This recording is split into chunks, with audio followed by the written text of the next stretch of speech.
Okay, guys, so I wanted to do a blog because I was having so many thoughts and things that I wanted to talk about while I was with Annette, but a lot of stuff I can't talk about when Annette is around because she gets very upset about a lot of topics. So people go like, what is this channel about? Is it about you? Is it about Annette? Da, da, da. It's kind of about our whole family and about addiction and recovery. And so there's Annette's recovery and there's my recovery. And it's how we're all kind of like together helping each other in our kind of messed up ways in a sense because we all had really traumatic things happen and we all came together as very broken individuals, and now like our brokenness is healing us. And Annette has a hard time expressing certain things to you guys, so I want to give backstory so then when we're doing a blog with her, then you guys can ask some questions to her. But if you don't know some of the backstory too, so I need to sometimes do blogs to give some of the info that I can't talk about when she's in the room. Because for one thing, she doesn't like particularly for us to talk about her very much, like without her being part. So it's like she doesn't want me talking about it that much when she's there, you know what I mean? And I don't like to talk behind her back too much either, but I have to, a little bit. But so we want it to be where you guys can ask things and then she can answer, and you can learn more about her, and also then she can express herself more because she really has not been expressive in the last like 12 years except for being yelling and stuff. So the beginning of the last blog, you could see where she was upset. That's how she was 24/7 before I stepped in. So if you guys are like not sure why it took so long, is I've been with the family for 12 years, and for 11 years, Gloria kept me away from Annette. Like, literally kept me away. Like, if we came over, early on, we used to come over to the house, she would send Annette away. It was weird. Like, she never wanted Annette around. Gloria used to kick her out of the house all the time, like, with a broom. Like, run her. If Annette started yelling, Gloria would chase her with a broom out of the house and tell her to get out of the house and stuff and scare her and tell her she's going to call the cops on her and throw things at her. I mean, Gloria was very, very violent. And uh, when we first moved in, she was doing all this. So what happened when we first moved in is at first I just observed what was going on, because like I'm not going to step in someone's house and just change things. But what happened is we moved in because we needed to. There was a lot of things that occurred. We were living in Manhattan, and I always knew that they needed our help. So we've always been there financially for them. So we paid for Gloria for a lawyer for 2 years for her to try to get the house refinanced so that she could afford it, because it was originally, I think it was $2,000 a month, and that was too much for her because she, like you said, I had said before, she only makes her 2,000 something. It's 2,000 something for Social Security, and then Annette gets 900 something, and her mortgage alone was 2,000, so we wanted to get it refinanced so that she could have it lowered, and she also had not been paying, so they were trying to get it out of foreclosure. So we hired these guys, Panda law firm. They're here in Vegas, and they did 2 years. We paid $600 a month. I did $600 a month for her to do that, and then they got an approval for it to get, I think it was like $1,300 or $1,400 a month, and we're like, good, okay, I mean, it's still a lot, but that's better. She can manage that. She didn't pay it. So, and I thought she was paying it. She's always lied to us. She's been lying to us for years, especially about her finances. So if you ask her right now, she will say she's been paying her mortgage all along. Like, you'll say, Gloria, did you not pay your mortgage? And, oh no, I always paid. And if you say you didn't, say, oh no, they're wrong. No, I paid. Oh, really? Because they were just going to foreclose on you and you had like 7 liens, and like your mortgage is, you owe more than when you guys bought the house. Like, they bought it in, I want to say 2009. And she owes more now than when they originally bought it. And she was supposed to be paying like $2,000 a month every month for the last like 15 years or whatever. And I didn't just do that. I don't know how long it's been. But anyways, they bought it before I came into the house. So that's what I'm saying. I don't even know what year they bought it. and it should be almost paid off, or at least lowered. And so we did that. That was no good. So they lowered it, and then she didn't pay. And we thought she was paying. We thought she was paying for like 2 years. We thought she was paying because that was in 2018. I got her the lawyers, and they got that lowered. And I assumed she had been paying. And I just found out she wasn't paying her mortgage about a month before we moved in. And that was because we had to go into her account. She lies. She will lie to the end of the world about anything. She lies. So we had to go into her account. So she'll let us in her account. It's weird. She will lie, but then she'll like give you access to her bank account where you can go and see that everything she's saying is a lie. And you're like, no, it says, oh, she won't believe her bank account.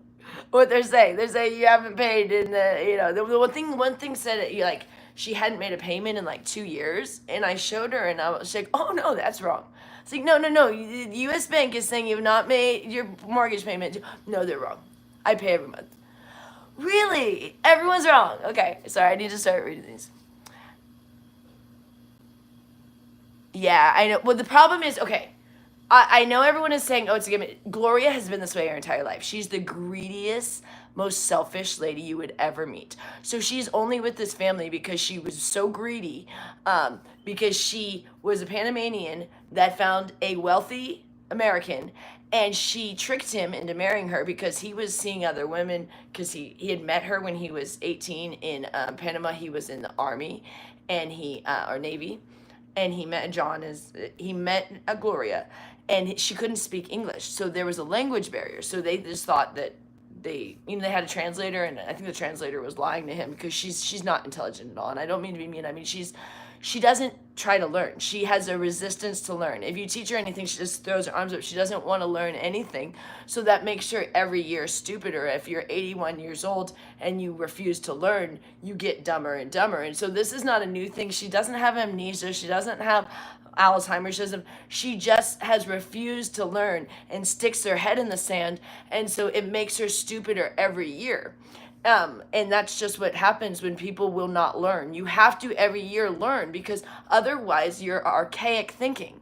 So Gloria has archaic thinking. She will not get over the thing that she thinks caffeine and sugar are wonderful for Annette. And we've tried to express those things are not. She will not stop making pancakes. Even if I don't buy the pancake mix, she will make it with flour. She'll make something of a syrup. Like, I tried to not get syrup or pancake mix for a little bit so she'd stop making it, and we tried to not get cream of wheat because those are all just terrible things. That's Gloria wants cream of wheat and pancake mix every morning. That's what she wants for herself, and she insists on making it, but half the time she won't make it. But if we ever get her out of bed to ever make it, she will make, that's what she'll make. So like, if you get her out and if it's 2 p.m. out of bed, she's gonna make pancakes and cream of wheat. That's just what she's gonna make, and she's going to find a way to make it with sugar and flour. And she's so like resistant to anything. Like, you could say, hey, Annette likes this better. It doesn't matter. It's like she doesn't listen. So when I get upset and yell at her, which I rarely ever do and probably never will again, it's so frustrating. It doesn't do anything. It's because we have told her over and over, very nice, leave it. I mean, you guys, I do everything here. Gloria does nothing. She literally, I spoon feed her to cook a meal or something, like I said. But if you say, oh, wouldn't it be better if she just didn't cook? Then you wouldn't have to deal with this pancake thing. No, because Annette goes nuts if Gloria doesn't cook. So I'm stuck with Gloria doesn't want to cook, cooks horrible things, but if she doesn't cook, Annette freaks out and gets mad at me. And everyone's mad at me if Gloria doesn't cook every meal. But Gloria won't cook, so I have to rip Gloria out of bed to get her to cook the horrible food that we don't want for Annette. Otherwise, Annette gets mad and Annette's depressed. And so it's this whole vicious cycle of everything is that way with her. And Gloria, you know what she does every day? She sleeps till about 11. She's still asleep right now. Then she gets up and goes to a class at the club here that we have, which we don't have access to because only 2 people can have access. It's $1,000 a year if we want per person for other people to have access. So me and Richard don't get access. Gloria and Annette do, to a phenomenal club with tennis rackets, indoor pools, outdoor pools, free classes, free fitness things, a gym, everything. They have like a golf course, all this stuff we don't have access to, which is fine. That's fine. But she goes all day and sits at the pool and goes to these classes. And when she gets home, we try to get her to maybe cook something for Annette, only because Annette wants her to. Otherwise, I would do it all. If I do it, Annette will throw out my food. She wants it from Gloria, even though she likes my food better. This is the sick thing. This is the sick, twisted thing of this whole household, is it's all cycles around that Annette wants Gloria to be her mother, but Gloria doesn't want to be a mom. So I'm forcing Gloria to be a mother to Annette, even though she doesn't want to be. And it's only because Annette doesn't want me to fully take over, because she thinks Gloria needs to be her mom.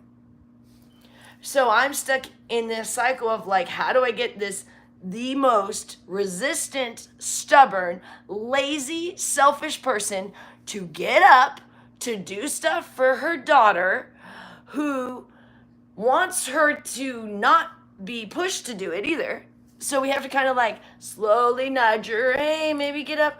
But she'll literally roll over. We'll say, hey, it might be time to make Annette breakfast. And she goes like, Annette, do you want breakfast? And Annette will always say no, because she doesn't want to ever be a burden. So if you ever ask her if she needs something, she'll always say no. But you don't listen to that, because you have to like know that she doesn't want to be a burden. So she'll say, no, I'm good. And then go and say, okay, and roll over and go back to bed for another 3 hours. And this is what we deal with. She's still asleep. And I was cooking, but Annette started just throwing out everything I was cooking and getting mad. And so I can't cook for them. I cook for me and my husband. I can't cook for them because they get mad. And I can't clean out there. I also can barely clean Annette's room. This is the thing. Everyone's, clean. She barely wants me in her room. So I go in there, and when she's gone, I try to sneak in there to clean her room as much as I can. But as soon as she comes, I have to bail out of her room, because she likes a little bit of people around her, but then she likes her seclusion. So, and she does not like you in her space if she wants to be in her space. So Gloria is her mom. I'll answer these in a second. I just had to get out a little bit, and then I'll start answering. But she does not like you in her space. So literally, I have to dodge her when I'm trying to clean her room. So things like doing the bed bugs are what's on the wall. Everyone's like, oh, what's that stuff? Oh, why is your room cleaner than hers? It's like, for one thing, my room's not much cleaner, because we are dealing with the same thing, but it's a little bit, but we have that nasty stuff. But I'm able to clean mine every day. I cannot even get in her room every day to do it. I try to, but like right now, I was going to go in there before I got on this blog. She's snoozing. She had so much fun this morning on her blog. She is snoring in her room. So I'm not going to go in there and wake her to start cleaning. But she used to go on these long walks. She doesn't anymore. So it's like she goes for like 10 minutes, comes back, and then I'm like in the middle of cleaning, and I have to dodge out of there. And usually I'm just trying to pick up, because she's a little bit of a walking tornado, that it's just cigarette butts, Diet Cokes, water, candy. It's just so, and then she tears up her bed all the time. And then clothes. She likes to change her clothes about 100 times a day and throws them all over the floor. So pretty much most of the time when I go in her room, it's just cleaning up all that stuff, that I can barely even get to the massive cleaning. But like I was explaining, the biggest issue is her mattresses are the cause of all of that stuff. So until we get those mattresses out, which is happening hopefully this week, I think her frame comes this week. I have to look on Amazon, but then I can't really get the the really massive cleaning, because it just keeps occurring, because it's in the mattresses. Those guys are like just infested in her mattresses. It's horrible. And we have the same issue. I get bit all night long too. My room just doesn't look near as bad because I'm able to clean it, because it's my room, so I can come in. But actually now I'm having an issue because I got a bunny in here that is freaking out. I vacuumed yesterday. Oh, I traumatized my bunny, which I didn't want a bunny. I love bunnies, but I didn't need the extra things. But someone donated it for Annette, and she doesn't even really want it. Everyone's like, oh, is it your bunny? And I'm like, well, I'm the one taking care of it. Another thing, so now I can barely clean my room because I got a bunny sleeping over there, which we got a cage coming. But there's so many things, and then everyone judges me like, oh, you should do this. I'm like, are you kidding me? And you say, oh, what about your husband? Well, my husband is actually doing all of the social media thing of getting all this stuff up, because there'd be no way I could be editing all these videos. So he's spending all the time getting this up so you guys can see this stuff. These live ones are a little easier, but he'd been making all the content. And also, he just recently had hurt his back. So he had been doing a lot of helping me with the what do you call it, the steaming, because I literally have so many chores with this house all day long, and then I also work. So his back went out for a second. It's getting better now, but so he was pretty much bedridden. So I had all this stuff that I couldn't have his support, and so it's been a really tough couple weeks. But his back's getting better, and Annette is so excited, you guys, about this thing. So everyone thinks that this is some sort of nasty, gross, what were people calling me? Like I'm exploiting her and stuff. And I'm like, you don't understand. This is like the happiest she's been in years, because she feels very important. She feels loved. She feels needed. She feels like she has a purpose, and she feels like she has a job, which for some reason she's obsessed with jobs. That's one thing about Annette. She's always thought she has jobs. Like she thinks she works at the hospital, and she always thinks she's going to work, but she doesn't really go anywhere. So I think now she actually really feels like it, and it's really important for her to feel that there's money coming in, even though we just seriously we've made like $10, you guys, but it's in that we just got monetized, so we haven't made any money from that yet. This was people's little joining the clubs, and she's very excited, but we let her think it's more because she feels very important. But we're excited because every little bit is going to help with her getting a better environment, because we've had a hard time doing our other job because we have had to spend 24/7 care with her. And Gloria should be helping, but instead is more of a hindrance. Like, honestly, without Gloria, it would be easier, but it's her mom and we can't separate them. But it's like, I hate to ever say that, but honestly, when she passes, it will be a better environment for Annette, except for the fact that she's going to miss that her mother passed. So that I don't want that to happen any sooner than as necessary with the universe. But it will make it a better environment here, because a lot of what's happening is this weird having to walk around Gloria, and especially with the diet.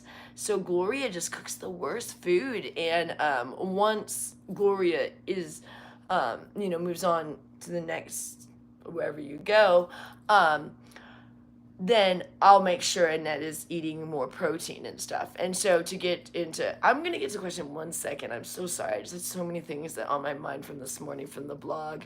But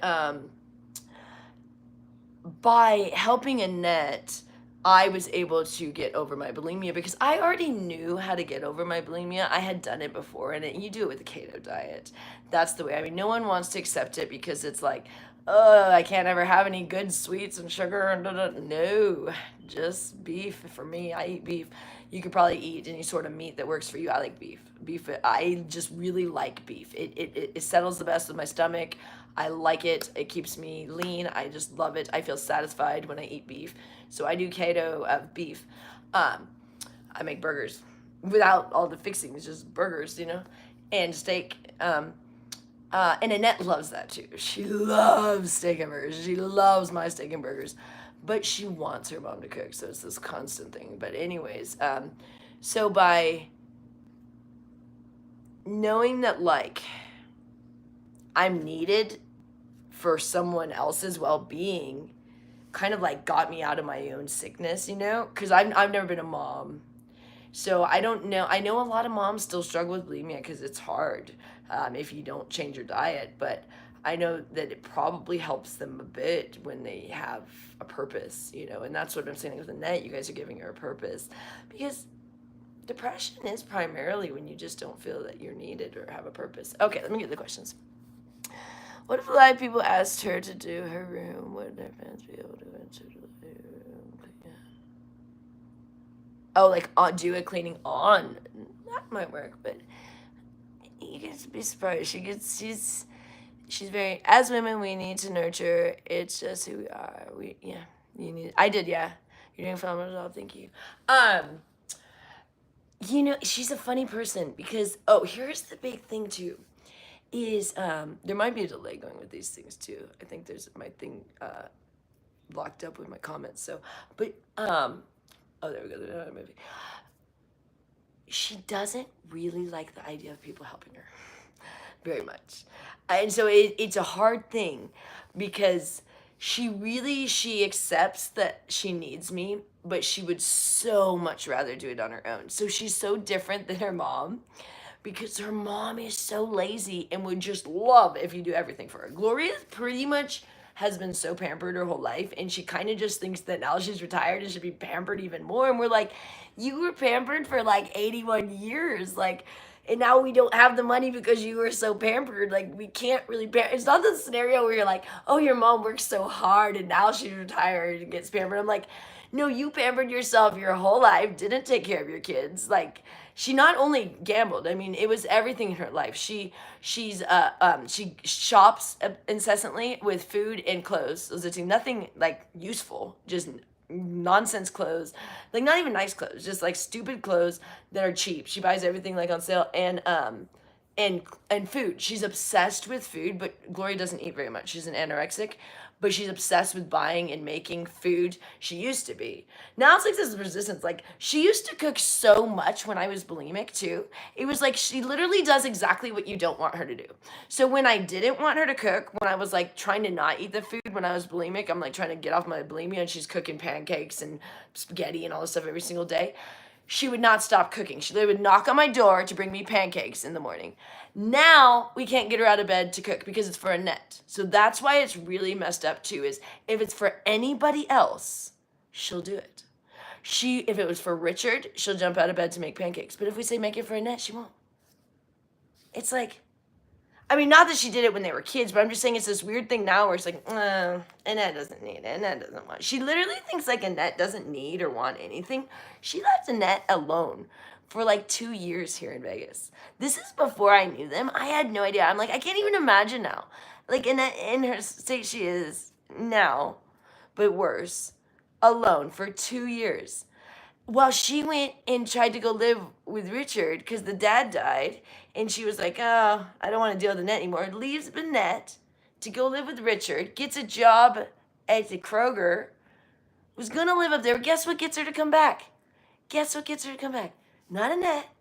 Someone broke into this house and stole a bunch of her stuff. So she got mad, so she came back. She came back just because her stuff got stolen, Gloria.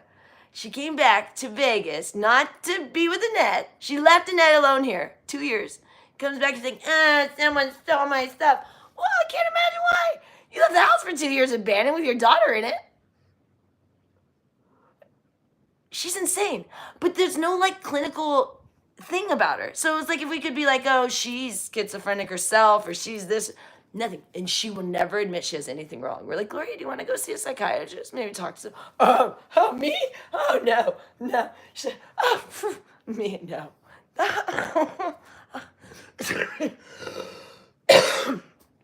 She starts laughing if we suggest that. Oh, thank you. I know. Oh gosh, you guys, I have a story about this. Oh, good Lord. Oh my God, I have such a story about this. It's okay. I'm part Native American. Someone's like, everyone's that much Native American. So my great grandma was Native American, which I know nothing about it because I come from a generation that I don't speak to anymore that was racist, and they did not tell me about my Native American grandma. They shut that out of my family heritage, and I'm very upset about that. And I've tried to find out about it, and I got blocked from my family for even asking about it. And I don't talk to that part of my family. But anyways, there's this just thing inside of me. I'm just not greedy. I hate greed. Like I wish we didn't have money. I wish we just traded still, like the natives do and stuff. So from people call me greedy, and I laugh. Like, my family called me greedy the other day when I contacted them like a year ago. I said the other day. Sometimes you got to realize I'm not lying. I have this weird thing where time to me is like, so It's relative, it's, I'll say the other day, that could be a year ago, and I'll often, so don't think I'm lying if I mess up when I say years ago. I'm really weird with time. It's like yesterday or 2 years ago, man, it's whatever. It's the past or it's the present, it's tomorrow. So I don't ever lie, but there, you might hear me sometimes because I forget things. So you might be like, last time you said this. Okay. It's never a lie. It might be that I forgot that, or I changed the story because I didn't remember it exactly. When you come in here and you forget, and I'm getting older. I'm realizing I'm forgetting. So I'm like, I'm like, did that happen then? And I'm like, I won't even remember. I've lived in a lot of places too. So sometimes I'll be like, was that state or that state? And what people was I with? Because I've had almost like these different lives, I like to say. So, I was in the Air Force for 4 years, and then my mom committed suicide when I was in the Air Force. So I got out of the Air Force, and so I'm from California. I was in the Air Force. When I was in the Air Force, I lived in Washington, Texas, Oklahoma, and Mississippi. And then when I got out of the Air Force, my sister I got out because my sister wanted me to come back to California. My other sister, who I don't speak to too much now. I messaged her on Mother's Day, but there's a lot of strife over there because of my mom's suicide and stuff. It's questionable, if my stepdad was involved at all in aiding in her suicide, and my sister doesn't want to go there. So we don't communicate much. She also doesn't really like these guys. My family is very judgmental of my new family, my old family.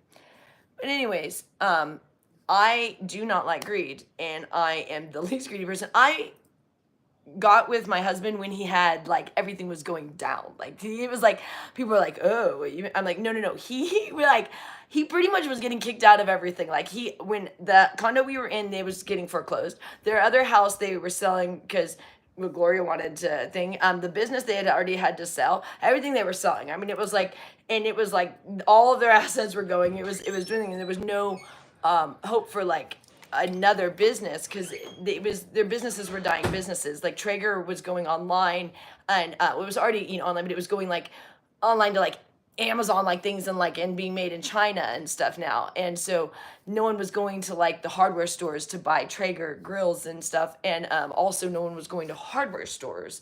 So they had just like your mom and pop hardware store and your mom and pop grocery little market thing.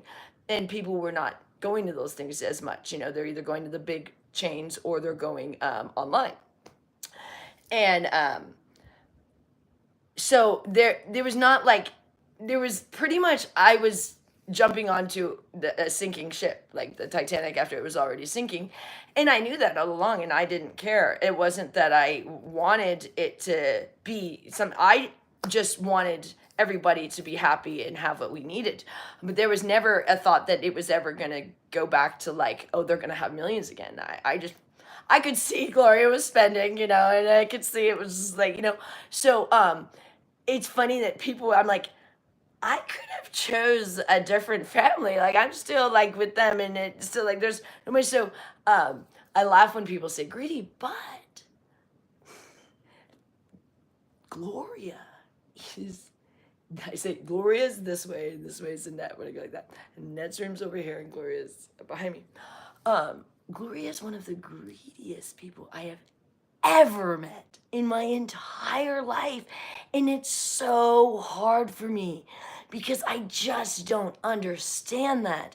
And when I first met her, like they still had quite a bit of stuff, but like I said, it was going away. But I remember her just being like, I lost everything. I don't have anything. And I'm looking at like, you have more than I've ever had, or more than most people have ever had right now in this state. When you said you've lost everything, and this was like 12 years ago, she still had like 2 houses and a bunch of cars and a whole warehouse and a business and websites and a market. And I mean, like those trucks with, like, I mean, she had a lot of assets still. She had coins, she had tons of gold. I mean, she had so much money coming in. We had no idea because she always lied to us.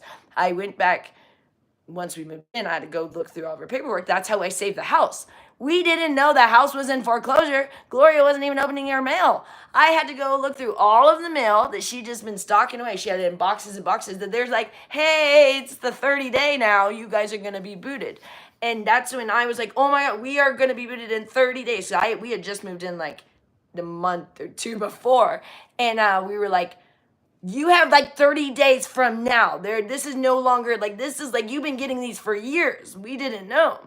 This is not this is your first one. This is like, you're done. And we had to fight so much to even get the house saved because they were pretty much done, because it was like the HOA, she owed so much on HOA. She owed so many liens on the house, and the house is not worth anything near of how much is owed now on the house.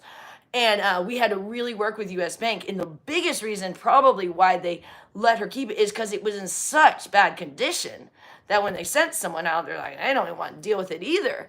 And so that probably saved her, that she kept it in such horrible condition. Otherwise, they would have sold it because the bank didn't even want to deal with this place. I mean, it was disgusting. It was taken over by rats and stuff. And I mean, they could have come in and got that clean, but they'd want to just short sale and get done with the house and have it. I did a lot of real estate. I worked in real estate for 4 years. So I know banks, the last thing they want to deal with is come in and have to like completely renovate the house. They want to just have it be a quick turnkey to the next person. So Gloria's house was not something they were really wanting to take over, but they were going to have to. And it was not even going to be the bank. It was going to be like the biggest thing that was going to start the foreclosure was the HOA dues. She owed like $7,000 or $7,000 to $10,000 in HOA dues. And everything, all of her bills were that much. So like, you guys, this is what I've been paying in the last year. So we were like, oh, you're taking her around. Like, I laugh. I have paid. I don't even know. I don't keep track of things. I'm not like, Gloria does keep track though. Gloria keeps track. She has a log of anything she's ever given to someone else. Yeah. Oh, I gave you $100 over here for your birthday. She'll write you checks on your birthday too when she has no money. You can't cash the checks. But she'll note that she wrote you a check. She writes bum checks all the time. I had to take her checkbook from her. She just wrote a check a couple months ago because we had to take away her. Gloria cannot control her finances. And also, guess why Gloria can't control her?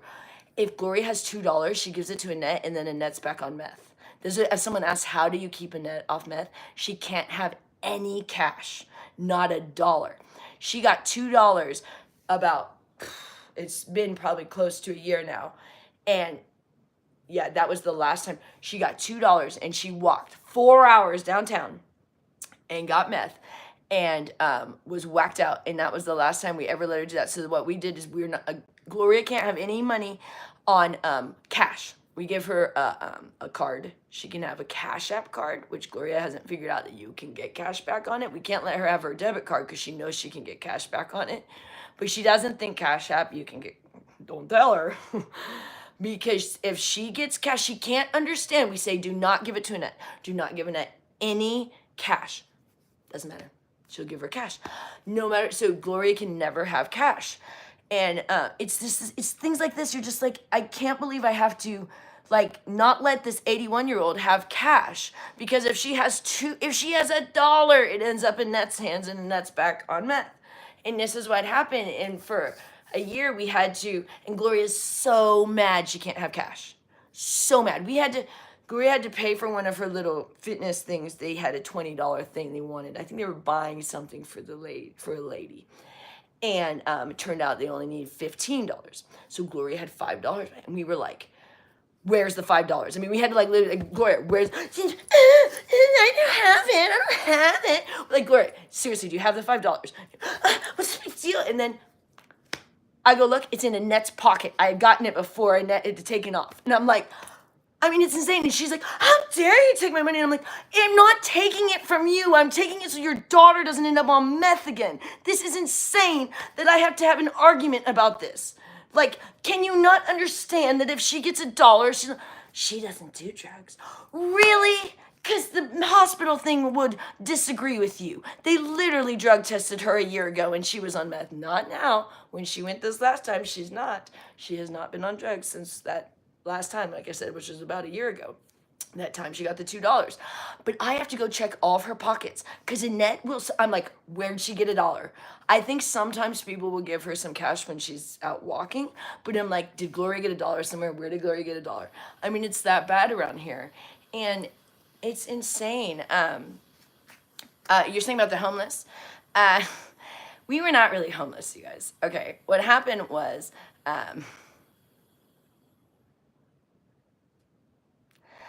I chose to let people come into our house that I was trying to help people, and they kicked us out of our place. And so we just said, fuck it. Excuse my language. But that was, you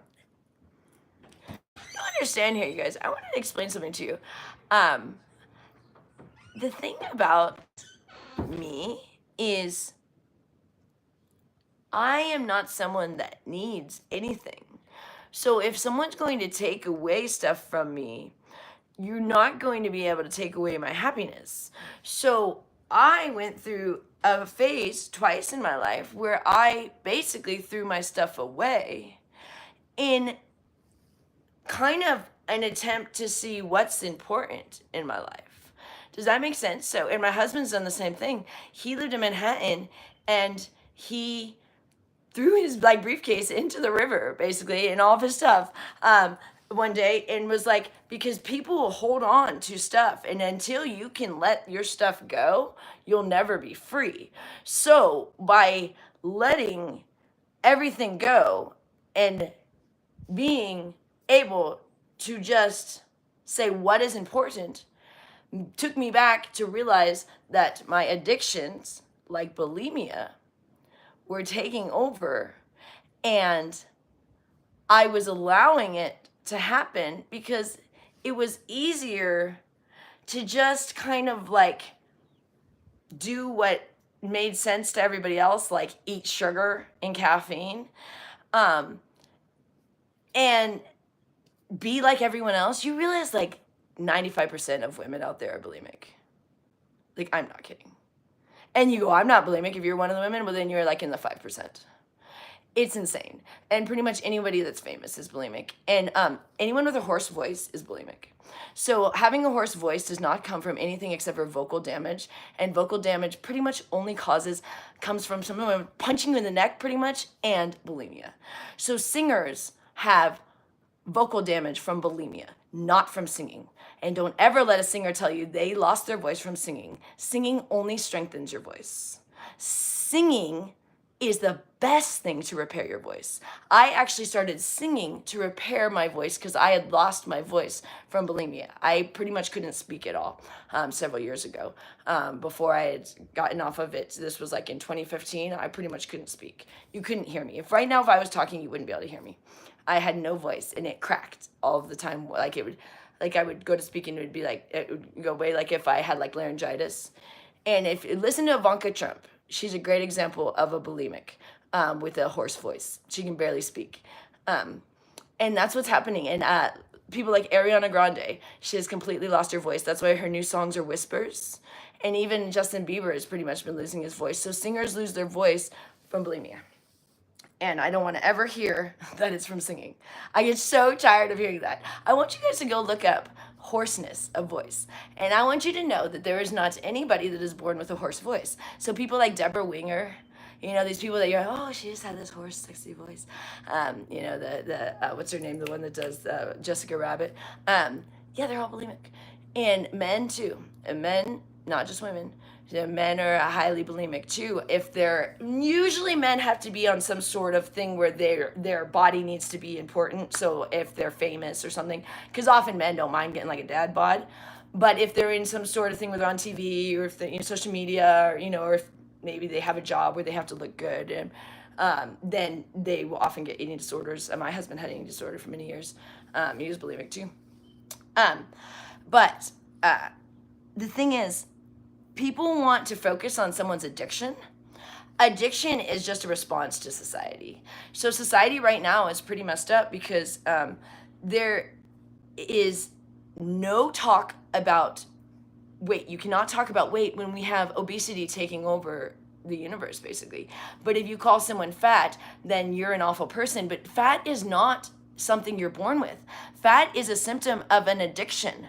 Fat is you are addicted to sugar or caffeine. And so when we can't even talk about that, but we can judge someone for a drug addiction or eating disorder of throwing it up, but we can't judge someone of an eating disorder of eating all the stuff but then not throwing it up. Do you understand where that's a major issue with society? And so when people have things where, oh, this drug is legal, this one from your doctor that's really, really, really toxic and awful and can be even stronger than heroin or basically be heroin, but this one will be legal and people get addicted like the opiates. Oh, but this over here, like weed, was illegal, you know? It's just insane. So when society has so many things that are not right, then you're going to have people with messed up addictions.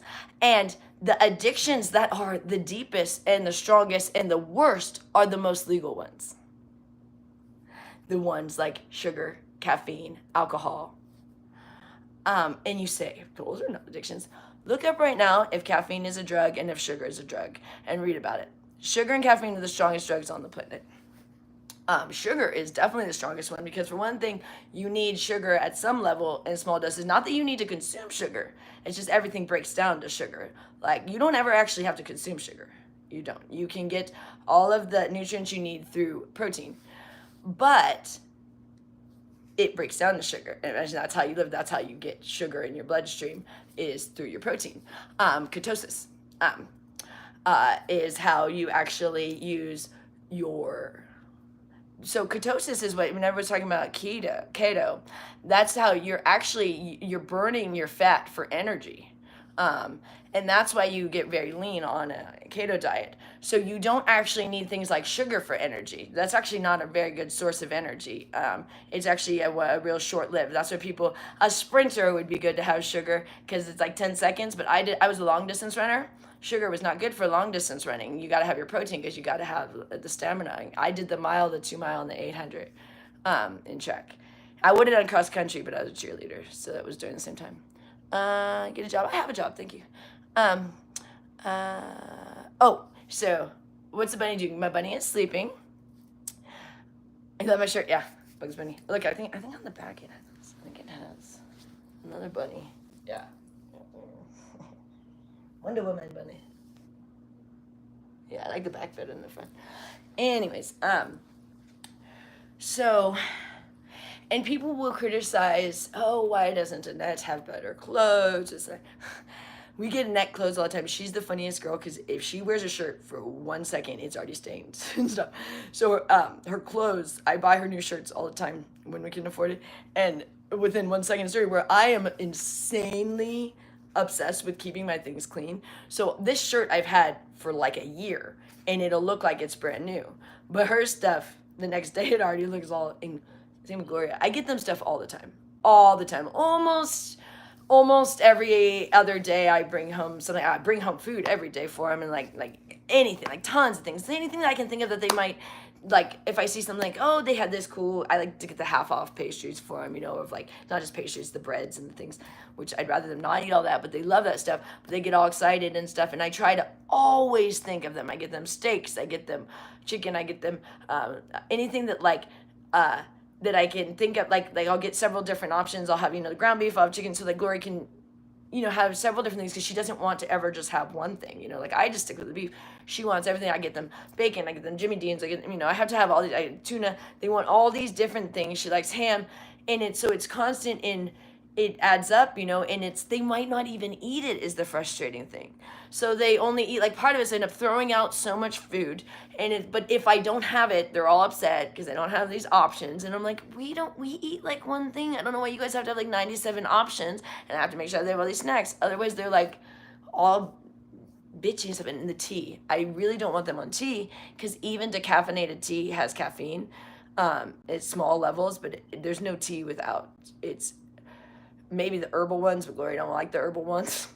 So she wants tea. I had to take her off coffee because she kept giving cup after cup after cup after cup after cup all day long to Annette, and that sent Annette through them. And caffeine sends her, you should hear her language when she's on caffeine. It's just F word, F this, F that, KKK 24/7, and hate you on caffeine.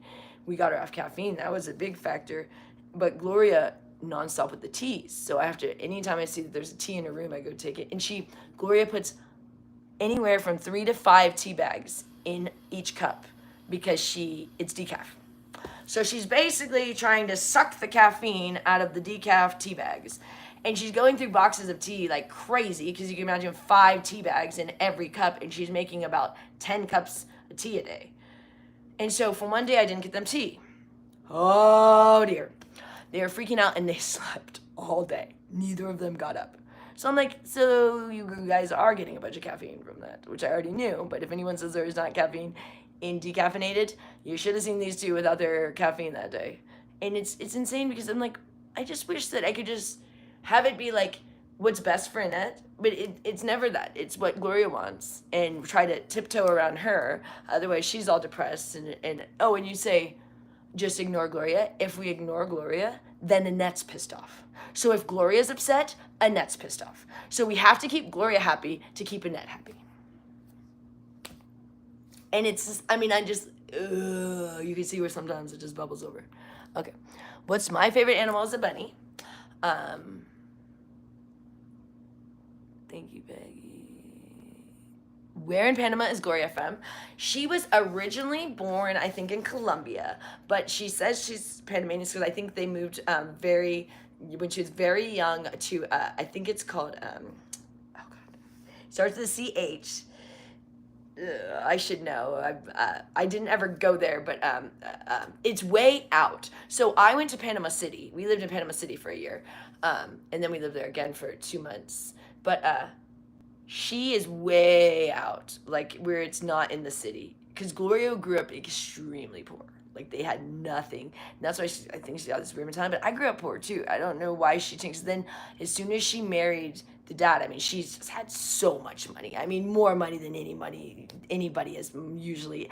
I say she has spent more than most people has ever. Because even people with more money don't spend the way she does. So that woman is the most wasteful. It's disgusting. And someone was saying like Gollum. So I'll tell a story. One time I was visiting when we were living in Panama. So part of the time why we were living in other places. Our job is not doing well in Vegas. We do better in other places. We're here because of them. And that's the other thing. No, everything was we came back for them. We wanted to stay in Manhattan. And Vegas is so bad right now for business. It's insane. So I have to go back to Manhattan next month. Actually, I have to keep going back to Manhattan to bring money from Manhattan here to pay for them. Otherwise, we can't survive on Vegas money. There's not enough for my business. Yeah, I know this story is very elaborate. But we were visiting from Panama. I had come here to visit from Panama. My husband had stayed in Panama, and Gloria had won $1,500.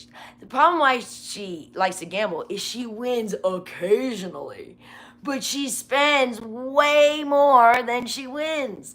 But she doesn't remember that. That's the problem with gamblers. But hers is really bad, where she was spending like $200 a day gambling. And then she would once in a blue moon get a hand pay. If she didn't get a hand pay, she doesn't cash out. So I don't know if you guys know. Hand pay means it's $1,200. If she got a hand pay, she would cash out, and then she'd spend about another $100 before she left. So she'd maybe walk out with like this other time she must have had more. If it was $1,200, she'd walk out with maybe $1,100. But this time she walked out with $1,500, so she probably won 16 or 17. But if it wasn't a hand pay, she just plays it till it's gone. So she goes in with the $200, and then if it goes up, she just plays it till it's up or down till it's gone. But if she got a hand pay, she would take that, but she'll spend another $100 or $200 before she walks out the door.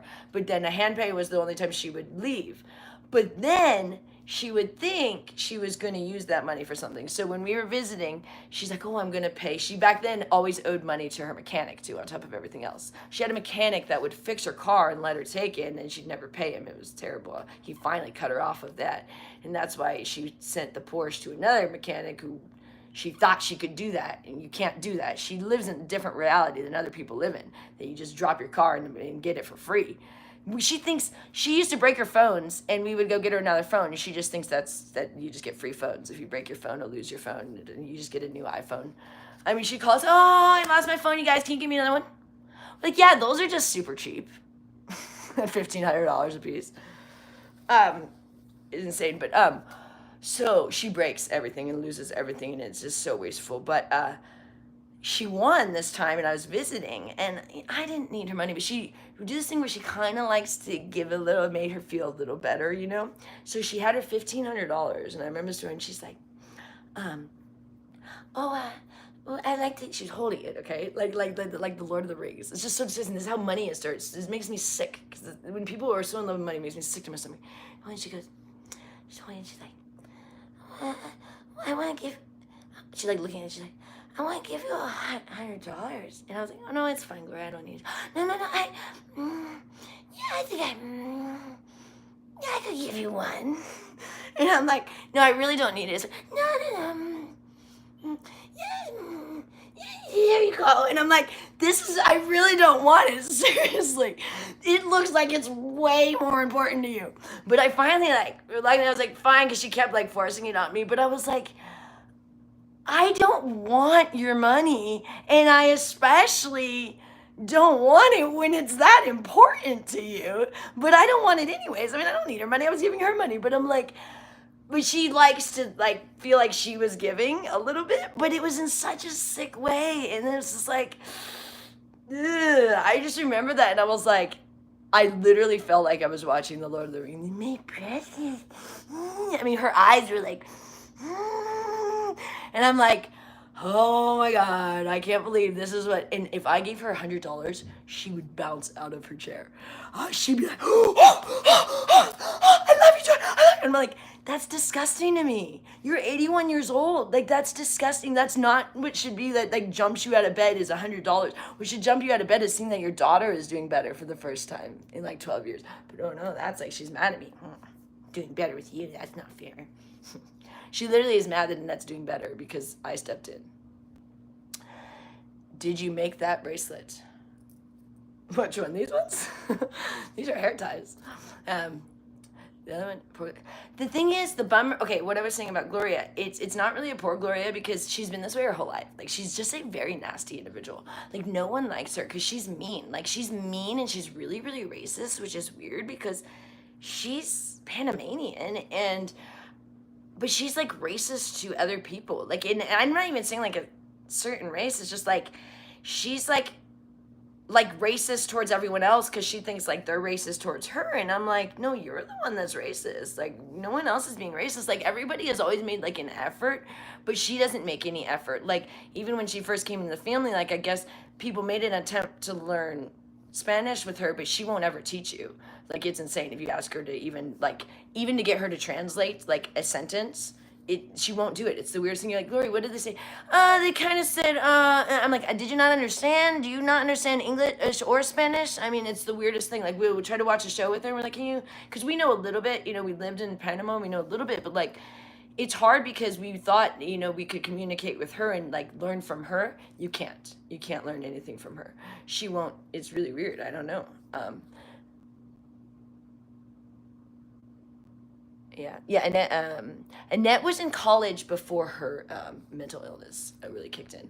So Annette's mental illness kicked in her 20s, and Gloria, weirdly, this is so weird. Gloria, I guess, went with her. So I wasn't part of the family then. I'm a sister-in-law. I came in 2012, but Gloria actually had to go help her finish college because she was in her last semester when it started to kick in, I guess. Her schizophrenia, which I don't know. We go back and forth. We don't know if it's fully schizophrenia or schizoaffective. What happened is for many years they were unable to diagnose her properly because she was on meth for many years with Gloria. Gloria had her on meth, and Gloria is unaware she was even on meth, even though the doctor was telling her she was. But it's so weird. Gloria, when we first got here, Annette got arrested. And that's right after she got arrested is when I stepped in because I was letting Gloria be in control until Annette got arrested that day. Okay, you guys can jump the subject right now. I got some good footage of an officer coming in here wanting to interrogate you right now. And I can just kick them out on film. Interrogate me? For what? My mom was for throwing pancakes.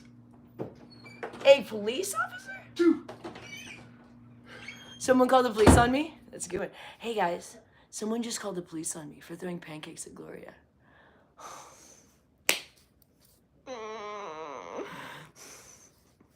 You guys know that Gloria is super abusive. Like, Gloria used to come at Annette every single day with a broom and beat her with a broom every day. I had to, when I first got here, like, stand on guard and not allow Gloria to beat Annette. So I love that since I threw pancakes at her one time, people are calling the police on me. You realize I called the police on Gloria 5 times when we first moved in because she kept beating Annette. And they did nothing. Yeah. So I don't think they're going to care that I threw pancakes at an 81-year-old abusive woman who also everyone in this town hates because she is, the DA is on her because she owes them money. She wrote bum checks all over town to the grocery stores, to the casinos. We paid most of her DA thing, and then I stopped because I was like, forget it, fuck her. She's a bitch. She was awful to me.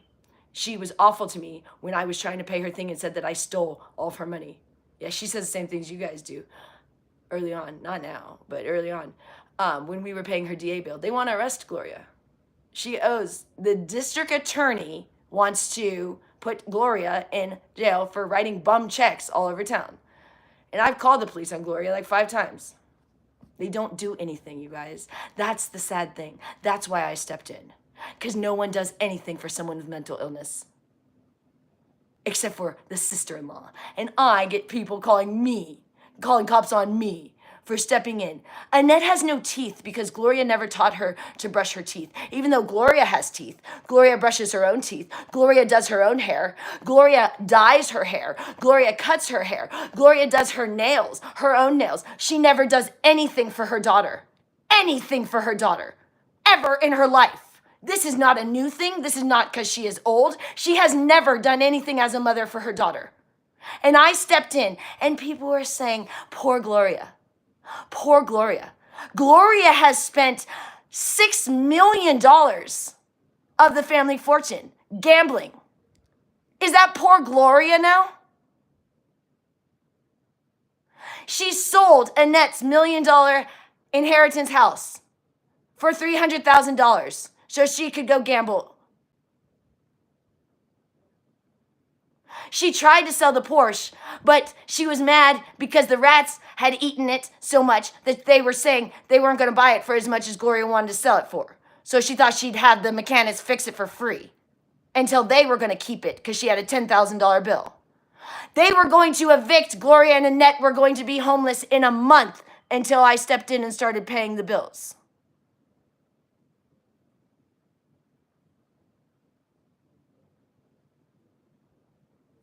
So, I love how when you help someone, haters want to make it be disgusting.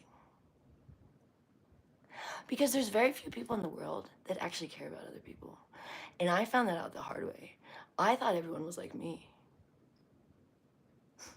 You just, when you're a nice person, you just assume the whole world is nice. And that's a really unfortunate thing to do because you get screwed over big time when you assume everyone is nice like you and everyone has a good heart. Because there are people that are vile. And most of them reside online. And they just watch other people because they would never do a blog themselves. And they sit there and they judge. When I came in, and Annette was about on her deathbed a year ago. And I have done everything within my means. And I have worked my ass off. I go back and forth to New York to bring back money to care for them. But I can't go that often to New York because I'm the one that needs to care for her primarily here. Because I'm the only one that knows to care for her to the level that she needs because no one else is that doting of her and that gives her enough attention. Not my husband, definitely not her mother. A man doesn't even know how to give her the attention she needs because Annette won't communicate what she needs verbally. She communicates through her body language and the way that she expresses herself. Even in her anger, you can find out what she needs and what she's angry about. And she used to be all anger. And she used to come at me.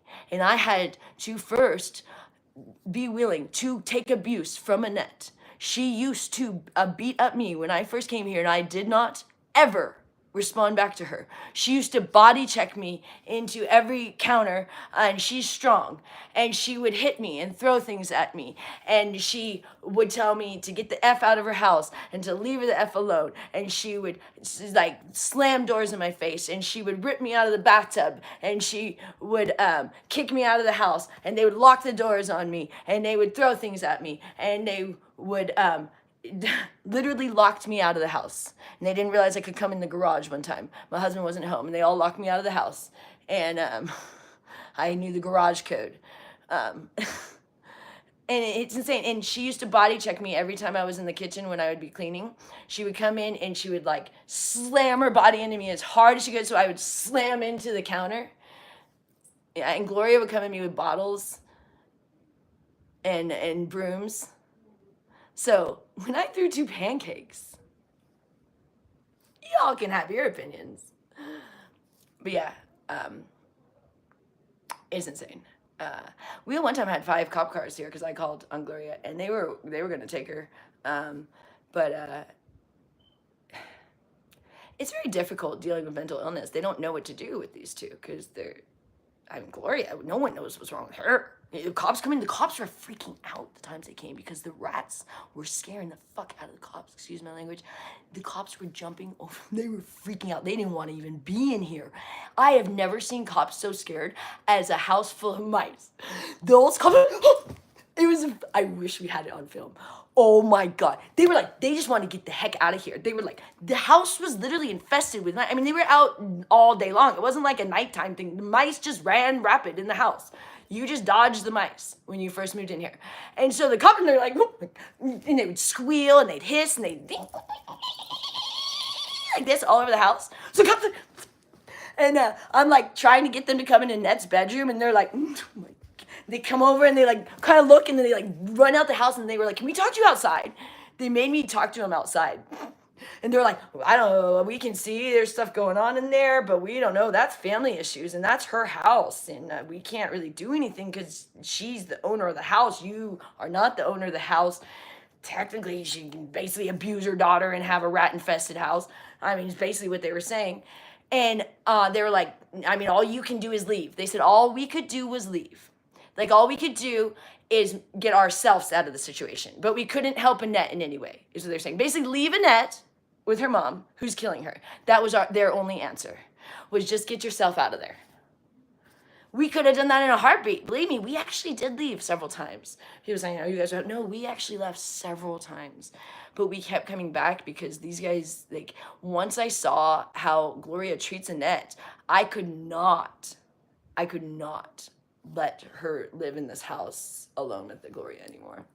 So we had to come back, and believe me, I wanted to stay in New York. The first time I went back to New York too, I was just like, I'm like, is there any way we can get Annette to come to New York and leave Gloria in Vegas? But that's not the case because Annette wants to be with her mom. And so it's just this really messed up scenario where we have to make it all work within the thing. Okay. Yeah.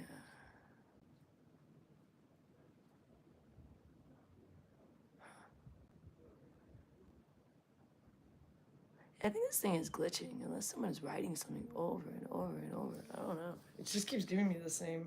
Oh, okay. People are so funny. I don't know why I would make up this scenario. I mean, this would be a really elaborate. I mean, you guys can see Annette is. You can see the room. Everyone's even like, why did the room? That it happens 24/7. You don't understand. The bed bugs live in the mattress. So what that is, it's bed bugs. Like, wait, someone was saying it was poo. I thought it was like some sort of larvae thing. I don't know. I don't know much about them. I should read more, but we have, my husband has been, but I don't like to read about that, to be honest. But he found out that the steam is what gets rid of them. We were doing the bombs and the sprays, you know, that stuff, that Raid, I think it is. Didn't seem to be working. I was doing that for like a year. And the reason why her room is not as good as ours, which ours is not much better, but I was able to every day bomb this room where I couldn't do her room. She would freak out. So right before Annette got on her medicine, it was a bed bug bomb fiasco that got her in the hospital this last time to get her on her meds. So it kind of all worked out. But what happened was Okay, Annette used to go for these super long walks. Like I said, we'd have to go get her so that she wouldn't get on meth. But it never failed. Annette and Gloria have this thing that they'll always do what you don't want them to do. So if I did a bomb, I would think, okay, she's going to be gone for a while because she always is gone for at least an hour, okay? It would never fail. If she had just left and I did a bomb, she came back in 5 minutes. Every single time. It's almost like her voices, like sometimes tell her like, oh, they did a bomb, and so she would come back. I'm talking bed bug bombs. I'm sorry. I probably sound really bad. I just realized.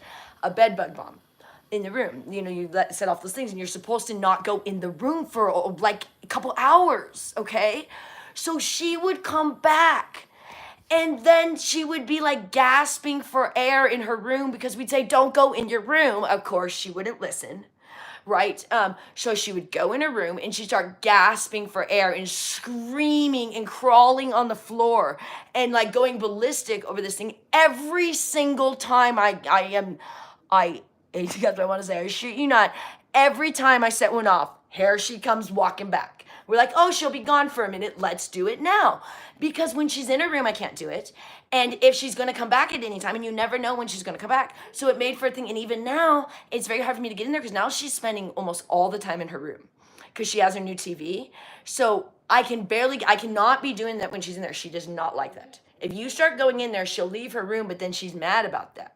She doesn't like that she has to leave her room. So you have to hurry, get out of there, and she'll come back and she'll keep coming back and check. She's like, you done yet, kind of thing, So you're really on a time crunch once you're in her room. Now, it used to have a little more time, but even like I said, even back then, it was unpredictable. So you never knew, is she going to come back in 5 minutes? She's going to be an hour? She's going to be gone in 4 hours, But we wouldn't let her go more than an hour back then because we didn't want her getting too far. Because she never... Like I said, well, still to this day say she wasn't on drugs. So I don't know if she fully has an awareness of what she was even doing when she would go down there. We don't even know how she got it. I don't know if she knew someone that she would get a smoke or if it was, I don't know if she did a line or what. I don't even know how she was partaking of it. All we knew is that when she went downtown, she came back whacked out of her mind, and that when they did a drug test, she had methamphetamines in her. So we don't know how she was, but we know that if she doesn't get downtown, it doesn't happen. And it's very clear when she's on it. It's not like, oh, maybe you don't know. Oh, no. It's insane. Like, that's how we were like, okay, something's wrong. Where Gloria didn't even notice. She's like, oh, she goes down there and hangs out with her friends. We're like, what friends does she have? She has no friends downtown. But we're like, no, she's doing drugs, clearly, because she goes down, she's fine, and she comes back like whacked out of her head. I mean, she'd be like, and she'd be like foaming at the mouth and stuff. And Gloria wouldn't even pick her up, so she would walk like 5 miles there, 5 miles back or something, or however far it is. And she'd be so tired, or like so dehydrated because it's the desert. And we're like, this is insane. And so we, forced, like I said, observe because I couldn't step in. I mean, they still don't. Like, they still fight me doing anything. I have to clean the kitchen, I have to do it when Gloria is either at the gym or sleeping. She doesn't even though she leaves it a complete disaster, if I'm in there, she's so worried I might be throwing out old food. Gloria has this thing, you can't throw out food. She leaves it rotten in the fridge. And she puts food in the freezer without any sort of container around it, and she doesn't understand the concept of freezer burn. And then she gets mad when I throw out a completely freezer burned bowl of split pea soup that is turned into a complete ice chunk. And she flipped out on me because I threw that out. It was split pea soup without a cover in a glass bowl that had been in there for a couple days, that had turned to a block that I had to put in the sink for about all day. That's how Gloria found out that I was throwing it out. She got so mad at me that when she came home, she made an entire batch of split pea soup. And that night, she also made an entire batch of macaroni and cheese and put all those back in the freezer. Mm-hmm. Yeah. Because I threw out the other one. So these are the things I have to deal with. And then I have to take them out of the freezer. Otherwise, she breaks all the containers because it breaks all the glass when they get that frozen. When food is that frozen and you stick it in and it's freezer burned, so it could never be eaten anyways. And not that anyone would eat your disgusting split pea soup from a week ago. But those are things, and she hides things from me now. So I have to look all over the house because Gloria hides food because she thinks I'm going to throw it out because I throw out rotten food. Why she had rats is she doesn't throw out anything, ever. Nothing. So Gloria keeps fruit by her, but it all rots. So it starts to stink around her area, and I have to go find all the rotten fruit because she hoards fruit now. And pancakes. She's been hiding pancakes under her bed. And French toast. Gloria. These are the things I do. I mean, that's she's more childlike than the other one. So I have to go while Gloria's at the gym, go find all the pancakes, all the French toast, everything. I have to check all the cupboards, everything, because she puts things that are supposed to be refrigerated in cupboards too. Especially if I let her put away the groceries. I sometimes let her put away the groceries because she kind of likes to. Usually doesn't really want to, but kind of. But you have to go check because nothing will be in the right spot. So she puts perishables in the cupboards always, and then puts things in things that no one would ever look, and always puts things in drawers that drawers we never use. So no one would ever think to open the drawer. It's a weird thing, like a drawer that she's never used ever. She'll decide to open that day and put all of the food that we got in there. But with Annette, you have to leave out food. Otherwise, Annette only knows to eat what's visually out there for her. That's why in her room she has things out. So if anything is in a drawer, Annette will never use. So that's why all of her clothes have to be. She can't. If people go, why doesn't she have a dresser or something? I don't know if you've seen her closet. Annette doesn't. She has one drawer she'll kind of use for her socks. I've got her to kind of use that. But you can't have anything. Annette has to visually see everything in order for her to kind of know it's there. Otherwise, she doesn't have awareness of the stuff. So if it's in a drawer, it's gone. So she'll never wear something in a drawer. She'll never eat something in a drawer. She'll never. So if you want her to be able to be independent at all and be able to dress herself and do things, you can't put things away. And Gloria was notorious for doing that too, hiding her stuff all the time. I always put everything in the same spot for Annette. So when I first got here, the thing I heard 24/7 is, where's my purse? Where's my purse? All morning long. We just hear this all morning long. She'd scream, where's her purse? So now every day I put her purse in the exact same spot, but I have to all day go look for her stuff. So all day I have to look for where her shoes are, where her purse is, where her lighters are, where her cigarettes are, where her where her remotes are. She has 3 remotes now. So I have to go find them because they get lost in her bed and stuff and everywhere.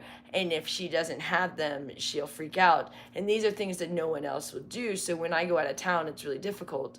And I have to I do FaceTime with my husband 24/7 and be like, I literally am on FaceTime and I'm like, okay, he takes me into her room and I say, do this, do that and stuff.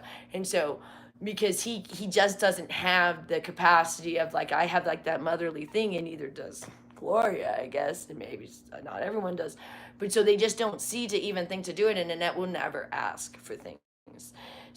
So it's such a thing where you just have to observe. And I didn't even know because I wasn't around until I observed that's just it. I observed for several months before I really tried to do much. And I just saw, I noticed the things she ate, the things she went for. I noticed she loves Skittles.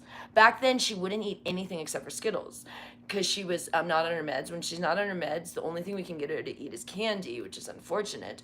But that's why she started on the candy so much, because she would not eat anything except for Skittles.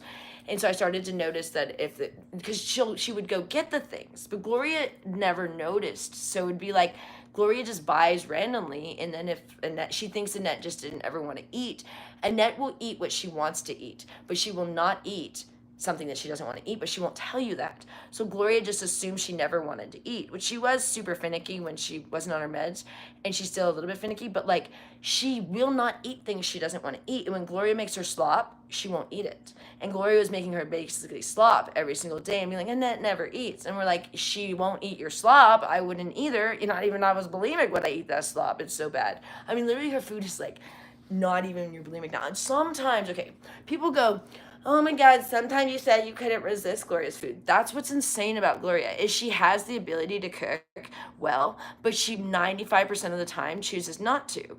But it was almost like when I was bulimic, she kind of F's with me. She really doesn't like me, and she's kind of, Richard likes to say she's not vindictive, but I like to say she's spiteful, and she feels slighted that she doesn't get to do what she wants because she still thinks she has this money. Because see, for all of her life, she spent money as if it grew on trees. And so she thinks that there's still this money because she knows that there was that 2,000 and that 900 coming in. But she still cannot wrap her brain around that the entire time when she was spending that, she wasn't paying her bills. So that money never really was available money. Do you get what I'm saying? She never had the means to gamble like she did. Maybe when the husband was alive, but not since he died, because it's just been a draining asset. She's been draining the assets as he died. But so she thinks there's this money because there's always been the money, but it was the end of the road when I stepped in, and that money needs to go to the bills because right now, since I've had to step in, I cannot pay for everything that I've had to pay and everything without her money. So right now it is contributing to the mortgage, but eventually it'd be great. I normally wouldn't even need that towards the mortgage, but you guys don't understand. All of the bills were thousands of dollars. So in the last year, I've been paying bills that were thousands of dollars. So like, and that car, $10,000, and these liens of $7,000, and these other, you know what I mean? So people are like, how come you can't just let her have her go gambling money and stuff and you just cover everything? Well, I'm like, well, I have been covering everything. And what's hard is since I'm here, I can't work to the level I used to work.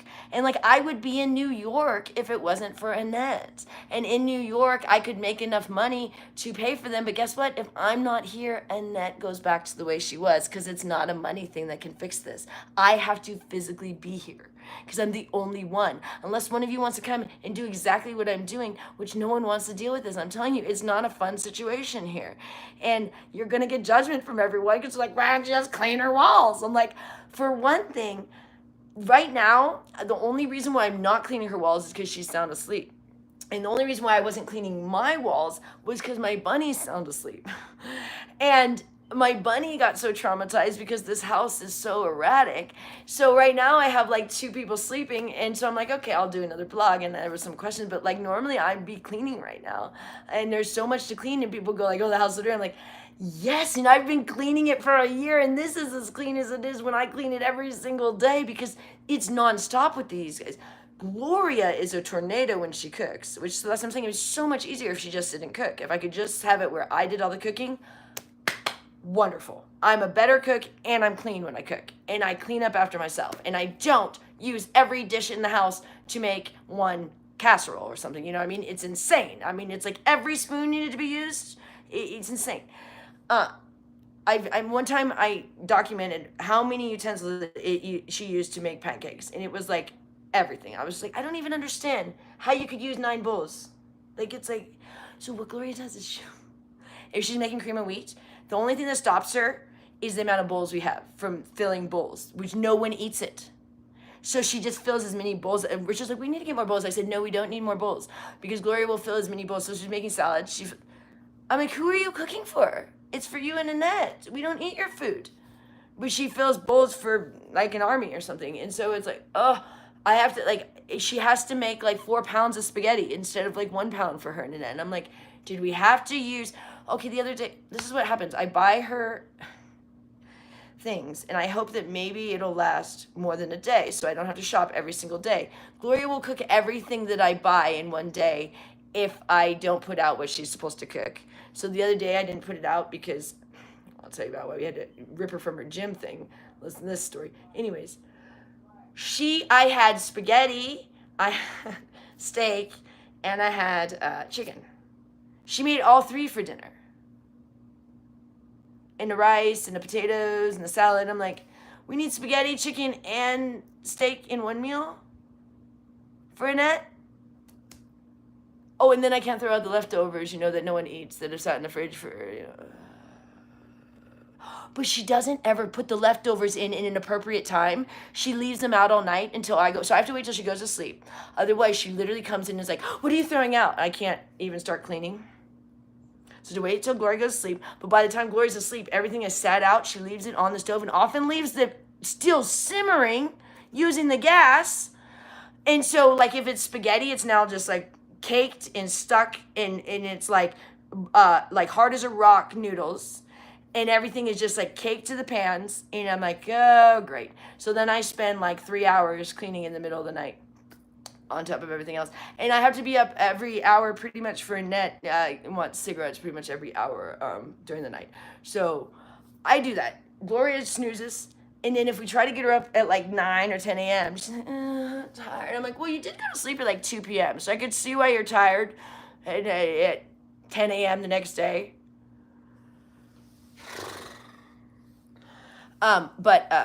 Yeah, so yesterday we had to go get her from her gym. We said, Gloria, you have one thing we need you to do. Sit by your phone because Social Security is going to call you. And if you don't answer this phone call, you're going to lose Annette's benefits because they've been trying to call you and you keep missing the calls. And because you keep going to the gym and you have to be there when they call you. And this is the final one. So what do you think she did? She went to the gym. And I was in here with the bunny, and then my husband's like, where's Gloria? And I was like, she's not in the living room? He's like, no. And it was like 11. Her call was supposed to be between 9 and noon. It was like 10:30 or 11. Getting close to 11, and we're like, she's been at the gym this whole time. She missed the call. She missed the call. So we might lose the 900 too on top of it, yeah. That's the new news. Okay. She missed the call yesterday. I'm gonna give you guys a sneak preview. So I had to go get her from the gym. I'll give you guys. And guess what? I said, Gloria, we gotta go. We gotta get out of here. We gotta go. So she proceeded to take 15 minutes to put away all of her weights and things. You guys ready for a sneak preview? And everything. Okay, I'm gonna So give you a we little might heads miss up. that. She might have lost it to 900 too. Are you done, or you got somewhere else to talk about? Because look what just happened. What happened? Why'd you lie to me? You said no one else was home. No, but my son just came in, yeah. Hi. Hi. What's going on? Hey, we're just here to do a welfare check. Yeah, Okay. that's okay, no problem. Hi guys, I'm taking care of him one moment. Yeah, okay. Okay. Gloria, what's your phone number? Let's see, 702-688-6007. That's the wrong phone. No, it's not. It's the wrong number. So you guys, it's not her number. Don't worry. That's the first part. First part, Gloria doesn't know her phone number. Okay, then watch this. She asks us every time. Then he- That's not her phone number, you guys. Then he Don't asks if he worry. can come in. Then he does this. I'm like, I try to tell him, like, dude, my sister's sleeping. And you guys would say, well, she's just crazy. But no, I mean, this is a woman that was supposed to be taking care of, like, businesses for all these years and stuff, and it's insane. Oh, yeah. Okay. Is it okay if we come and check on Annette? Yeah, She's sleeping. she's sound Yeah, that's asleep. fine. Oh, don't worry about that. Hey, I literally told the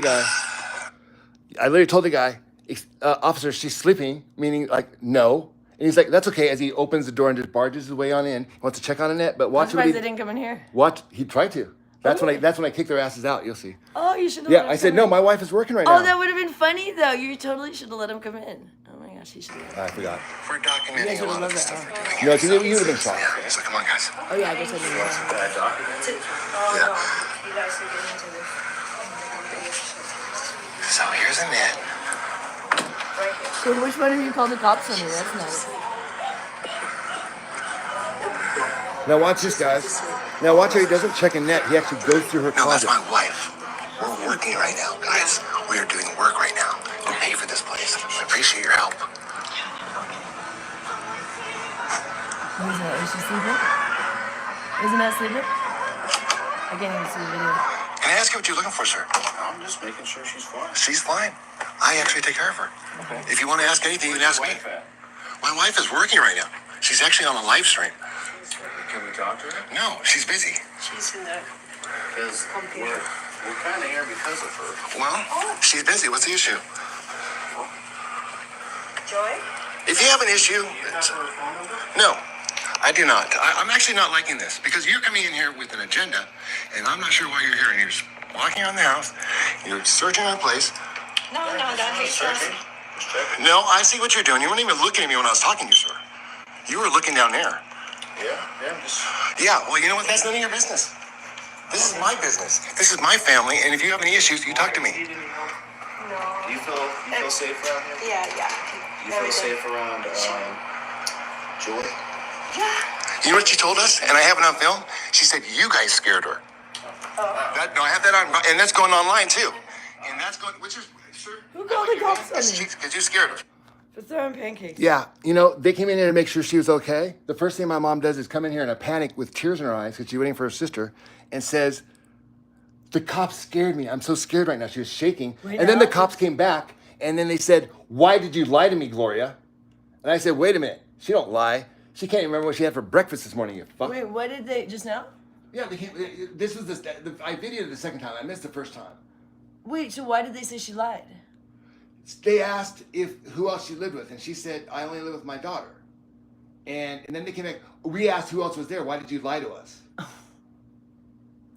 That's crazy. Wow. First of all, how would they know that we were here? Well, I'm live streaming, so someone obviously from right now would just call. Yeah. That's hilarious. Well, that's cool because they can actually. Someone at the police office, obviously LVMPT, must be watching. Right. Well, Hey, listen. guys. Yeah. Hi guys. Hey, by the way, Joe's a big. This one's a big Joe Lombardo supporter. I love Joe. Go Joe. Which, by the way, I told the officers after I I'll berated vote them. for Joe. I don't vote, but I would have voted for After Joe. I berated them for overstepping their boundaries, I let them know I voted for Joe, even though we don't. We don't vote, but we would have voted for Joe. But We would've. told everyone to vote for Joe. Yeah, we told everybody. We love Joe. He hearted one of our tweets many years ago, funny enough, from when the Mandalay Bay shooting occurred. Yeah, we made a nice little tweet because we lived right by there. The closest you could live. We were living in the apartments that our window of our room, you could see Mandalay Bay and the Luxor every day. And so that was our neighbors were at the event with little kids. It was crazy. We were just randomly sleeping that night, which was weird because I normally worked. It was like a Friday night, and I just wasn't that night, which was really weird for no reason. It was one of those things where I just went to bed early that night, and then it happened at like 10, I think it was 10 p.m. or somewhere around there. And I didn't know till the next morning, and it was crazy because my phone had like blown up. Like I'd literally like slept through my phone calls and stuff, and it was weird. I mean, it was a time when I was totally sober. There wasn't any sort of I had posted weirdly that morning. I had taken photos in my uniform, which I had not done. And this last time our storage, there was a whole big fiasco with that. Anyways. You guys, did you know that? Anyways, we had a big deal with our storage company because they kept saying our thing was air conditioning, and it wasn't. It was coolers, and then they turned it off for the entire summer. The coolers, and they said that it was like, oh no, it was just broken. Oh, they just simply just broken for a minute. We're just getting a freeze. I'm like, really? All summer, so like all of our stuff got ruined in our storage unit here in Vegas. Like. They let it it got so hot. And can you imagine in the middle of the summer, a storage unit with no air going in there, and they had turned off all the coolers. We paid for refrigerated, air conditioning. Anyways, Vegas always has wonderful things. It's just like when in the car mechanics say you pay $10,000 and you end up bringing home a car that doesn't run and still has Smith's grocery bags and a leather fashion belt. Okay. These things only occur with a car that belonged to Gloria and Annette, for one thing. So you say, how in the world would have those things in the engine bay? You go. The rats were dragging that stuff into I call them rats. They were mice, but they were the size of New York rats. They were huge because Gloria had such a plethora of food that you can't throw out. So they were huge. And the LVMPD were so scared today that the mice were here, that they had to come. They were like jumping over them, dodging them. Can you guys believe they came today? You guys, come on, LVMPD. You guys should know us by now. I mean, we have like quite a relationship with the LVMPD here because we're like these people that everyone thinks is like so insane just because we don't really follow the status quo and we don't have normal jobs We don't have and filters. we don't have kids. And we don't have filters. So we don't have a lot of barriers that like a lot of people will follow the rules like fully, or like there isn't even like a rule that we're breaking. It's just like behavioral rules. Like, oh, you're not supposed to act that way. You're not supposed to throw pancakes at a woman who abused her children their entire life. Okay. And you had to step in and change your entire life for her, and you like suffer every day to take care of this woman who is awful to you, and you get the cops called on you, and you threw 2 pancakes at her after she came at me with wine bottles when I first got here. So scariest thing I've ever experienced. Okay, I was abused when I was young, and it wasn't nearly as scary as when Gloria came out with me with a wine bottle. She is a hateful, nasty woman, and it scared the living daylight. I've gone to jail. I've been in survival school. I went through POW training in the military. I went through basic training. I've done all this stuff. Nothing, I've, jumped out of planes, whatever. Nothing was as scary. I've lived in many countries. I go to New York all by myself all the time, to New York City and all by myself. At night, I go take the subway. I was never as scared as when Gloria came out with me with that wine bottle, because the hatred in her eyes, and that's how she is. She's a very, very hateful person. But if you come and talk to her, she's so sweet. So that's perfect when the cops come. And that's how everyone thinks she's super sweet, but she's a very, very, very aggressive, hateful woman. And now she's all docile because she's doesn't like that she can't go gambling. But if she could go gambling and control her finances again, she'd be just as vile, because once she gets a hold of money, it's like the Lord of the Rings. I mean, it really turns her into a really nasty individual, because she puts money over humans. And she loves the idea of you working, even if it was like working at 7-Eleven, like just to like give her like $5 to go gamble. I mean, she would be happy if Annette was like doing a slave job basically and could give her money. And it just makes me sick to my stomach, because it should be the other way around. I mean, she should be wanting to work for Annette, not the other way around. Like, she would be super stoked if Annette made money to take care of her. But that is not going to happen, don't you guys? Oh, she's found out We today. would, she found out today. She'd be like, ooh. She literally thinks we all should take care of explain what her. happened. Even though we would, and we have taken care of her, and everybody has taken care of her. But you don't understand, right now, we're focusing on Annette, so it doesn't seem like we're taking care of Gloria, because like she can't go gamble and she can't have cash. Those are like the two things that she's the most upset about. She can't have her caffeine. She can only have decaf tea. But that's because of Annette, because she cannot have those things and not give it to Annette. It's like impossible. We said, Gloria, you can have coffee if you just don't give it to Annette. Next day, Annette has 5 cups of coffee, and she's berserk. Same with the cash. She gets the cash, she's back on meth. So it seems like we're punishing Gloria. And then it seems like we're punishing Gloria because she has to be in the living room. But here's the thing. When we first moved in, we told Gloria to keep her bedroom, and we stayed in the living room. Me and my husband, I slept on the recliner thing. It's like this little recliner chair thing, and he slept on the couch for the first several months. And no one wanted to be in here because this room was so infested with bed bugs and so infested with mice. It was the worst room in the house. It was the nastiest room in the house, and you couldn't even walk. There was no floor in here because it was taken over, and the shower and the toilet didn't work in here, or the sinks. Nothing worked in the bathroom here. And it was so disgusting in this room, and it was the worst. And so Gloria would sleep in the living room as well. So then she started sleeping in that recliner chair, because at first she was on the bed, and then she realized, I don't like the bed either. So she wanted to come out there. So then there's the net was in her little cot. Back then when we first we didn't have any money. We all got Net's on her cot. We have the 3 of us in the living room because no one wants to be in this room. It was so infested.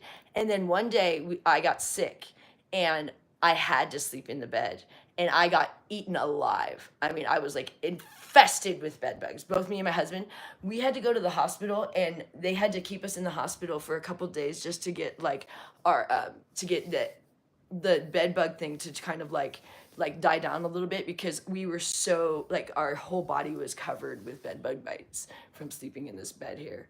And it was insane. Like, they kept us, like, we slept, both of us. My husband was in the hospital, and I slept in the chair in the hospital with him, because they kept him for it was like 4 days, because something happened. He was having respiratory things because it was so dirty in here. So he went to the hospital, and they kept him there because they knew that if he went home, the bed bug thing had gotten so bad. So they were like, we have to keep you here till this kind of dies down. And I didn't want to come back because I didn't want to get any more. So we were at the hospital, being like, can we stay another day? And they're like, no, your insurance won't cover anymore. You gotta go.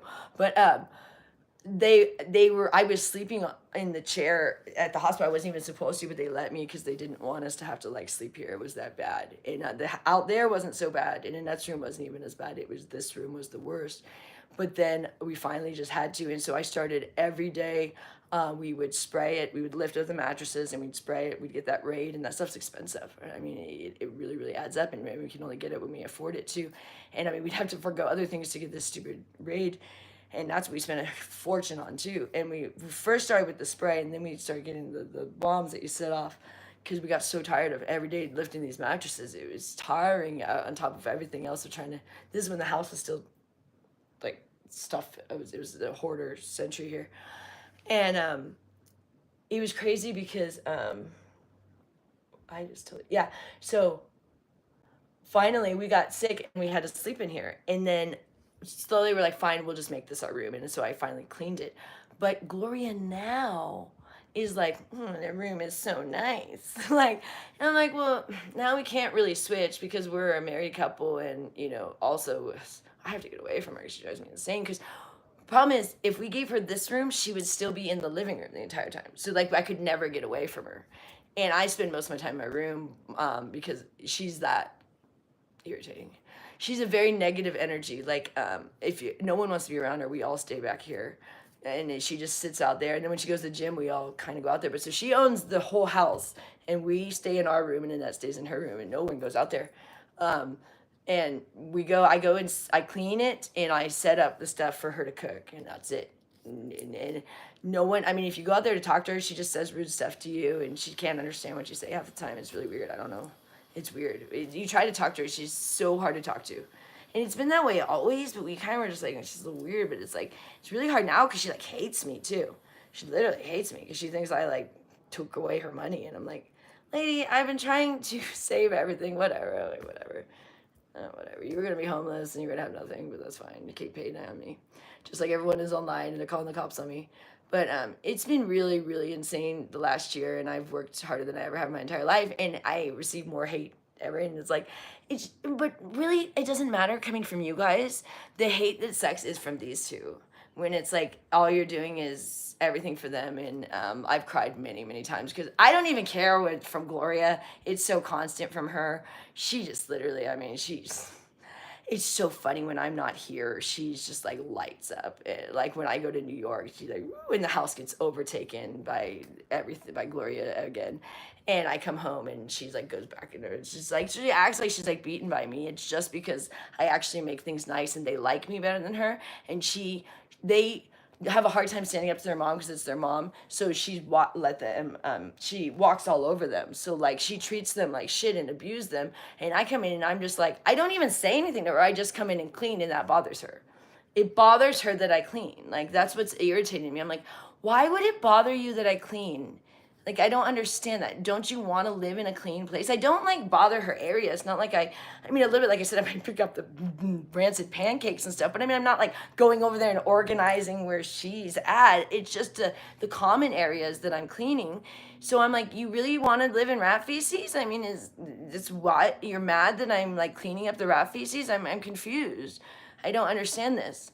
So I don't know. But from her, I'm like, whatever. But when it comes from Annette, it's really frustrating because Annette loves me, but there's such this barrier. If I say anything about Gloria, then she hates me, like for a minute, you know, and then she'll come back around. But so in the blog this morning, I got a little nervous afterwards because we were okay, but she was pretty upset. So I probably won't talk about Gloria again ever with Annette. And I want, when we're with Annette, to be more just asking Annette questions. That's why I wanted to do this blog today, because she really doesn't like the discussion of Gloria, or of anything of really like her sickness. She doesn't like when you guys ask about like the hallucinations and things, just to let you guys kind of know.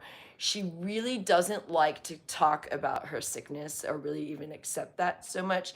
She really wants to just be treated normal. So the more like questions about like, just even if her answer doesn't make sense, it just trying to like draw between the lines of what she's saying. And it's often really funny, or it kind of can make sense too. And often it's really genius. But sometimes it's just funny what she says. So like you can ask something off the wall, but try to stay away from things like about her sickness, and definitely about like the house, and don't ask about like the bed bugs and stuff, because she really doesn't like even thinking that they exist. She always says they don't and stuff. So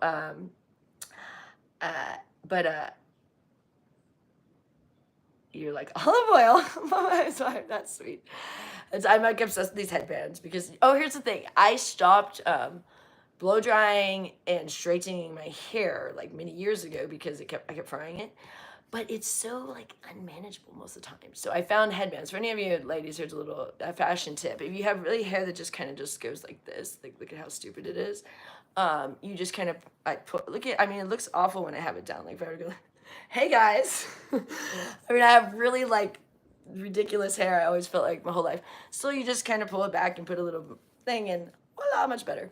I feel a little sleep, but I found headbands help, or or you pull it up, half up. But my hair down, because I used to when I would straighten it, you style it. But when it's just on its own, it's like. But I found I really try to be like a natural person. Like that's where I get frustrated when people really get accusatory of me of anything, because anything I do is from the heart, and it's always been that way. Now, I have been very mean to people and very aggressive, but it was because I was like being expressive. Does that make sense? So like, I'm not abusive. Okay, this is funny. The pancakes was the only thing I've ever done. Okay, so I don't hit Gloria, and I would never, ever, ever touch Annette or even yell at Annette.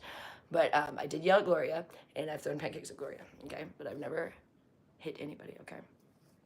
So, or throw anything at anybody, or he mops it. So Gloria coming at everybody with mops, anyways. But anyways, okay. So, where am I going? I'm very emotional and expressive because my mother committed suicide when I was 20 years old, and when that happened, I kind of lost my ability to be fake. I realized like life became really, really real. And I was only 20, and I was in the Air Force, and I was doing great in the Air Force, and I loved the Air Force. I was an airborne surveillance. I had become an airborne surveillance instructor, first a technician and instructor on the AWACS plane, which is our surveillance plane. It's that Boeing 757 with a big radar rotodome on top. I don't know if you guys have ever seen it. It's like this black radar dish. It was really cool, and I went all over the world, and I had a great time, and I advanced so quick. I got senior airman below the zone, and I got like airman of the year, and I would honor grad and basic training and stuff, and I was like getting all of the things that I always got the excellence in the physical fitness things and stuff, and the room excellence in room inspections and all that stuff. I mean, I was like the stellar airman, okay. And I was having a great time, and they made me an instructor within really only like a year of me doing my job. And I didn't even want to become an instructor, but they advanced me before everyone else, which of course pisses everybody off, which is irritating. It's actually irritating when. Annette would like to say hi to Hi, everybody. here's Annette. Come on. How are you? Oh, hi, sweetheart. Okay. Oh, perfect. Here she is. Oh, good. Oh, everybody, here's Annette. Hi. Hi. Good. There you are. There she is. Look, everybody. There she is. You want to say hi? All right, so let's see. They said, I'm sorry for, okay. Here's Annette. All right. All right, everybody want to say hi? Did you have fun? Rabbit? Yeah. You know what? He has been in there sleeping. We Oh, should get him- good. Well, Oh, I think good. we're letting him sleep for me. The problem Wonderful. is, we're getting his cage today, but he didn't get enough Oh, good. sleep. Oh, good. Oh, good. So he's sleeping. Okay. You got I some love time, you. honey. I I love you, love you baby. too. Okay. All good. All right, bye, sweetie. Bunny, that's a good point. He has been snoozed out. What happened is bunnies sleep a lot, but they need like a cage of some sort so they feel safe to go into. And the poor guy had like nothing for the first. Well, when did we get him? 2 days ago now. Has it been? Yeah, this is day. I think this would be day 3, and so he just has had like no sleep. So I really tried to make it. He's in my closet, and he's like under my ottoman, but I also closed the closet door enough to like he could get out so he doesn't feel trapped, but like as much as like I could to where he's, and I turned the light off, and so he's been in there. And oh gosh, the issue is the pee. I hate animal pee, but I'm trying to be like, you know what, I don't want to be judgy of like, as like if I was a parent, you gotta accept these things. But this is why I normally don't have pets. Like I really appreciate that someone gave us a pet, but I wouldn't have chose to have a pet. But he's so cute, so I'm like, all right. But I'm really a clean freak, which is insane living here. That's like what's insane. I am like a clean freak, and like this is as clean as someone that's a clean freak has been able to get it in a year, because I'm telling you, it's an everyday thing where you go, why don't you just clean your walls? Like because there's so many other things I'm doing all day long on top of my job, but I'm like doing all of the other cleaning, so no one else cleans at all really. My husband a little bit, but he's not as helpful as I would like, because he was raised by Gloria, so Gloria didn't teach her children anything. So I've had to try to teach my husband as much as I could in the last 12 years, but he was like a child when I met him on a lot of things because she didn't do any raising, and they only had their dad, but he was a workaholic. I mean, he created credit card processing, and they had the top Traeger sales in the United States and stuff, and they owned a hardware store, and they owned a convenience store, and his dad actually was one of the original there was two members that created Nike. It's Richard's dad and his friend, but he didn't want Richard's dad didn't want to be in corporate life anymore, primarily because of his wife, I think. No, you're crazy. I just got told I'm crazy. But I think, so he's kind of stepped away from a lot of, I think he's, okay, maybe he was talking to me. He stepped away from a lot of opportunities because he didn't really want to be taken away from the household, and they're from Portland, and that's where Nike started, and he really was, he knew it was going to be the most successful company. I mean, they already had things going, but he actually stepped away because he just didn't want to be away from the family, and that's why he created the hardware store, so that he was there, and he gave Gloria a job of working at the hardware store because she's useless. So he basically and his dad also was the main accountant for all of the Sherry's restaurants. He was the CPA for all of Sherry's, all over. So Richard's father was super, super successful, and he pretty much stepped away from all of that to do a little hardware store in West Lynn because all those things were taking him away from his family, and Gloria can't do anything on her own, so he couldn't be away. I see now. We were always like, why would he do that? And so it's sad because you know how they say behind every successful man is a successful woman, and there is some truth to that, because if your wife is just a constant burden, and then on top of it his daughter got sick, but that wasn't till she was in her 20s, but she was always showing a little bit of signs of something, she wasn't. And also his kids were difficult because they didn't have a mother that raised them. Gloria is useless for parenting, but not only useless, she's actually detrimental. It'd be better if she was just useless and stepped away, but she actually comes in and is detrimental. The other day I got so infuriated because she has this thing where the only thing she likes to clean is the floors. And it must be a Panama thing, because when we're in Panama, they do it consistently because it's so wet there that they never have carpet, and they always have tile floors, and they are always mopping the floors. Well, Gloria does that, but she leaves them super duper slick and doesn't give us any warning on it, and doesn't wipe them up at all. So she just, out of the blue, she might have been sleeping all day. We think she's still asleep, but she got up for 10 minutes and mops the floors. And so we go in and we bust our ass so many times. I got the biggest cut on my leg one night because I went and I took one step and I was feet in the air, slid on my ass, and I'm I cuss, and then she's oh, the floor's wet after you fall on your ass. And you're thanks, Gloria. Thank you for mopping the floor at midnight. Because most people expect a slick floor at midnight when they come in when it's dark and they have to go to get the light switch.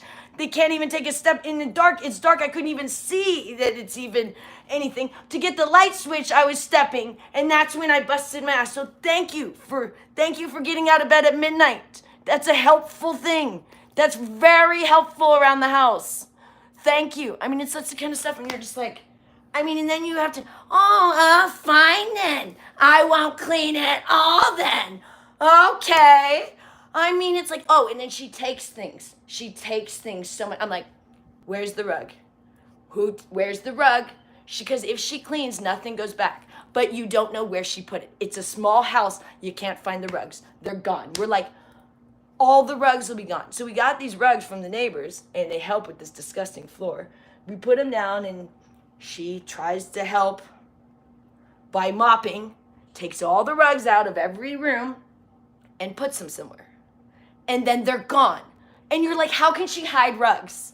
How can she hide rugs? There's only so many places in this house, but she hides rugs. And you don't ever find them. Just someday they come back. And you're like, and so the other day I lost it because I just got a new rug for the bathroom and I was going to take a bath. And I was like, Richard, you got to go find a rug before I lose it. Where is the rug? And he's like, I don't know. And he looked and looked and looked. And like, I'm in the bath for a while and then he's like, comes in, finally found it. I guess this time she had put it outside, I guess. And it had fallen off a bush or something. I had to get on her because she was putting all of her... We have a dryer. They didn't have a washer when we moved in. They had a dryer. So she wasn't doing any laundry. But then I got her a washer. She always had a dryer. So she would not use the dryer. She would put all of the clothes in the front yard. We live in a very nice community. They already don't like us. I mean, they really don't want us here, but they accept us being here because we've made it so much better. Because the rats were falling into the streets. They were dying in the streets and stuff. It was pretty bad. They got run over by cars and stuff from Gloria's house. They were leaking into the... People were probably getting bed bugs from this house and stuff. It was getting bad. And Annette was so berserk, screaming. Cops were here all the time. So they've been very happy since we stepped in, and the house is disgusting. She wasn't paying either, on top of it. So, she was putting everything in the front yard, and I said, Gloria, you can't. It's really a nice neighborhood. You can't not do that. They really don't like that. You gotta not hang the clothes in the front yard. Put them in the dryer. Use the dryer. So, guess what she dries now?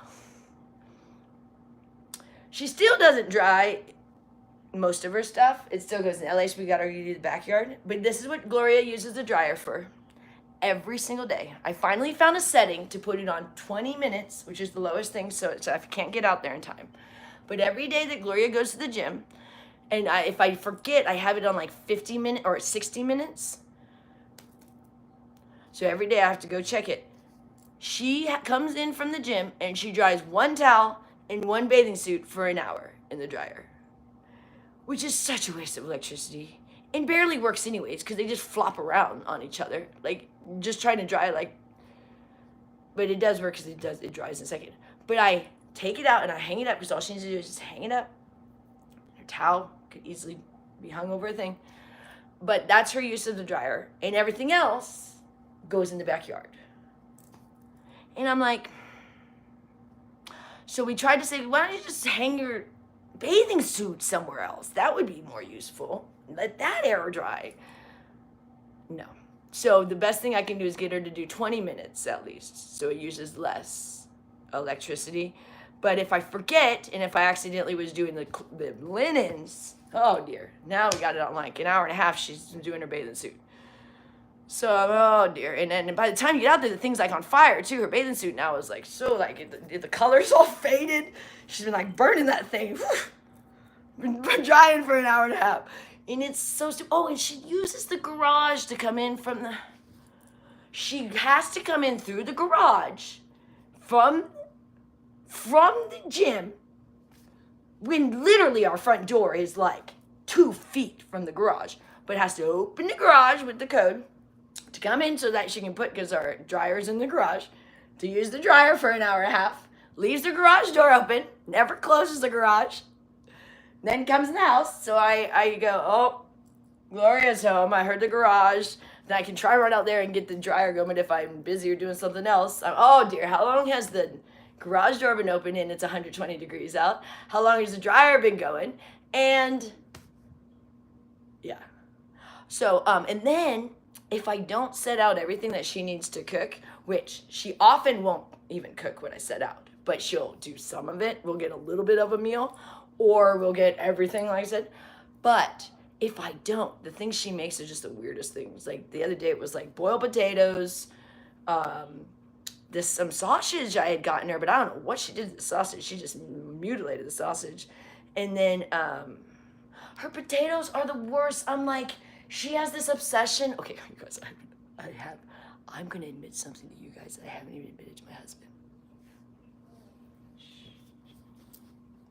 So,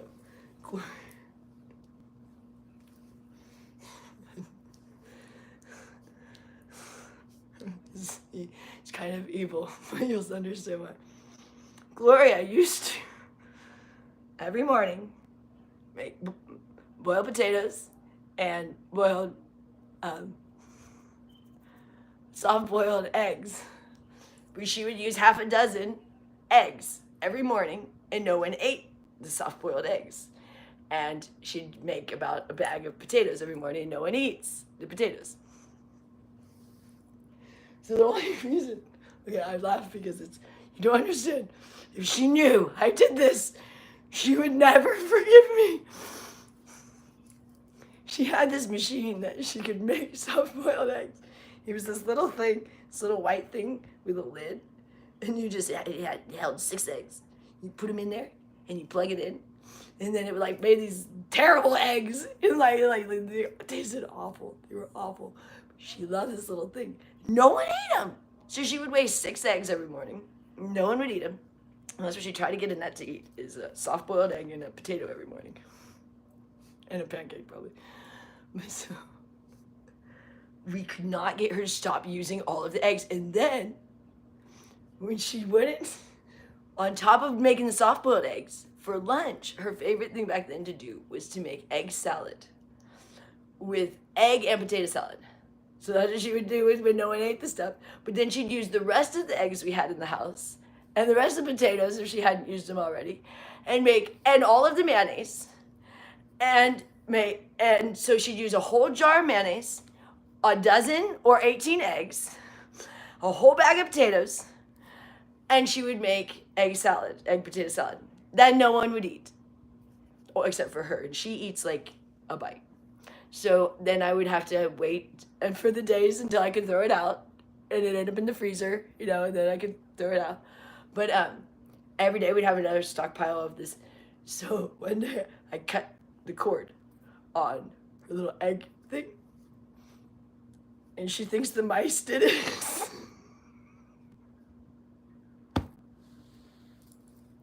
Don't tell. So we haven't had soft-boiled eggs or egg salad since that day. And we've just been very fortunate and saved us a lot of money. But no doubt, the mice are who bit her cord. I know it sounds cruel, but come on, you guys. I mean, it was costing us a fortune. And she would not stop making it. And even I couldn't tell my husband, because he'd be like, oh, that's just mean. And I'm like, it's kind of mean, but it's also like a necessity. I'm the one paying for this, and I'm spending a fortune on mayonnaise, eggs, and potatoes that no one is eating. And she won't make anything because she's so burnt out on that. Like, she would use all of her energy cutting potatoes and making egg salad, which is a pretty elaborate thing. And so, you probably heard now. I didn't tell anybody. And they're like, oh, look at that.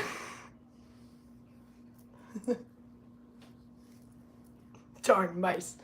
No, but they did chew the cord for the, everything wasn't working here because they were chewing all the cords. That's where I got the idea. They actually ruined the Porsche. They were chewing the, that's why it went in. Oh, someone's knocking. That's probably Annette for cigarettes. Hold on one second. Is that Annette? Yeah, let me get a cigarette so you go. You can say hi. I'm still on that thing if you want to come say hi. All right. You can say hi. There you go. Yeah, see you. There you go. Give me a cigarette. There you go. All right, love you, baby. So, oh yeah, the cigarette thing. I would love to get her off the cigarettes because it's so bad for her. And I've never smoked a cigarette in my entire life. Not one. I've never tried it. I've smoked weed, never a cigarette. I hate cigarettes. I hate the smell. I hate all of it. And so it's really hard because she smokes consistently. But it's what she loves, and I'm not going to take everything. I mean, I took caffeine away from her. We took the meth away from her. We've taken a lot of the candy away from her. But the thing is, what we've tried to do is slow her down. So what I do is I buy 3 packs at a time, and then I make little packs of 3. And that's what I give her. So right now I just gave her 3, which I'll show you. There, I have like a whole drawer full of, see, I'll just grab a couple. Show you guys, I won't remember. I have a whole drawer full over there of, they just have 3. And that's another thing I have to do all day long is go around and collect the boxes because she leaves them all over the house. And so then I collect them and then I put 3. And so she comes all day to get them and she doesn't mind doing that. It's also was a good way for us to, she sometimes will isolate herself a lot. So by coming because we did both, you know, we used to just give her the full packs, but she actually kind of likes it better this way because she actually would lose packs sometimes too. So she kind of likes, but it was also her way to kind of come see us, but she does it all night long. I now have been so kind of in tune with it that I pretty much can wake up to, she's a light little knocker, and I just hear it just like, and I'll hear it at night, and oh, there's Annette. And we'll get her cigarettes. It's only really like 2 things she knocks on the door for.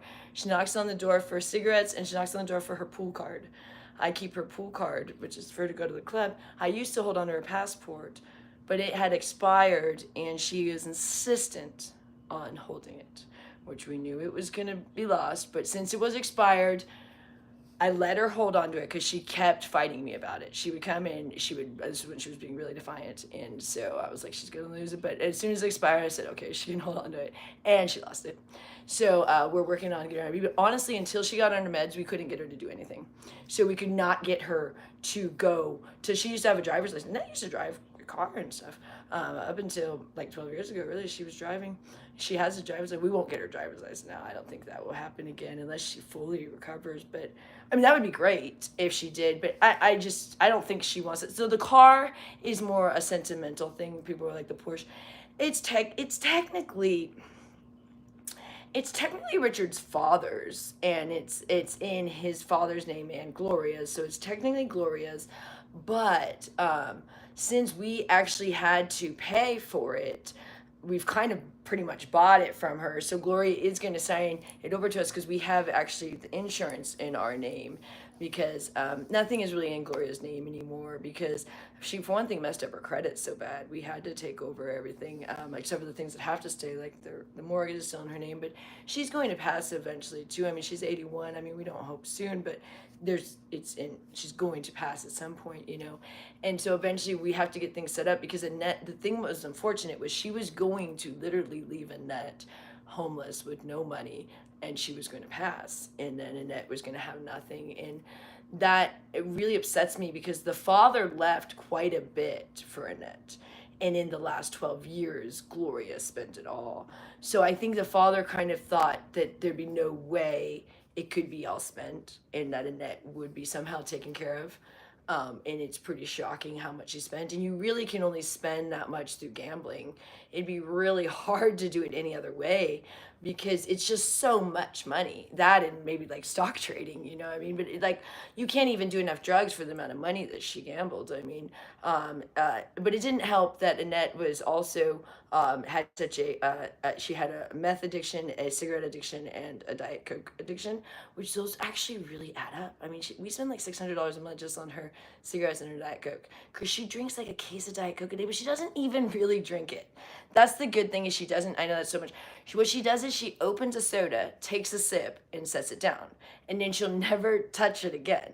So it's literally like a sip of a soda, but she goes through like a case, and it's just her thing. And we have these things that it's like, you're like, well, what things are you gonna allow and what things aren't you gonna? So you have to like allow certain things, but some things are just like, I'd like to have and not have soda because it doesn't make any sense, and she barely drinks it. I go to not have tea, but Gloria won't stop with that. But it's like, also, I don't want to come in and take everything because I did have to come in and stop the coffee because the coffee was insane. I mean, Annette was so berserk, and Gloria is a coffee freak. So Gloria likes to still go dancing. She's 20 years old, and we're like, whatever. We don't go dancing or do anything like that. We spend time with Annette, but we're like, fine, Gloria, we want to go dancing on a Friday night. She goes to like the casino. We don't let her gamble anymore because the reason why we don't let her gamble, people are like, oh, you're mean. It's because she's really nasty when she gambles. It changes her whole mentality the second you give her any money. It's like the Lord of the Rings. And also, like we said, if she comes home with any change for Annette, that's our biggest concern. Even her energy, we don't care that much, but if she comes home with any money, like $2 is going to get to Annette, and you can't get it from Gloria because she'll lie and she'll hide it.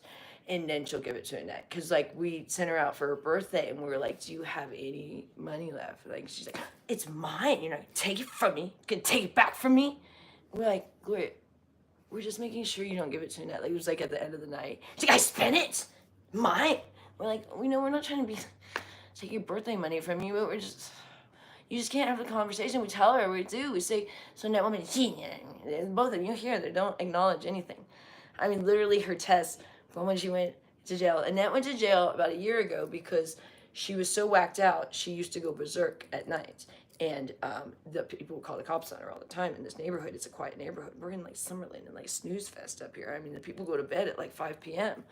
I mean, Gloria, that is similar in that sense, except for where they're all different is these people are very, very clean. These people are like super tidy. Gloria is the only dirty person in this neighborhood, I guarantee. I mean, I like, Gloria, what do you think these other, I've talked to her about this. Gloria, what do you think these other people do all day long in their houses? And she's like, oh, I don't know much TV. I'm like, no, maybe a little bit, but they clean all day. That's what they do. That's what they do. That's what they do. I know, that's what I see them. They clean all day. They're super tidy, everyone here. Gloria, you know what she does all day? Watches novellas or Deal or No Deal. That's her new thing, but she hasn't figured out how Deal or No Deal works. She still can't figure out why when they open the thing, why they don't get that money. She gets so excited every time they open the million. Oh yeah, they got it. And she doesn't understand why they don't get that when they open the suitcase. Have you always watched Deal or No Deal? When you open the million, that means you didn't get it. If you've never seen the show. If you watched the show once, you'd probably figure that out. Gloria's watched every episode. So you guys go, oh, well, you're picking on a retard or something, you know?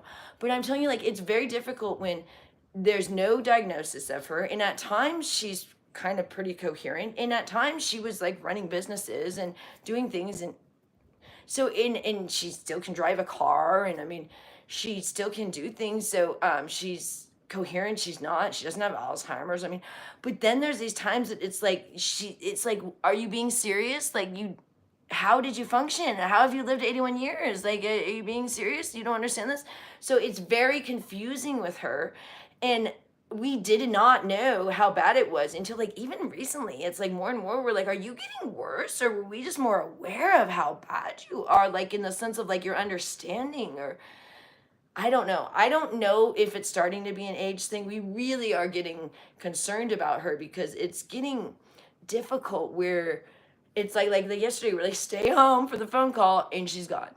And we're like, but you'd say that's an age thing, but that's a Gloria thing. I mean, that's how she's always been. It's like if something isn't right in front of her face. I was telling this story the other day where I set out everything and I put like the 2 ranch dressings next to everything. But like she thinks of them being in the fridge or in the cupboard. She usually puts dressing that's already been opened in the cupboards and she eats it that way. So until I came in, she always ate dressing from the cupboards after it's been opened. Dressing is like perishable once it's opened. It needs to be refrigerated. All of her things she was doing that way. I said, Gloria, these condiments have to go in the fridge once you open them, not in the cupboards. So every day I have to take all the condiments out of the cupboard. She puts them in the cupboards. So she puts everything in cupboards after using it. So like you guys understand, like this only she thinks since she got them at the store and they're not refrigerated, that's but if you read on the thing, it says refrigerate after opening. Also, she doesn't understand freezer burn. She thinks that a Smith's grocery bag wrapped around something and put in a freezer will be good to eat later. I said, Gloria, you have to seal it. So you have to do like a Ziploc bag. So I got her Ziploc bags, but she doesn't seal them. So I got her the one with the glide. She doesn't close them or put them on at all. So I don't know. Or she leaves all the air. Have you ever seen a Ziploc where you don't take all the air out and it's like big old like, wow, you let all the air in there on. I don't know, but it's hard because it's like, what's wrong with her? Like, we don't know, and we can't get her to accept that there's anything wrong with her. We're like, can you maybe go see it? Me need help. You guys are funny. You guys need help. We got help. That's the thing. I've gotten lots of help. I've seen a lot of psychiatrists. I know I'm not great. I have done a lot of work on myself. Like a lot of work. You guys, I have probably seen more counselors and psychiatrists than anyone. They've been sending me since I was a little kid. They've been sending me since my dad left. I was like 6 years old. They started, actually probably, no, before that. Before that they sent me because my tried to kill me when I was 5. And they sent me and my mom, my mom was very suicidal when I was 5, and she was going to commit suicide and have me commit suicide with her. And I have all the memory of this. I was like planning I said, let's jump off the roof and stuff. And she's like, we were going to take pills, but she crushed up all the pills and stuff. Then we didn't end up doing it. But so they sent us to counselors, if you can imagine. And then my dad left, and they sent me again.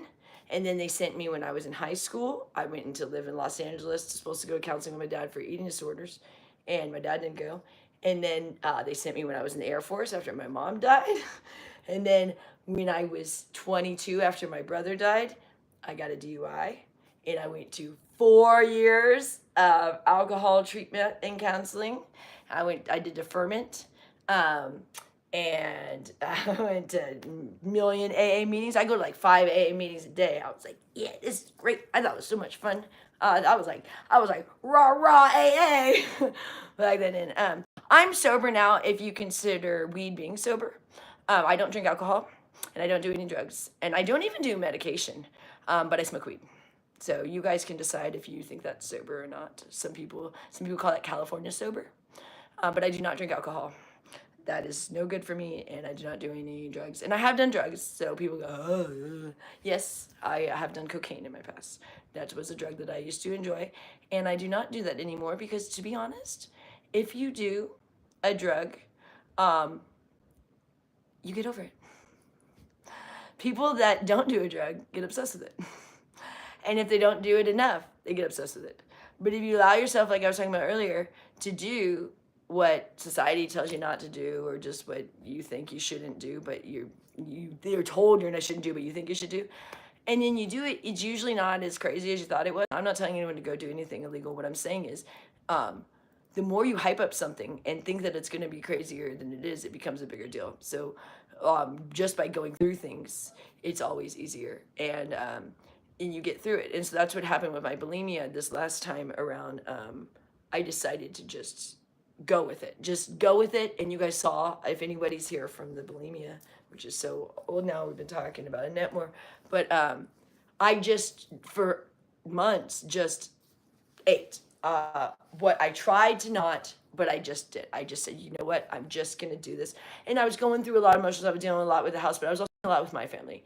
I have a lot of family stuff besides this family. Like I'm disconnected with my own father, who doesn't care about me, and my sister, she got upset when I brought up that maybe my stepfather had a play in my mother's suicide, because for one thing, he gave her a gun. She didn't have access to a gun, and she was suicidal. So anyways, but I'm not getting that. But so I'm not in contact with my family as much, and a lot of my eating disorder stemmed from that.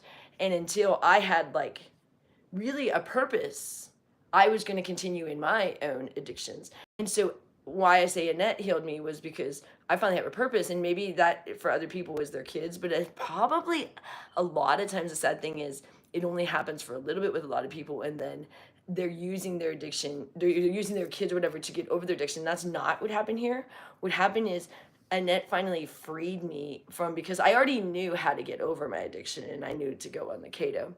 And I already knew what was causing it, because like I said, I've gone through so much counseling, and I had done through the steps of going through it. I went through 5 years of, it was really, really difficult when I first came off my bulimia in 2015.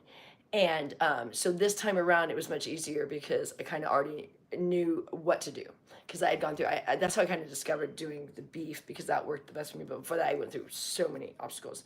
But anyways, I don't want to bore people with that too much, but what I'm saying is, this time around, that last time around, I really didn't have like a purpose, because I don't have kids, and I kind of, it's just me and my husband, so I was kind of just flailing around, so it was easy to kind of like fall into old addictions. And it happened when I was living in New York, because during the pandemic, and there it was because there's the best food in the world, and it was my first time in New York. And so in a way, I don't fully regret it, because like, well, at least I experienced that. But like I said, and that's what I'm saying, where I'm glad I experienced that food. I'm kind of glad in a way I went back, but I'm glad I'm over it now, and now I don't need to do it again. So it's like, you don't need to, how many times do you need to go on the roller coaster? When you're a kid, you think a lot of times, but as an adult, you're like, I'm good, can we end this before it's over? You want it done, you know? So as you get older, and I'm 39 now, and so by finally realizing Annette needed a caretaker got me out of my own stupid addictions that were primarily a lot of times out of boredom.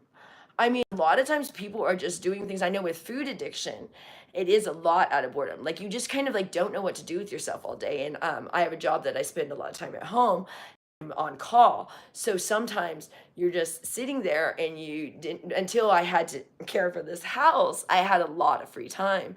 And I would find myself, if I wasn't kind of like always busying myself, then I would be wanting to eat.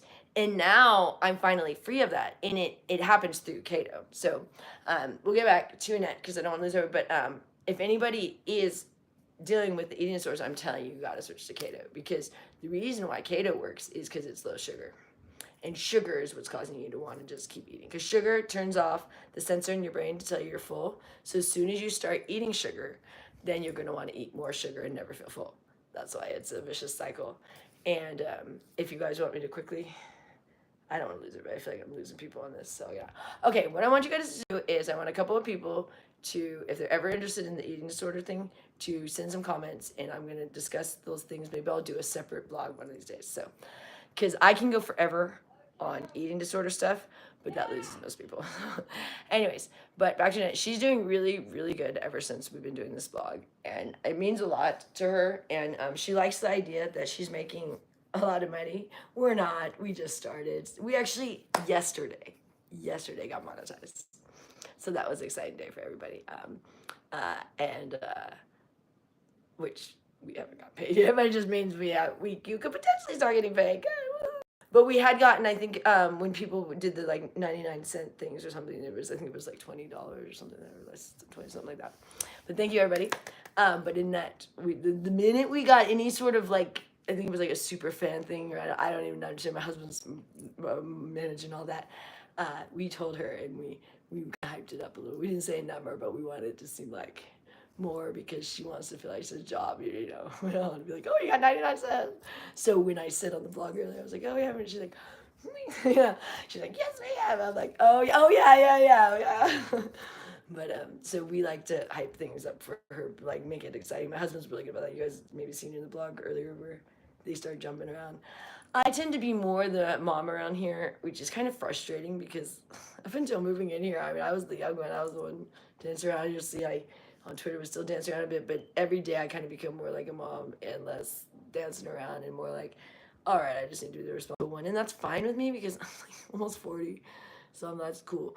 But anyways, if you guys have questions, please ask. Don't call the cops. I mean, you can see clearly Annette doesn't lie, like, in her emotions. They're very obvious. So she will scream at me if she's mad at me, and then she'll come in and hug me when she's not. And that was very sweet that she came in and hugged me, because I was worried because of the blog earlier, because when I talk about Gloria. But you guys, I think I'm getting tired. I'm gonna jump off here soon. But I appreciate everybody. This has been fun, and I think we have a Cash App up. We talked about it there. I gotta work on the wish list. I honestly, once I get off here, I'm gonna start. Primarily, I gotta go see what's going on with the money. Then I gotta go clean up Annette's room. Then I gotta go see what's going on with Gloria. Is probably at the gym, so I gotta go clean the kitchen she probably made something from breakfast. And then I gotta go set up what she's gonna make for lunch. And I gotta go check the mail before Gloria gets here, because she'll lose the mail. And then I gotta go, what day is it? I gotta go grocery shopping.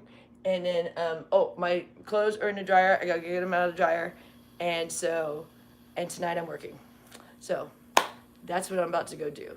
And I did want to lay out, but we don't got time for that, because not gonna happen today. We don't get to go to the thing we bought ourselves some the cheapest ones you could get online, that lay down 3-way, you know, these little foldy things. And so we could just lay in our backyard, because we can't go to the pool here. We get 10 passes a year we can go as a guest. Me and my husband are guests. Annette has a card and Gloria has a card. And so they go, and we can go as guests 10 times a year. So we're waiting for summer, because that's the best time to go. We'll go, but it's weird when we go too, because it's all like senior citizens. We're in a retirement community, so it's kind of strange. And they look at us like, what are you guys doing here? And then all of us look weird. So we're just a walking nightmare. And people are, oh dear. But last time someone came up to me and wanted me to be a delegate for something because I had my American flag towel. She's like, oh yeah, I'm like, okay. She said she was going to invite me to these patriot meetings or something. Not a delegate, I'm like, oh dear. Oh man. So I don't know. I don't vote. I'm not political. I really don't care either way. I really don't. I just want it to be okay. And it's been chaos for pretty much since Obama's been done. It's just been chaos I feel like with the politics. Ever since Trump came out, because it was chaos, and I'm not even saying whether you like Trump or not, I'm just saying it's been chaos and I actually like Trump. I mean, I don't know if he's a great president, but I like him. I think he's hilarious. But anyways, I don't agree with everything he's done for sure, but I don't agree with anything any of these guys have done. Jesus. But I don't vote. So seriously, I really, okay, I will say I'd vote for Trump. I would. If I voted, I'd vote for Trump. Because Biden is like asleep and eating ice cream. I'm worried he's gonna have a diabetes attack with all that ice cream, and I can't even tell if he's awake half the time. At least with Trump, it's just like, ooh, what's going on today? You better turn on the news, check out what's going on. What country are we attacking or pissing off or cutting off taxes or adding taxes? Or what's going on? What women are getting violated? Oh man, they're grabbing the ladies. I won't say the word for all your squares on here. No, but anyways, I actually watched. That was weird. So I'm not political, but I watched a lot during was that 2016? Before, well, must have been before he won. So that whole year before, or whatever, the first time. That was crazy. I watched so much news, and it was entertaining. I'll tell you what. But I don't know. I really don't care either way. I just want what's best for everybody, and I don't think there is a what's best for everybody. That's the unfortunate thing, as the politics get so confusing, because, I definitely don't agree with this abortion banning thing. That crap's got to go. That is nonsense. That is archaic. I cannot believe we're going backwards on that. So that is no good for me. I think that is absolutely insane. So that's my politics there. That's all I'll say. But I just think that's going backwards. People are ridiculous. But other than that, I don't vote, and I don't care who votes or does whatever, you know what I mean? So it's like, I feel like people want to always, let's have sides, and politics makes it easy to have sides, and I don't like that. I think we all should just get along. And also even like the countries, I don't like war, and it's difficult because we all want to fight each other. But I like that it was social media. It brings everybody together because we have people from all over the country, and you can all see we're all kind of alike. I mean, we're a little different. You guys are wacko in America. I wouldn't throw pancakes at my mother-in-law or have the cops come. Can you believe that? I can't believe he didn't open the door. That would have been good. I would have been like, I would have known why when you guys called. It's not the first time. We've been doing social media on different platforms. Like we used to do Periscope, and it's not the first time someone called. I don't know why people think that you should call the cops on people that are on social media, because, unless you saw something where they were literally hurting okay, the pancakes is really a push. You guys are really pushing it on that because you've seen all the rest of the stuff. But I'm saying, unless you were seeing a live where, someone was, physically, someone was in that minute, assaulting someone, it'd be weird to call because they're live. They're showing what they're doing.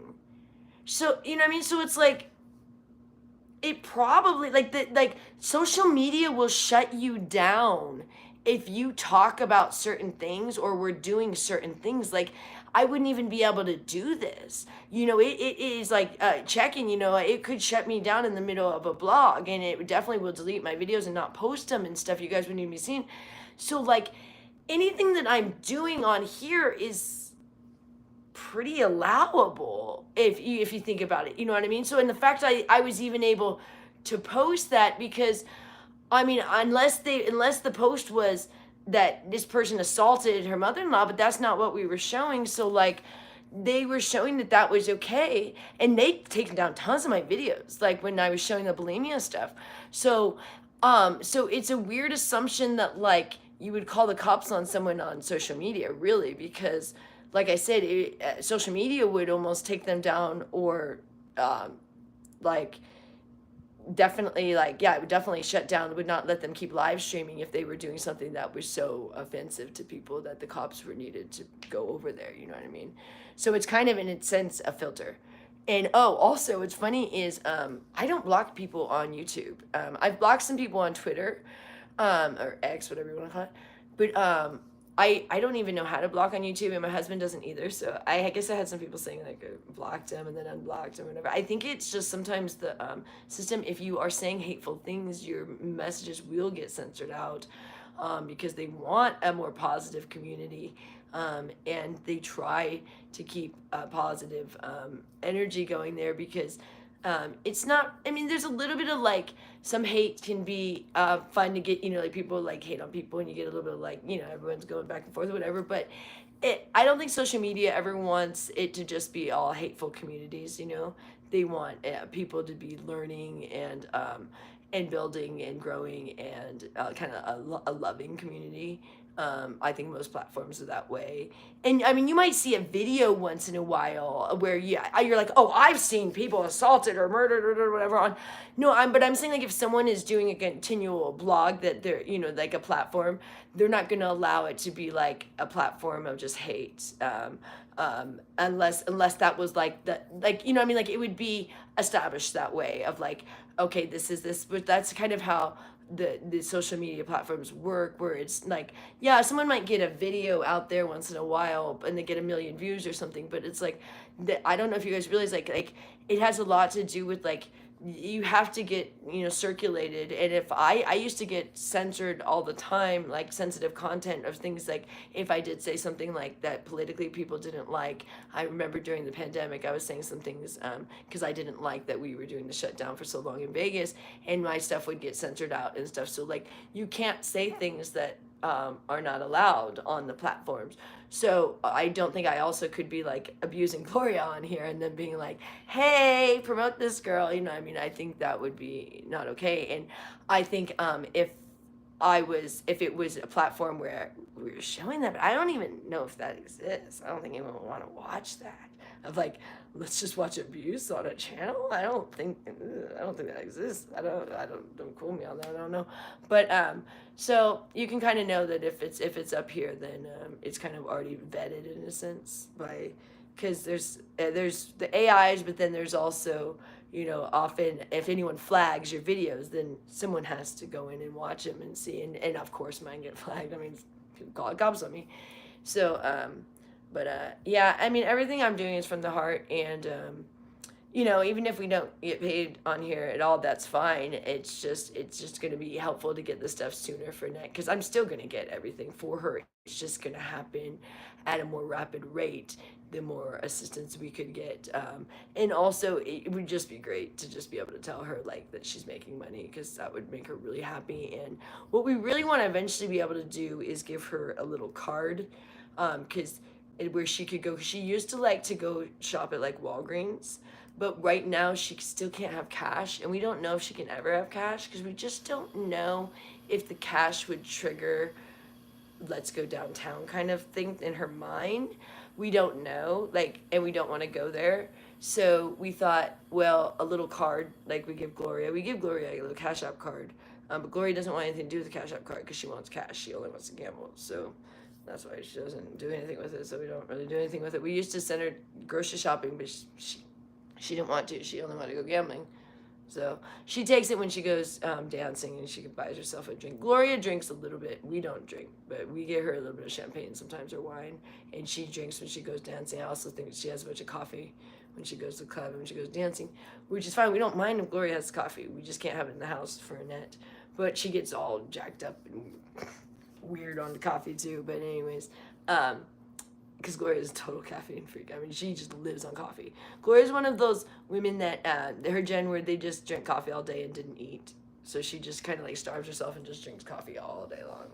And she also has diabetes, and it's really bad because she doesn't realize that, like, she doesn't drink black coffee. She puts like a ton of creamer in like 4 teaspoons of sugar in her coffee, and that's the other reason why I wanted to take it away from her, but she's still doing the same thing with the tea because it's so bad for Gloria's diabetes. So I'm literally trying to like help them because they can't help themselves, but they're mad at me as I'm trying to like help their health because Gloria has diabetes. She won't take medicine either. We have like a stockpile of diabetes medicine that comes in the mail that Gloria's supposed to take, and she won't take it.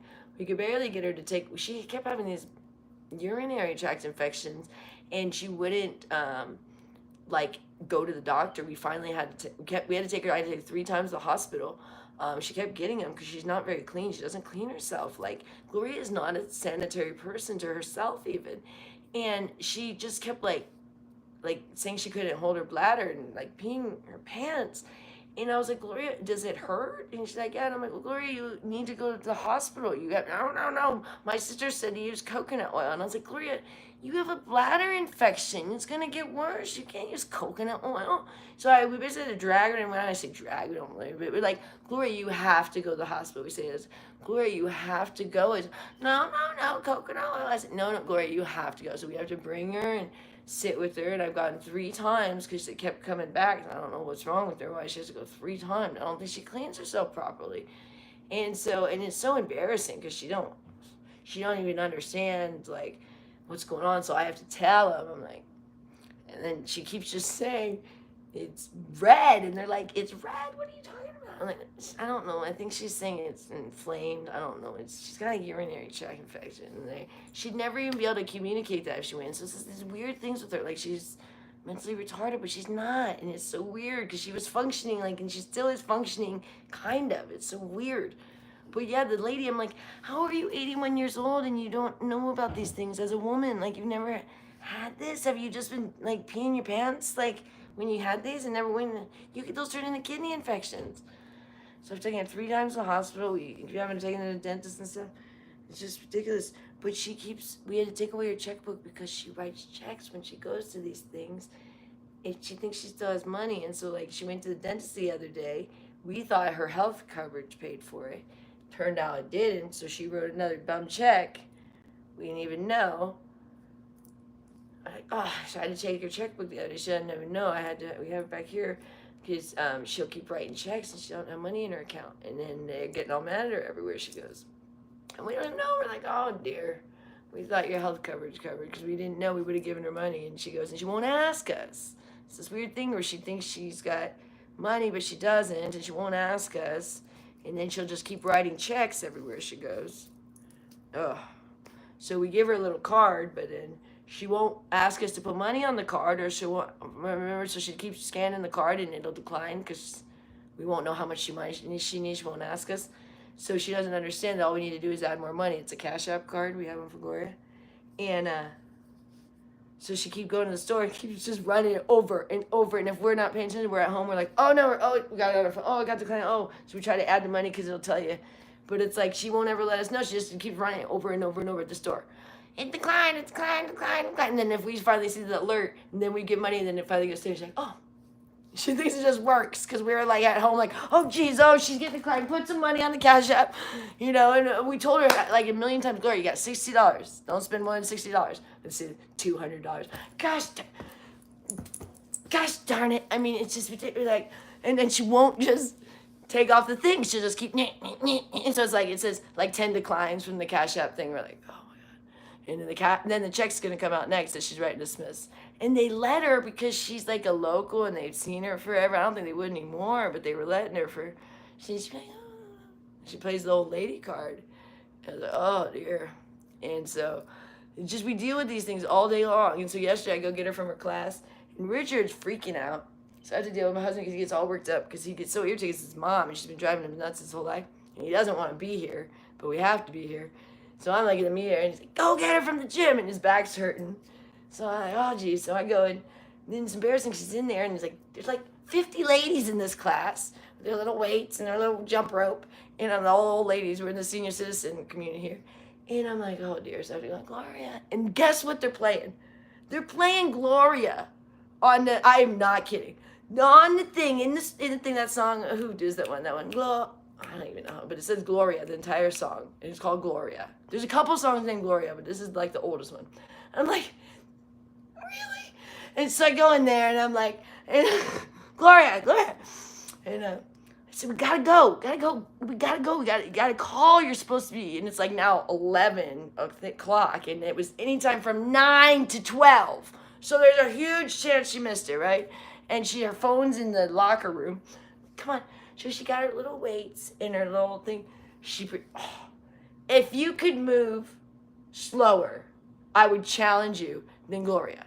This woman's pace, I mean, snails are just passing her in the fast lane. And I'm like, oh God. So and one at a time, one weight at a time. She got like 4 of them back and forth across the room. And I'm like, oh, my husband's going to kill it. So if she doesn't get this call, she's going to lose the $900 a month for Annette.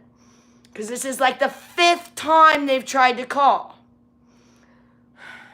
And we keep calling them, but they have to call you. It's this weird thing. You call them and you wait 4 hours and you get a hold of them. And then we'll call you this day. Wait between these times and we'll call you. Don't miss this call. This is the final one. We tell her, don't go to the gym. We're in the room for a minute. She's at the gym. Oh, no. Then we go get her. And then I'm just wait, I have to wait, jump rope. And then I look awful too. And there were all these old ladies. Who's this girl all worked up coming in here, getting Gloria out of her class? All the senior citizens all mad. We probably call the cops. Then she's got to go get her bag. Then she proceeds to get her phone. And I'm like, give me the phone. I want to see if you have any missed calls. And I see there's like several missed calls. Like, oh no. So then I go, oh dear. So we get in the car, and then the phone rings, and we're like, oh good, answer it, maybe. She gets on, and we're thinking for a second it's maybe Social Security, because the first couple questions are like something about Medicare and stuff, and we're like, probably not Social Security. Then she keeps going, and they're like, oh no, we push on her thing. It's just trying to sell her some supplemental health insurance thing. But here's the thing. So then we get in the house, and we're like, okay, just sit by your phone, okay? Because what'll happen if she gets on the phone call with someone else, then she'll never click off. So then we come in the room, and we can't sit out there. She'll just drive us insane. We already think she probably missed the call at this point. So then they were out there a couple minutes, and come back, we go, who's she on the phone with now? Oh, maybe it's... She's on the phone with collections. Like, no, Gloria, no. She's, they need money. Yeah, we know they need money. So does everybody. You owe everybody. We paid it. No, you're waiting for Social Security. And then was it? I don't know. They never called, so we probably just lost the $900. I don't know. We have to call again. We have to have her call another 4 hours, getting a hold of them and see if they'll call again.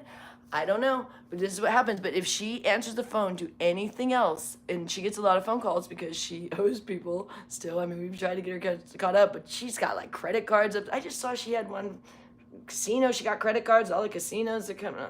She had beauty products, this meaningful beauty stuff, proactive, and all. Oh Lord, I mean the collection things coming in. I'm like, I'm not paying that stuff. I'm paying the bills. I'm not paying her collections of her like Nordstrom's card and stuff. This woman is insane. She got Home Depot, the other one, Office Depot, and Best Buy, and Nordstrom's, and Sears, Macy.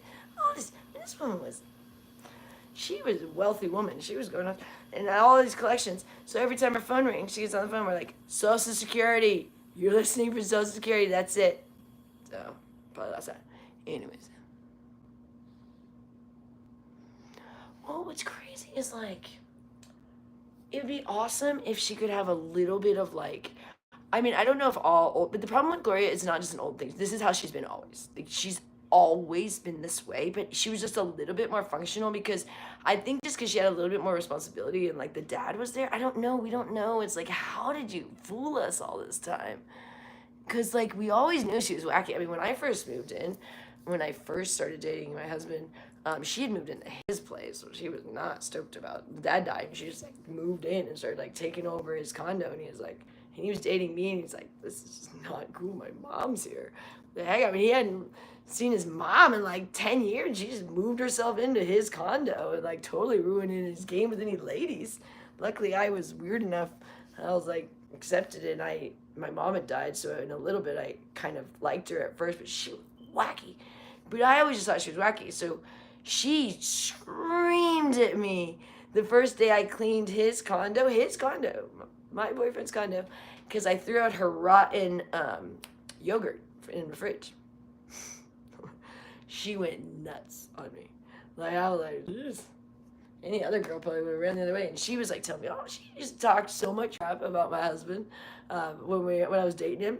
Oh, he took all my money. I'm like, come to find out later, he actually paid for everything. She's wacky. But she was trying to like twist it, which I always thought was kind of nuts because I knew my husband was successful. I mean, I used to go to his little market, which was like the coolest market I'd ever been to. And actually, I was teasing him. I didn't know his market was going out of business, and I used to buy beer. I'd buy beer from his market, and I was like, you haven't stocked up my beer. And he was just like, I remember he snapped at me, and I was like taken back because I didn't really know him well then. And I remember years later, he was like, yeah, I was like going out of business, and you're coming like bitching that I didn't stock your beer that you wanted. And I was like, oh, I didn't know. Because like, I thought he just didn't stock my thing, but it was like he wasn't stocking anything. Like, he was going out of business, but he didn't want to alert the customers. And I'm all like, excuse me. I'm like, oh, I felt like such a like. But it's funny, you don't sometimes understand like what businesses go through, and it can be really difficult, and especially like when things have been going online and stuff, and more in small businesses, mom and pop shops.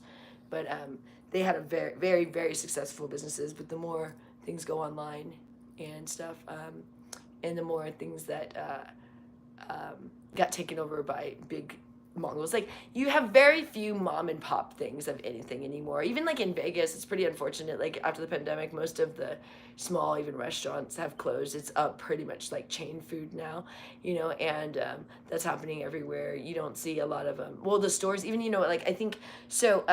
When I first got here, there used to be Food for Less. That got taken over by Smith's, which Smith's is Kroger. And then now Smith's wanted to buy Albertsons and Vons, which is, were they Kroger? Which one's which? Were they Kroger? I don't remember. Smith's and Vons is Safeway. Yeah, no, they're not Kroger. Yeah, that's Safeway, and then Kroger is Fred Meyer and like Smith's. Yeah. But anyways, they were gonna combine those two, but then it'd be like a monopoly. Basically, it'd be like all Kroger, because Kroger owns Smith's and like Fred Meyer, and what did I just say? Yeah, that one, I think, is that right? And then Albertsons and Vons and Safeway are all the same, and like Pavilions. But and then Whole Foods now is Amazon, so that's unfortunate. It's cool because you can like get stuff delivered. That's cool. Like, I used to actually get food delivery before we lived here now, but it's way too expensive. Now that'd be like a luxury, and it's also, it's just Whole Foods is way too expensive right now. We're not shopping Whole Foods. That is out of our budget. But when we were not living here, we shopped Whole Foods. When I go to New York, I still go. Whole Foods is very, very prevalent in Manhattan. It's pretty much like the biggest food store they have there. So I love going there, but here it's just too expensive.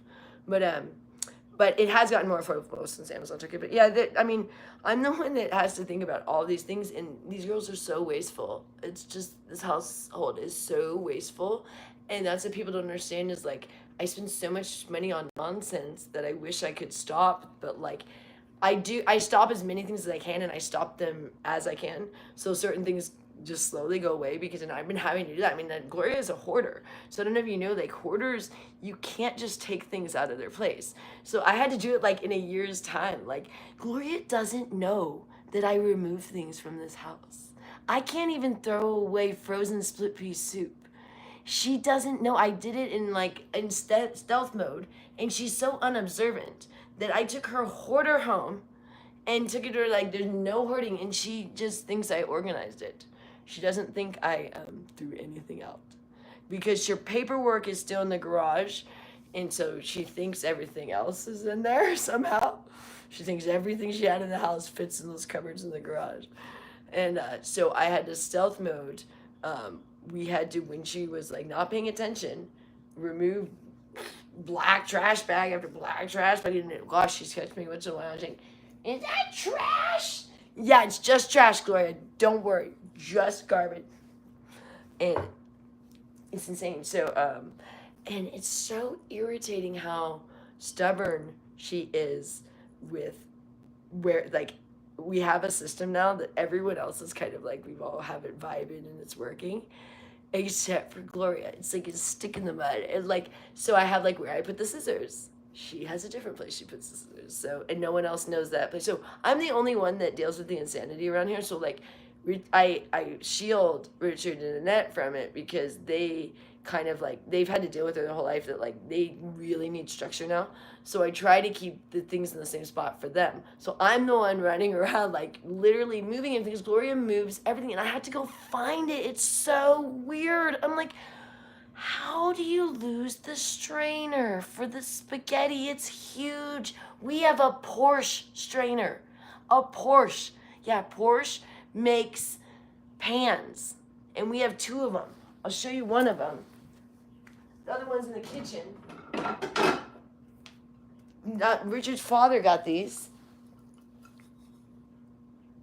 Can anybody see this? It's designed by Porsche. You see that bar designed by Porsche? Okay. This is the one we have back here. We only have 2 left. They used to have a whole set. We also have a Porsche jacket that it's ruined. Annette wore it's ruined. It's completely stained. But there's a Porsche strainer. It's the biggest strainer you'd ever see for spaghetti. You know, you strain it. It's huge. This is a small pan. This one's a huge thing. Big old strainer, really cool. I can never find the thing. Every time she makes spaghetti, it's in a different spot. And I'm like, we have a really small kitchen. It's insane. You never know. Things don't make any sense where they end up. And it's never logical and it's never the same. So it's just the weirdest thing. So when we first moved in, we didn't have our own space. So I had one little suitcase. It was like this tiny suitcase. It wasn't even a suitcase. It was like this little case. And I put like toothbrush in there, deodorant, shampoo, conditioner, razor, pair of socks, phone chargers, a couple of other things, like just a couple of little weird little things like that. Some makeup, and my makeup for work. And I would keep that with me because Gloria moved and lost everything. And back then, the house was so disorderly that once she took something, it was gone into the abyss. And she messes with your stuff. It's really irritating. So we lock our door when we leave and we crawl through our window. They don't know that. I don't know. They don't figure it out. Or they could, but don't crawl through the window. So they don't come in. But if we left the door unlocked, they'd come in. Not Annette, but Gloria would. She's nosy. And she thinks everything is still hers. She'd be like, what's in there? That's my old bedroom. But it can't be her bedroom because if it was her room, she still would have it just as messy in about a day or 2. Maybe we'll give her a week. In about a week, it'd be just as messy, and then she'd be in the living room with us again. We wouldn't be able to get away from her. So we have to close our door to get away from her. And we usually leave the door open so that Annette doesn't feel like shut out because she's just like just right next to our door. But now since we have a bunny who's still sleeping, I'm so happy because he needed rest. We've been keeping him up too much. It's too erratic in this house. And his cage is coming today. It might even be here now. Amazon will drop it off. But we don't like the door closed because she feels like shut off. But she likes her door closed, but her door doesn't close always. So there's no doors, too, when we moved in. No doors on any of the rooms. I don't know how Gloria managed to take all the doors off. I mean, she's a little lady. I mean, things like this, you're like, how are you capable of taking doors off all of them? I mean, all of them. There was a lot of them. Like, this bathroom had like 2, which is weird. And this place had no doors in the entire house. Barely a front door. The front door was all kicked in. And we got this is crazy. Everything was from the neighbors. All the neighbors die around here. And as long as you don't mind having dead people stuff, which I don't care, I have dead relatives, they put it out in the street. So you just go. So we got all of our furniture doors. We have a way to replace our mirrored closets, but we just don't know how to get that one out and put the other one. But we have a fully non-broken one in the garage for both of our mirrored closets because someone got rid of those. And we got all of our chairs and the mattress and all of our old blankets, which we got these leopard ones later, but and the doors. And what else did we get? Oh yeah, I went dumpster diving. I had to lift, you guys. I had to lift a king size mattress by myself out of one of those Republic Services dumpsters. If you guys saw a little bit of footage, you didn't see the match. We weren't filming when I did that. So get this. We were embarrassed to ask our neighbors because we don't want to look like bums. So we'd rather go dumpster diving.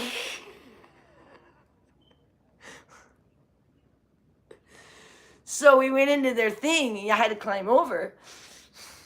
I was embarrassed. What if they said no and we needed it? And they'd be like, no, that's weird. So we got it ourselves.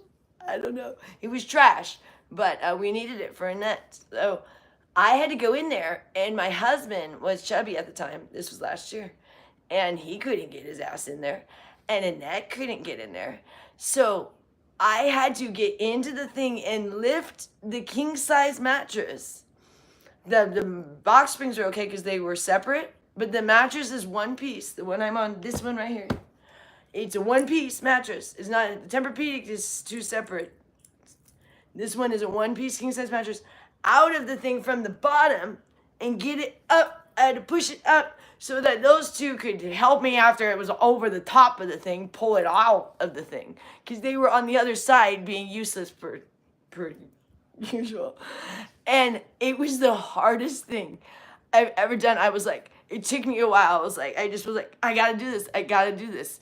And I'm like, I gotta do this for Annette. And I'm gonna kind of like get, and it was hot. It was like 120 degrees. It was fucking hot in that thing. It was burning me because it was metal in that thing. And I was like, and I did it. And I lifted a king size mattress out for her. And so that she could have not that cot because we couldn't afford anything else at the time. And we had to, we had the Tempur-Pedic, so we gave her the Tempur-Pedic because we thought she'd like that better. Because at first we were just going to give her a split bed, but then we thought, oh, she might want the king size because Tempur-Pedics were split. We thought that it'd be too big in her room, so we were going to give her because those are split. So we gave her, there's Tempur-Pedic, and this was the mattress that I hoisted out of the thing. But we have the Tempur-Pedic box springs, which are infested with bed bugs. Both rooms are infested. Not as much anymore now because we've been steaming, but anyways, we were gonna give her, we thought her room would be too small for the king size, but she loved the king size, so we ended up putting both in there. But so she is a Tempur-Pedic that I guess Tempur-Pedics were not historically supposed to get infested with bed bugs, but it totally did. But you guys, I mean, I've done so much, and I go on my own to New York City for like 2 weeks to bring back money to here. I have to go next month. Again, I go like every 6 months or more. And I spend like 2 weeks there by myself, which the whole time I'm talking to them, any minute I'm not working there, I'm FaceTiming them because they call me for everything. They're like, where is this? How do you do this? What do I need to get at the store? Richard has to call me because I have to give him the grocery list of what they need while I'm not here. And just say, okay, you gotta get this, you gotta get this. So he has to FaceTime me, show me what they have around the house. And it's up because none of them had any raising. So it's like, they're both like children from Gloria. And then Gloria is the biggest child. So my husband is way more useful in other ways though. But things like grocery shopping, I mean, that's not useful for, like, husbands usually don't know how to do that.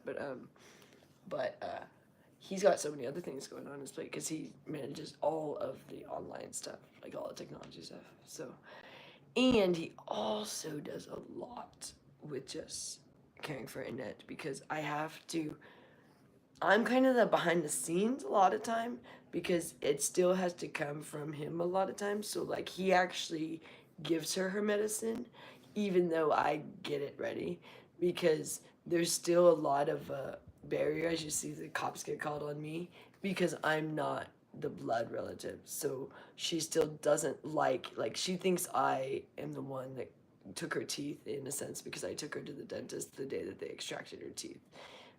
Even though like I had only been around her for like 6 months at that point. But she feels it's my fault because I was there with her when they extracted her teeth. So things like that. She didn't talk to me for a really long time after that and was very, very upset. And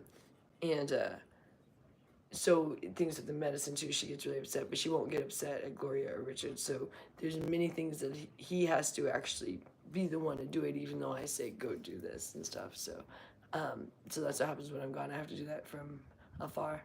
But Gloria, we just kind of try to work around her, but try to also keep her happy, because we don't want her to be unhappy. I mean, we want her to be happy. And the sad thing is the only thing that makes her happy is gambling and dancing. And we let her go dancing, but she doesn't really like going dancing if she can't gamble, because it's at the casino. So it's kind of like going to the casino but not getting to gamble is kind of just probably like hard for her, that's like probably torture. So but she does go do that sometimes. And we do, on like her birthday, we let her go gambling, but then gosh, she was a pain in the neck for about a month after that. And right after that, she started saying she wanted to get a car, which we can't afford. So Gloria had a car when we moved in that had so many problems. One thing, when we first moved in, they had 4 flat tires. And then Gloria didn't know how to put gas in the tank, because it had broken to where like it did this thing that you would think that it was full. You know how like a gas tank will stop when it's full? But this one just did it always, so you didn't know when it was full. So you had to just keep holding it, would stop, and you just keep pressing it. But so Gloria would think her gas tank was full, so she kept running out of gas, because she would go to get gas, and she thought just her sensor, her thing was fine. So she basically had a car that she was never driving, with 4 flat tires, and everything was broken. You should have seen the sludge of oil. I'd never seen anything like it. It was like her oil, it was like a paste. I was like, I didn't know oil could do that, and the car still ran. And I'm like, that car's amazing. It was a Mercedes E320. It was a 2002. I mean, that thing was amazing. It overheated like 5 times and still kept starting. I'm like, that thing. We finally, it was done though. It was so done. Gloria had just destroyed. The trunk wouldn't open. Everything was broken in it. I mean, she just breaks the weirdest things. All the visors broke, so the visors won't stay up. So you're driving, it flops down and blocks your view the whole time, like a visor, right? You couldn't get out of your way. You got these big visors in Mercedes too, so it was like, that's great. And it just wouldn't, just weird things, right? And then, of course, the glove box didn't work. The trunk could not be opened in any level. No way. The fuel tank, like I said, you couldn't pump the gas, was annoying. You just had to put some gas. You never knew if you were filling it up or not, unless you knew exact amount of gallons it had or didn't have, because it wouldn't stop. It would just stop the whole time. And it's so annoying. You look like an idiot because you're like you don't know how to pump gas. You need help? Nah, I got it. I'm not just a retarded girl, because some people are like, does that girl really? Because it took you like an hour over there, because it would just kept stopping. Can you imagine, like, when you know what I'm talking about, when it stops? So you have to just keep going, and you get like a drop of gas in there. You're like, okay, I'll be here a while. Go to the next one. Don't wait for me. So we dealt with that, and then the car just pooped out. We kept putting money in it too, because we couldn't afford it. And it was like our mechanic's like, stop. He said, I can't let you put another $1 in this piece of junk. It's ridiculous. I mean, we were only able to sell for like $200, and the thing was just done. And he was like, you can't be putting money in this thing. And we're like, I know, we can't afford another one. So through a lot of hard work on our part, we were able to finagle this other car, which is it's a beautiful, we got a beautiful car, but we didn't want to spend this much. But it was our credit and everything, through trying to get our credit and everything worked out with Gloria's horrible credit and our credit that we didn't have any credit. Then because we haven't had any credit cards or anything like that in years, so it was very hard to get a loan. And so we had to get one that they were basically like, we didn't really care. And so you don't get a lot of options on the car, but we love the car. But of course we have an expensive car payment, which is not helpful either in this situation. But it was really one of those things like, this or nothing. Like they wouldn't give us a loan for a lower car amount, if that makes sense, because it's like more of a risk for them if the car is not worth more. So they want to do a loan on a more expensive car than a less expensive car, if that makes sense. So like we wanted a car that was cheaper, and they're like, we're not gonna do a loan on that. We're like, you have to get this car that's more expensive. Like that doesn't make sense to me. If someone has bad credit, but I guess the thing is because then the car is still worth something when they take it from the people. I guess that's how that works. But I was like, it seems weird. But Gloria also was 100% insistent on us getting a Mercedes, which they are wonderful cars, and it is really helpful because they're so reliable. And our mechanic is so good that he doesn't charge us extra for the parts, being that it's Mercedes. But it's just like her attitude of like, this is how life is. People just drive Mercedes. No, they don't. Actually, no. That's quite a luxury. We also were getting her massages to try to, because she's sleeping on not a very comfortable area, and we're like, how can we make Gloria's life better? Let's get her a massage, because she's old, and so we were getting her these massages once a month, and it got too expensive. We can't really even afford that. I mean, we're trying to get Annette stuff, but we've really tried to make it as nice as possible to make it like bearable for everyone, and Gloria just is never grateful, and it's always kind of just like a frustrating thing. Like it becomes such a burden on everybody, anything when you really do try to help her. So it's like, forget it. We have to now just focus on Annette more, and Annette needs it more anyways. And so, but that's why people have now seen, like, it seems like we're neglecting and abusing Gloria. But when we first came in, we were totally focusing on both of them, and we still focus on Gloria. We gave her a great Mother's Day and stuff, but it's like, first I was like, she doesn't even deserve a Mother's Day. She's not a mother, but of course I'm gonna give her a Mother's Day. But I do get frustrated because it's just like, it's frustrating how poorly she raised her children. Yeah, and it's still so dirty, I hate how dirty it is. And the frustrating thing is, it's just like, it's so much of a challenge to do the really big cleaning that I really want to do, because like, Annette hates when I clean her blankets, and I want to clean them every day. Like, I would love to like just wash her blankets every day. She will not let me do that. So like everything is a fight with her, and she will not let me even steam clean every day. And like, I haven't got in there yet today, and I really want to. And it's like, she's really been hanging out in her room a lot lately, and whenever she's in her room, I cannot go in there to do anything. And so it gets really messy when she's in there. And then as soon as she leaves for a minute, I go in there. But like, it literally, I feel like I'm like caught when she comes in. I mean, she'll kind of say thank you, but you literally feel like you're like busted, like you're in her room, like, and you kind of like sneak out and stuff. But she appreciates me cleaning. She does thank me, but it is like, she wants you out, like, as soon as you get there. And she'll be like, and she makes it pretty clear, like, she used to like literally say, get the F out of my room, And she used to actually attack me when I would try to clean her room early on. She would come at me and stuff when I'd be vacuuming. And it was pretty dangerous. It was scary. It was very scary when I wouldn't know if because I would do it when she wasn't home, and she would come in, and that was when she was on drugs, and she would come so aggressive, and I wouldn't hear her, and she'd come in the back of my head, because I would be like vacuuming, because we only have this little steam vac thing, or what's it called? Shop vac. I'm on my hands and knees. And, yeah, she was very violent back then, because Gloria had been very violent with her. She's not now.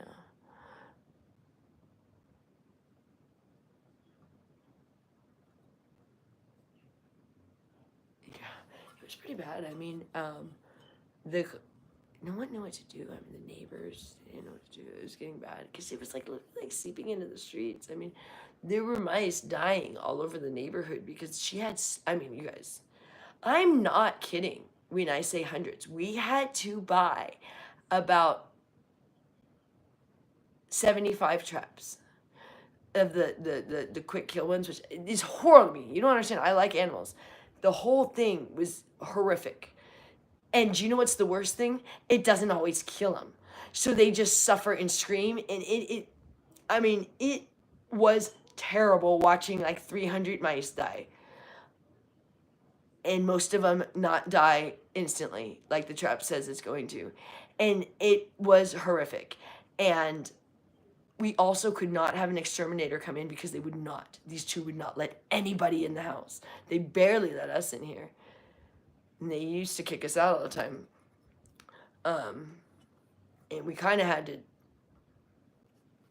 make our name here, like, no, we live here now, because we're paying the bills, because they still, for a long time, were like, it's our house, but now it's kind of like it's everybody's house. But, I mean, to be honest, I wish it could be their house. I want to be in Manhattan, so does my husband. We don't want to be here. We wish we could take Annette to Manhattan. That would be ideal, but she won't go without Gloria, and Gloria won't go anywhere. Gloria's not getting off that couch. Gloria has, like, super glue to that couch, or she'll snail walk to the club, snail walk back, and snail walk with the ladies. And Gloria's idea of going to the pool, she just sits by the hot tub like the whole time. It's the weirdest thing. Like these people are really classy there, like really classy at our club. It's like the nicest neighborhood in Las Vegas. Oh, I hear my bunny, and he's eating. There he is. Anyways, they have like nice chairs and stuff, and you're either in the pool or you're on the chairs. Gloria goes by the hot tub, and like she was wearing this like 2-piece, and her stomach was very sticky. I mean, she's not a fat lady, but carries it all, and her stomach was like very flubbery, you know. And an old lady, you know, and she wearing this 2-piece, and she would just lay on the concrete like on her back, and just all day like that in tan, and she would wear these big old glasses. So this was last year, so she ended up basically becoming like almost black skinned, like, because she's Panamanian, so she can get really dark. So her skin, like, people thought she was a black lady, and like, which is nothing wrong with that, but I mean, she got that tan. But then she had the biggest raccoon eyes, because she wore these huge sunglasses, and she would just lay out there for like 4 hours in the Vegas sun, and we were like, Gloria, you might want to not lay out so long. That can't be good for your skin at this point. But last year was so funny. She'll probably do it again. But they were like, I mean, their glasses were like this. So she was going around completely white here, and then her skin was just like almost like black, so dark, because she was looking like leather too, because you know when people in Vegas tan too. Our son's intense here. It was really funny. But over there, and no one likes her over there, because she tries to talk to you, so they'll invite her to things one time. And they were like, oh, what happened to your friends? I don't know, I haven't heard from them. We're like, we feel bad, because we're like, I wouldn't invite you either. And it's hard because, you know, it's my mother-in-law, but gosh, I wouldn't wish that on anybody else either. And she asks strangers for rides instead of calling us, because we now don't let her drive because her eyes have gotten really bad, and it's unsafe, and she can't drive our new car. And she's a terrible driver, and she doesn't want to drive. But she likes to act like we're keeping a car from her. For one thing, we had a car that her car was functioning for a while, and she didn't even drive it for like 6 months. She stopped driving. She didn't want to drive anymore. But now she likes to tell everybody, I don't have a car. She complains to everybody. Anyways, but so we drive her everywhere she wants to go. But so we'll send her out dancing if she wants to go. We drive her, then we say, call us when you want to come home. She doesn't. She like asks all the strangers for rides, and very like and blames us, like, my kids took my car. I don't have a car. We're like, your car was $200, and that didn't get us our next car. Like, it'd be helpful if like her car was like one of those that like that car helped get your next car.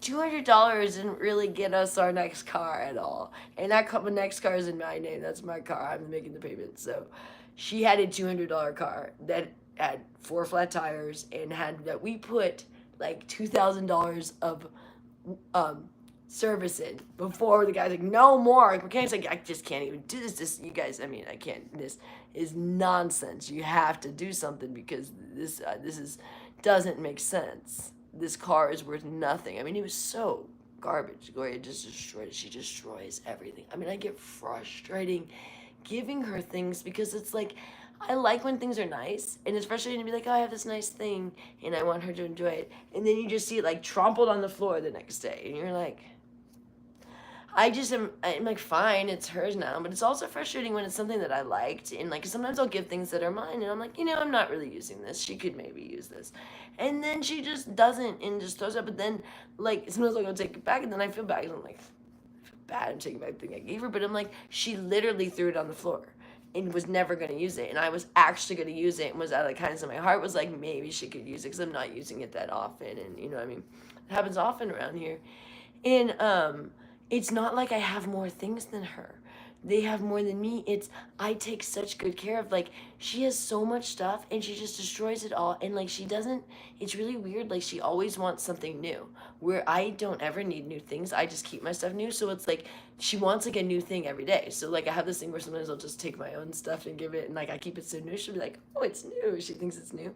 Cause she like wants something new every single day. So I'm like, you're so spoiled. I mean, who lives like that? You get new clothes every day, or new whatever, or even I have to grocery shop every day for them because they want like fresh pastries every day, and I'm like, fresh whatever, and I'm like, most people don't live like this, you guys. And it's like, and I mean, I'm doing it on major budgets, so I'll be like, oh, and that's where you're mentioning, I'm like, I'm doing it where I get them like the half off things, and they're getting like little Debbie snacks, but I mean, they just want something that like seems like, oh, sometimes I'll even hide it from the day before. Like today I didn't go shopping, I might have to go later, but what I'll do is I'll keep like some things in my room, like candy or like little Debbie snacks, and then I'll bring it out the next day, so then they'll think it's new. Like, they won't like if it's been sitting there, even if it's something not opened. So you have to be so careful to not like, or you get like, okay, because Annette loves, I know I don't want her to have candy, but she loves things, and Gloria wants it too, so you get them donuts or things or whatever. They love breads. So I'll get them the things, and if it's sitting there for 2 days, they won't touch it again.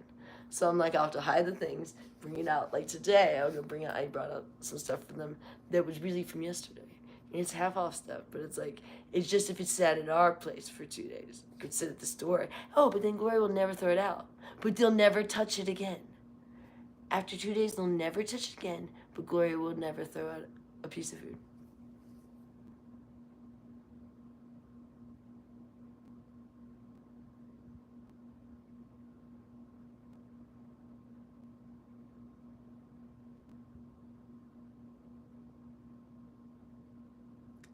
Have a burger. I eat burgers all day long.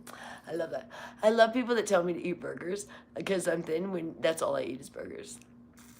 That's what I eat is burgers.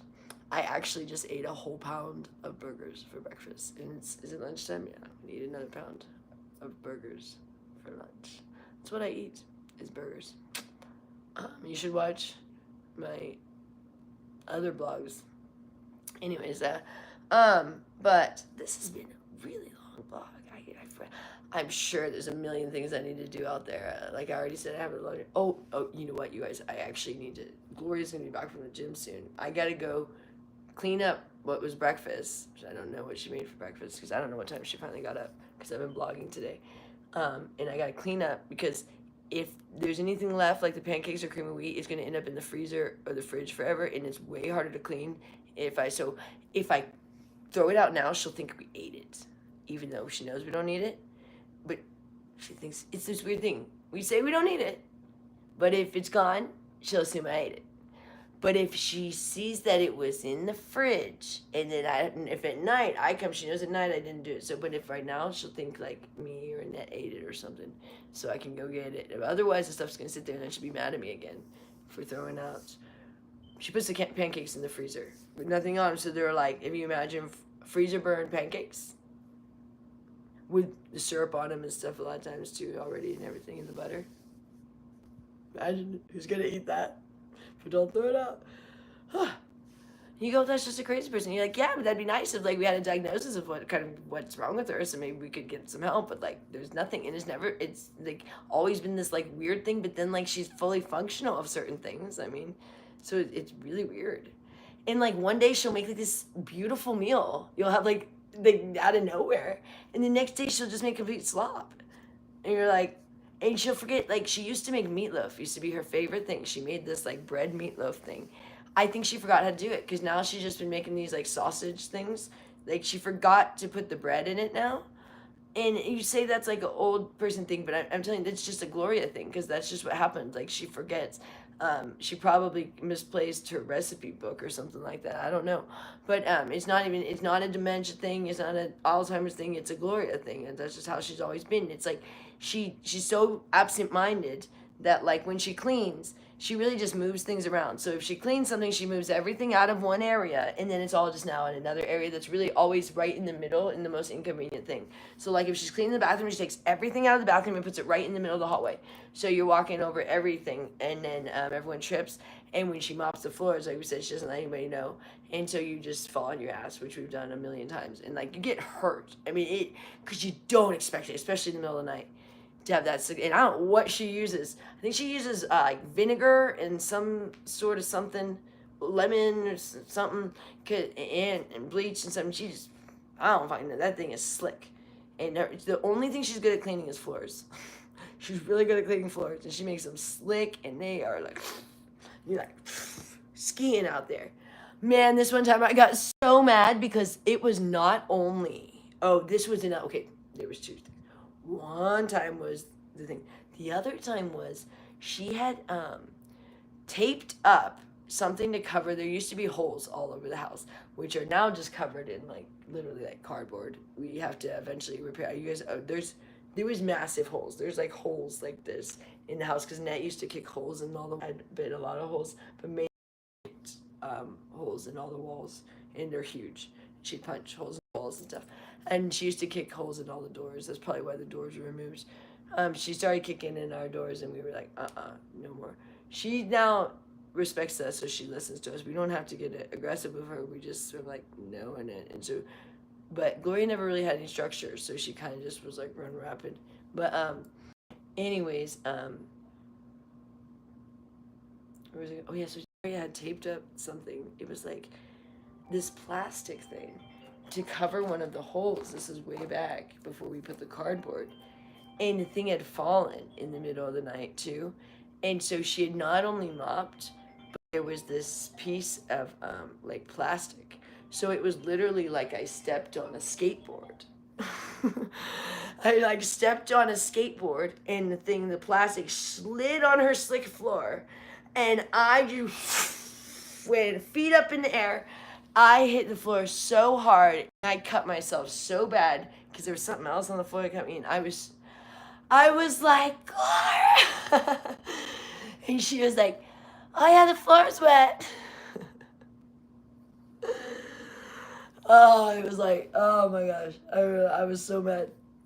This was like a year ago. But my husband just did it about a week ago. He was so mad.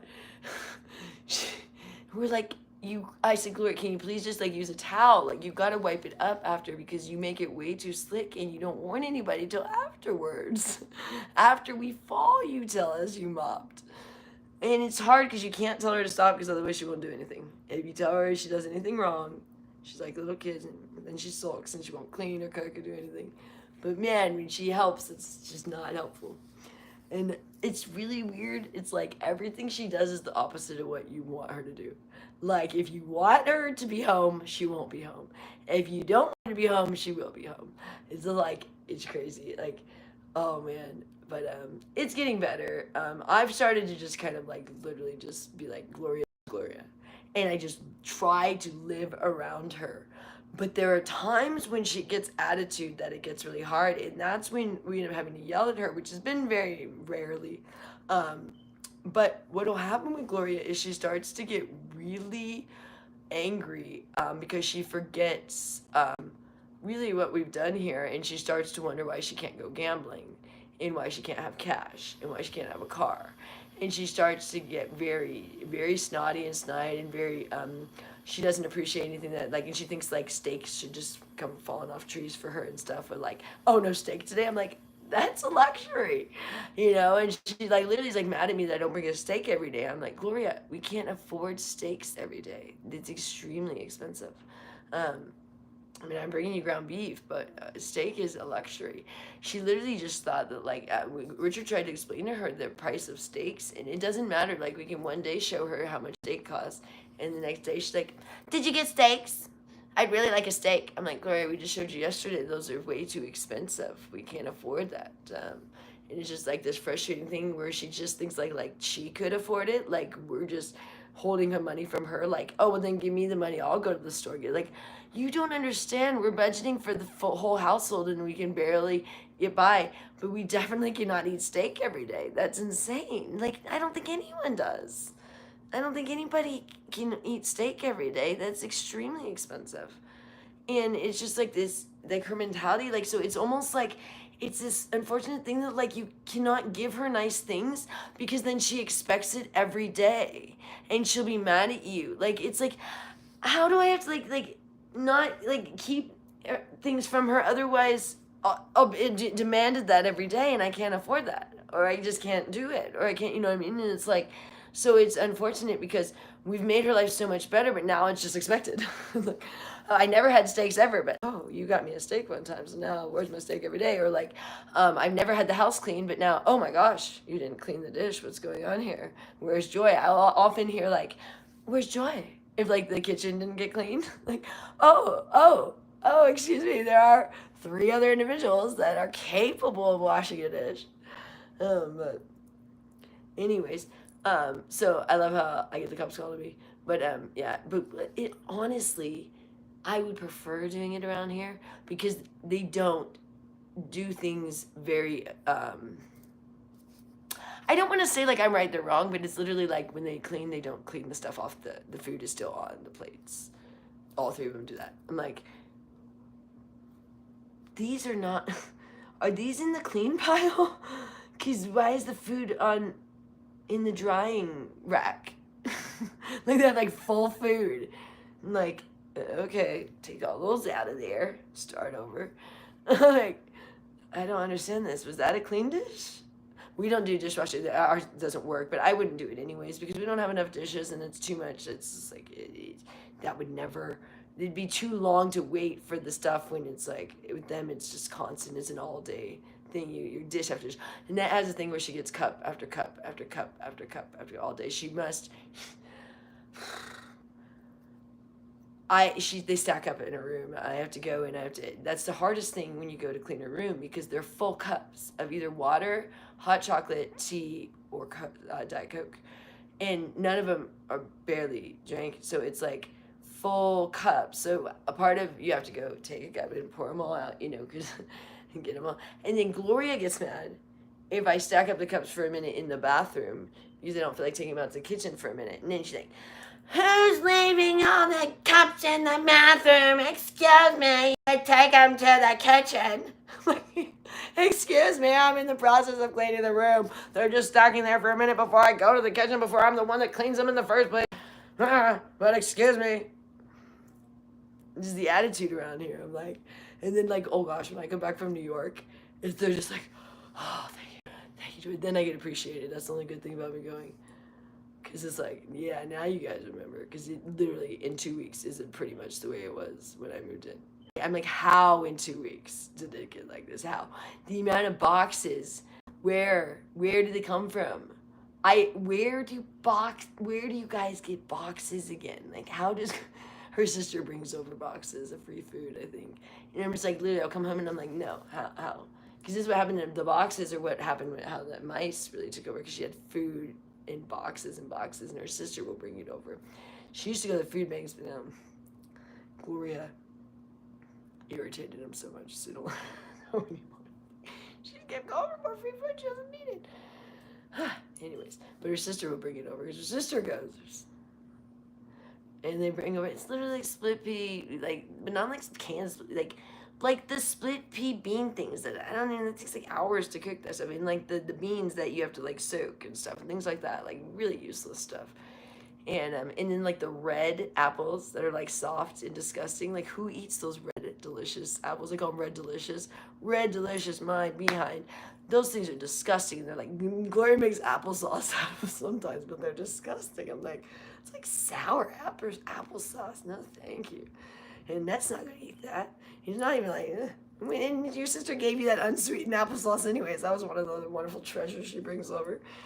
And Gloria jumps through the moon when her sister brings over this stuff. I brought her home one time a filet mignon. Her sister brought her dry split pea soup stuff and unsweetened and those red delicious apples. She, oh, did you see what she brought me? I'm like, okay. Forget you giving you filet mignon. I can't afford it anyways. It was for your birthday. Jeez. It's ridiculous. I mean, she just no concept. It was like, oh, that was wonderful. Like, she loved it when she ate it. But then it's like, oh, no, Gloria, that's not something you can have every day. Like, you can't get a massage every day. You can't have your nails done every day. That was for your birthday. We did all this stuff for her birthday. And she's like, who can't wait to get my nails done? I'm like, that was supposed to be like a once a year thing. Like, we can't afford for you to have your nails done. Like, you're not like this highfalutin lady that gets her nails done every week. They're they need to be done again. I'm like, well, that's nice. I can't afford it. Sorry, it was for your birthday. For her birthday, I got her a manicure, pedicure, a facial, and a massage. And we let her go with her sister to the casino, and we paid for them to go gambling. We let her go on her birthday and go out to dinner and hang out and go dancing all night long and paid for everything. And we got her clothes and I got her outfit to go out and everything. And she expected that basically the next day. Well, that lasted for, I'll say, a couple days. She kind of lived off, ooh, my birthday was so fun. Never thanks me for any of it. I got her haircut and everything. Oh, I got a complaint on the haircut was all I got the next day. I didn't really like the haircut you got me. I'm like, oh, you're welcome for everything else for your birthday. But, anyway, so now she's all like, the other day, she's like, I meant to get her for Mother's Day, the manicure, but we didn't have the money. And so we're going to try to still get that. She's like, yeah, that'd be nice. I'm like, yeah, that would be nice since no one else gets that. But whatever. But then when she does go, she'd be like, oh, Joy, you should go. I'm like, yeah, I should go, but I can't afford it. We can't afford for you to go, but we were trying to be nice so you don't just sit there and sulk all day. We don't know what to do with you because anything she wants to do costs money. Like, there's nothing that she comes up with that doesn't cost money. Even when she started going to her classes, she found a class that costs money at the club that it's free. We're like, you had to find the one class that costs money? That the one lady that's like, no, it was like a $10 a day class. I'm like, Gloria, they have like 100 free classes at the club. You're not going to now do a $10 a day club. That's not helping.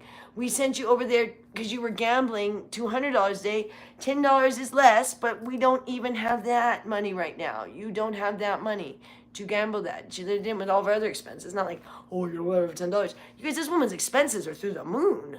I mean, her utilities, $450 a month for electricity bill. Yeah, we got the gas at $250 a month. That's the regular thing, but most of them are up to the thousands because she's back due, so we pay back payment on a lot of them, so they're even more. But the regular are electricity. You can't get her to ever not close the doors when the AC's on, or not close the fridge even though it beeps for like an hour. But I'll hear it from my bedroom finally, like, how long has the fridge been open? And then she has all the doors open. We got the AC on. She turns the AC to the lowest it can go, the heat to the hottest it can go, opens the window. She uses she leaves the gas stove on all day. I'm just like, our electricity bills and gas bills to the moon. And she had the nerve to say, it's really gone up, the gas bill, since you guys moved in. We said, Gloria, that's because your stove wasn't working when we moved in, before we moved in. The stove is gas. It wasn't working. Once you started using your stove, we have a gas bill now. That's really high. It wasn't us.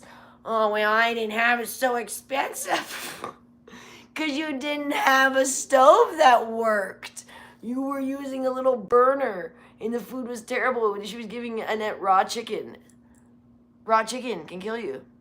So we got her stove working, the one I bought her a couple years ago. We were always buying her stuff for the house. We bought them everything they have in the house.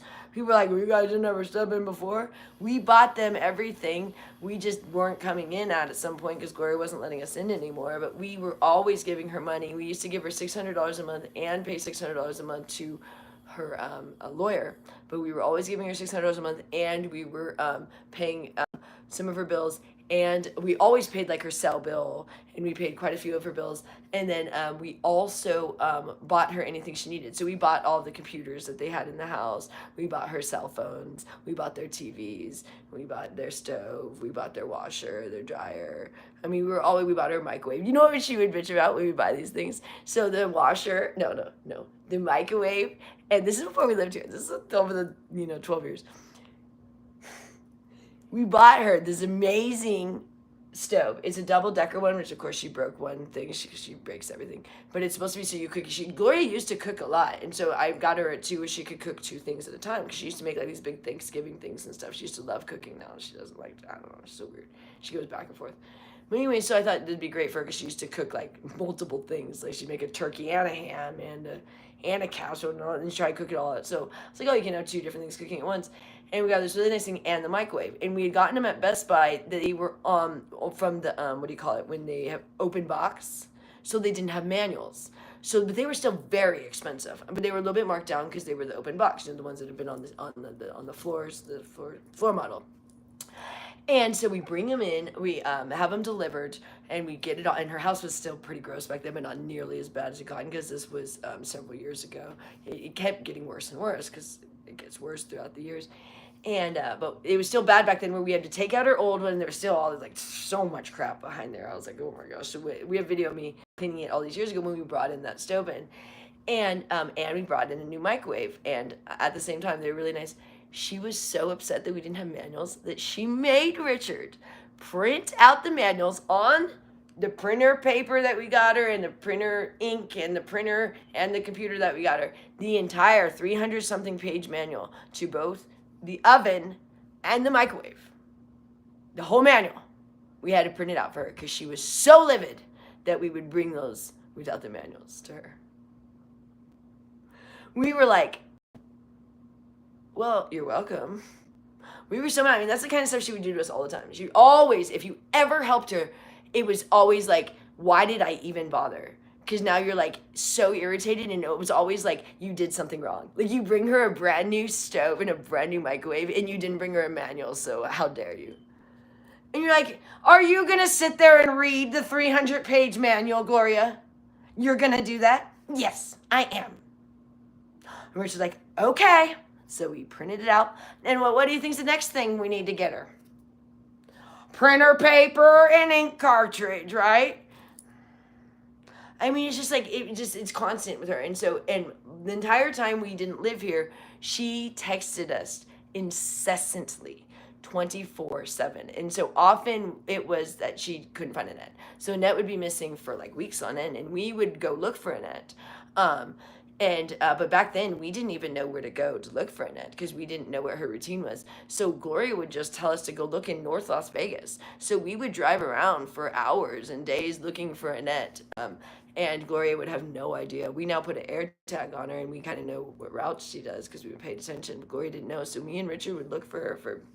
Gloria would never know where she was, and usually she'd end up in the hospital because finally she'd get arrested or something. Or I don't know, but Gloria would just lose her all the time, and that hasn't happened since we've been here. She's never been gone for more than a couple hours since we've been here, and that's how we keep her off the drugs, because what would happen is she would get on drugs, but then she might not come back because she'd be all whacked out, it was insane. And Gloria it's like Gloria doesn't even think that I've done anything. Like, and we let her think that because it's better that way, because if she thinks I do it, she gets mad. So it's like we let her think that everything is her doing. So like she thinks that all of Annette's better well-being now is all her, and all of the cleanliness is Gloria. Gloria thinks she cleans. Even though I clean and she sees me clean and gets mad when I clean, she thinks she's the one that's cleaning. It's weird. I mean, it's psychotic, but I wish there was a diagnosis for her. I would get her on some sort of meds. I mean, because it's like, what is wrong with you? We don't know. You're just crazy. But like sometimes you're not crazy. Like sometimes you're so kind of normal, so it's really confusing. We're like Annette's pretty consistently. Oh, my little bunny. Okay, it's my bunny.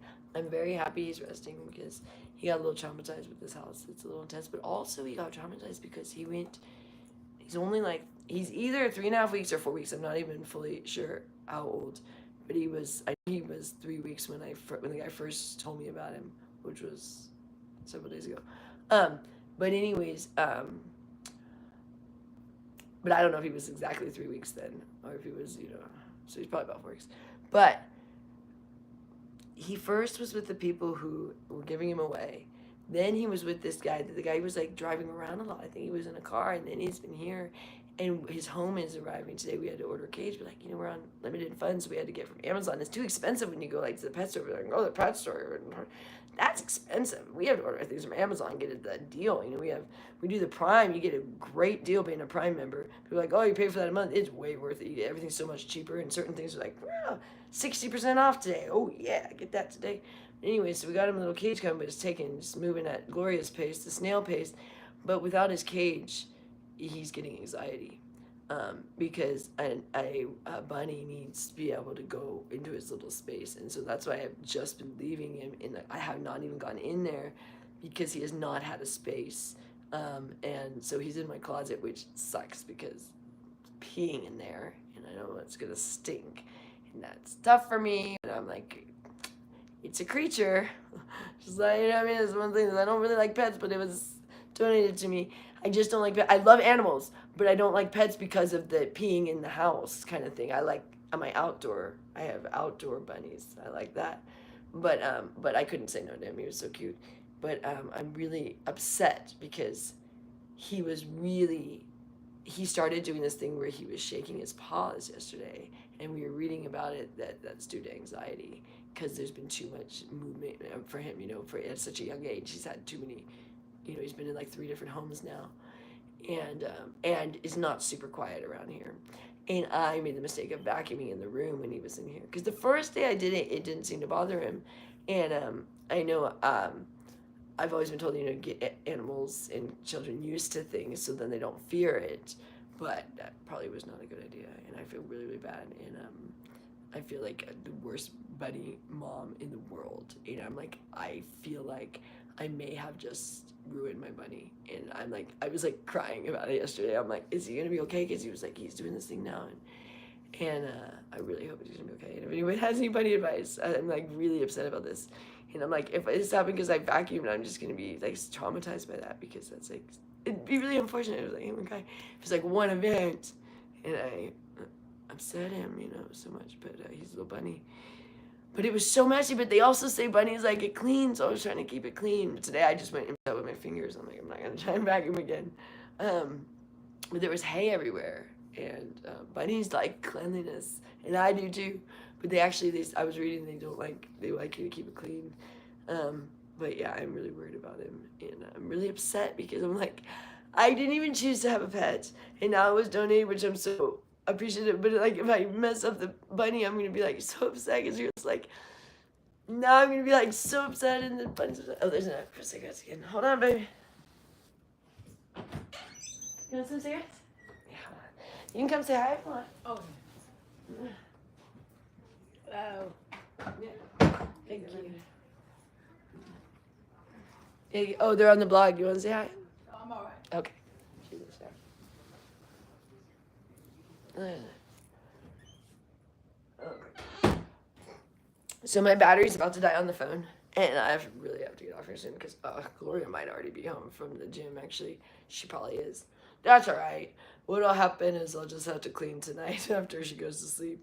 But what'll happen is the food's gonna stack up, of like all of breakfast will be shoved in the freezer or the fridge uncovered. So we'll have like cream of wheat frozen in the freezer, and the pancakes frozen in the freezer without a cover on them, and then just like the bowl. But then we only have limited bowls, so then what she'll do is she'll go grab all of the like Pyrex ones that you use for like the ones she's putting in there down there. Then she'll start putting all the salads and stuff in those bowls. And then when she runs out of those ones, she'll start grabbing all of the like pans and just leaving everything. Her favorite thing to do is after she cooks, she just puts all of the pans in the fridge. She doesn't take the stuff out of the pan. So like she puts her frying pans in the fridge. So that's super convenient and helpful with all these frying pans. And then if she does take them out of the frying pans, she puts water in the frying pans and sticks them on the counter where Annette likes to eat. And so when Annette comes, Annette knocks the pan, and it's full of gooey grease water, and that's super helpful too. So those are the things that Gloria, her contribution to cleaning. The water in the pans when she puts them back on the stove is super helpful when my husband used to go clean, or not clean, cook, because she puts a now grease and water so that it can soak back on the stove. And if it's dark and you don't notice and you go to move it when water jolts and you have now greasy water with probably soap all over the floor and all over the stove, that's super helpful too for us. She always does really helpful contributions around the house. And if I don't get out there, then there's probably like 4 pans from breakfast that have water in them now that are on the stove or in the area where Annette likes to sit to eat. And Annette gets very upset if that area is not clean, and she won't say anything, she'll just be upset. And Gloria puts all of the watery, greasy pans right where Annette likes to eat. So, all these things that I just go around and just constantly, and everyone's like, oh, this just magically happens. La la la. And then I go to New York and they're like, it's really messy around here. And I'm like, yeah, really, like, there aren't just little fairies that come and clean. It's really just me. Nah, but what's good about it is they do start to, but I get really worried about Annette. That's why I don't like to go too often. She really doesn't like it. And I have to FaceTime her every day, and every day she says, when do you come home? And sometimes I don't know, because sometimes I go a little bit open-ended, and she really doesn't like when I don't answer like a straight answer, because then she thinks I'm not coming back. And so it's really hard when I go to New York. But I FaceTime her, and she every time goes, what day you come home? Yeah, I often say a couple of days, but she's like, what day? And I'll tell her. But when I don't know, it really upsets her, because I'll be like, I don't know yet. And she's like, and so I have to say like the day, like I'll say like Tuesday or something. But even if it's like, if I'm there for like 2 weeks, I'll be like, I'm on Tuesday. But she'll be like, okay. But even if it's like the next Tuesday, if she just hears Tuesday. But like, if you can't give her a day, she gets really upset. So there's a lot of issues why like I can't just go make money and stuff. And people are like, yeah, so I have to be here. I also have to be here most of the day too. She really doesn't like, Gloria used to just leave her home alone all the time. She hates being home alone, but she doesn't want you in her space, but she doesn't want to be home alone. She hates it. If she's home alone, she leaves immediately. Like, even if she's sleeping, it's almost like she has a sixth sense as soon. Like, it's not very long, because we'll track her sometimes, like, if we have to go. And we try to have someone home, but Gloria's not helpful with that either. We liked it to be like, hey, if we're not home, can you be home? No, that never works. She just goes to her class when her class is, regardless of anything. So often, Annette still sometimes will be home alone if I have to go to work and if my husband has to go to something. Not often, I don't want to say often, but it happens. But it could be never if Gloria could just help in that one factor. But it's never for long. The max she's ever left home alone is like an hour now, but she used to be home alone. Gloria left her for 2 years by herself.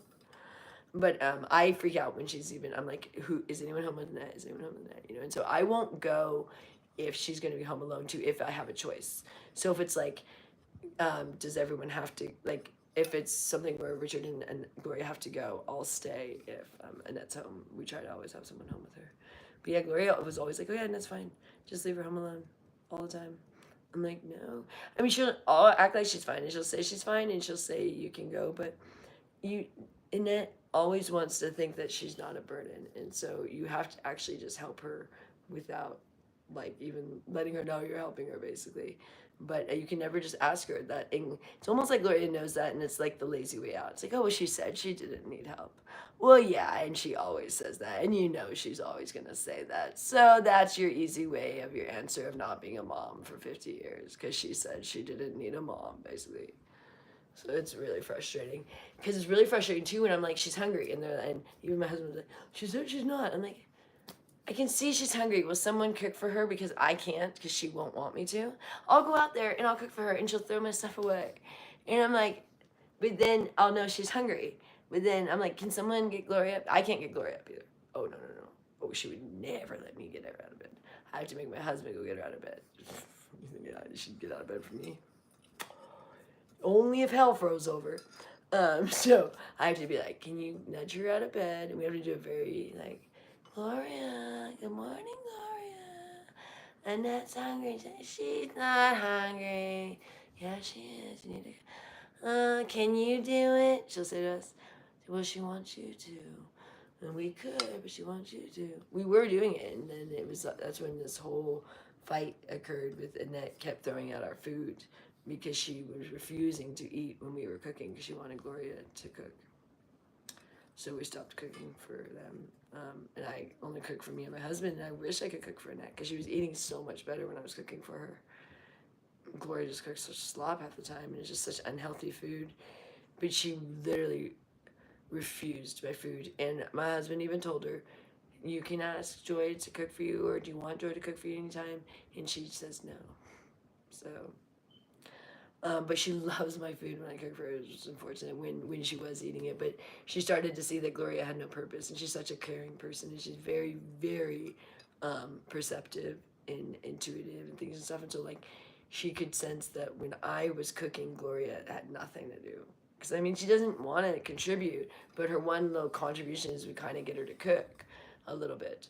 But when I was doing it, it's like all she did was go to her class and watch her novellas. I've never seen someone sit and watch TV so much. She sits and watches from the second she wakes up. She turns on her TV, and she leaves it on all day. We have to turn it off while she's at the gym, but it's on all night long and really loud. Sometimes I have to tell my husband, like, can you please get her to turn it down a little bit? I mean, it's so loud. I don't know if she's going deaf, but it's so loud sometimes. And they're novellas, so they're screaming. And it's in Spanish, and we don't even speak Spanish. And they're screaming in Spanish from the living room, and we have our door closed, and you can still hear it. And it's so weird. And then the commercials are ridiculous. And if it's not that, then it's Deal or No Deal. And if it's not that, then it's the news. But the really horrific news, where it's just like horror everything, or like the ones where it's like murder mystery thing, or like murders, oh my gosh, to just scare her about everything. Those are the worst. We try to get her not to watch that, because then it's just like she's worried about everything. Oh my God, I said on the news. What did she tell us? Oh, she told us that the Social Security thing was a scam. That someone told her, and we're like, no, yes, there's Social Security scams, Gloria, but this is a different scenario.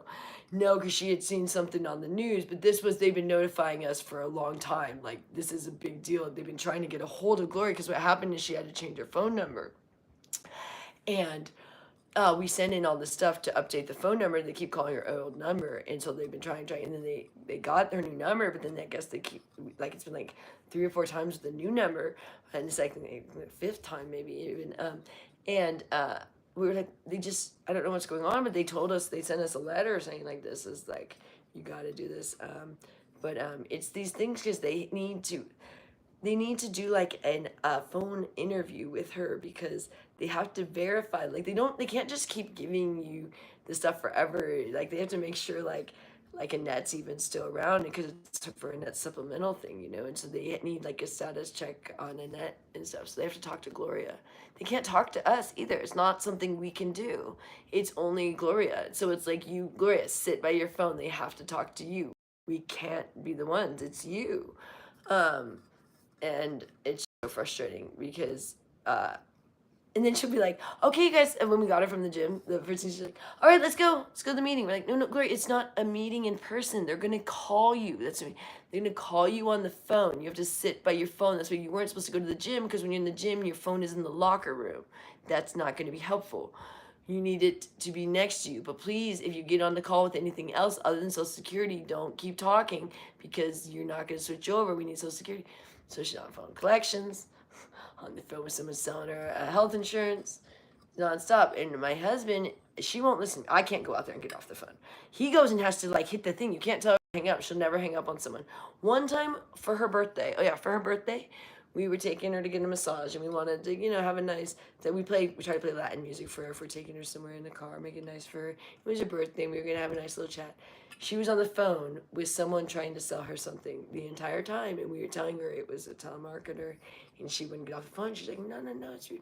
So every once in a while, so she was on the phone all the way into her massage, and until the lady had to make her hang up the phone with the massage. So this person, she kept telling the person, oh, I gotta go, but like she never will get off the phone, so people will keep her on the phone. But I'm like, This woman has no money, so you're really wasting your time talking to her. But you can keep Gloria on the phone for an eternity, and that's way more important than her family.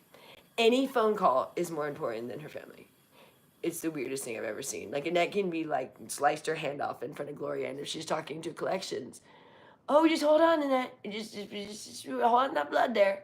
I'll be there in 5 hours after this phone call. It's like, so that's what's frustrating about her is it's like other things are important, just not her family.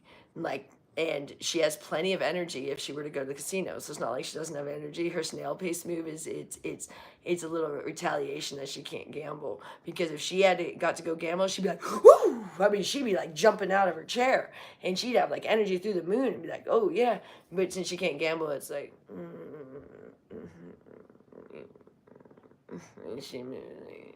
so everyone's like, she's depressed. She's not depressed. She's sulking. There's a difference. If she was depressed, nothing would excite her. I know my mother was depressed and killed herself. Nothing excited my mother. You couldn't get any. That's not depression. She's sulking. She's mad she can't do her addiction. That's not depression. That is an addict that can't do her addiction of gambling and shopping and hoarding and neglecting her daughter. Gloria also just liked doing little jobs. Like, she liked having jobs that basically made no money, like pointless jobs, just to get out of the house. Like, anything to not spend time with Annette. I mean, when we weren't here, Gloria was working. She didn't even need the extra money, because the money she only used to gamble, so it wasn't like it was contributing to the house.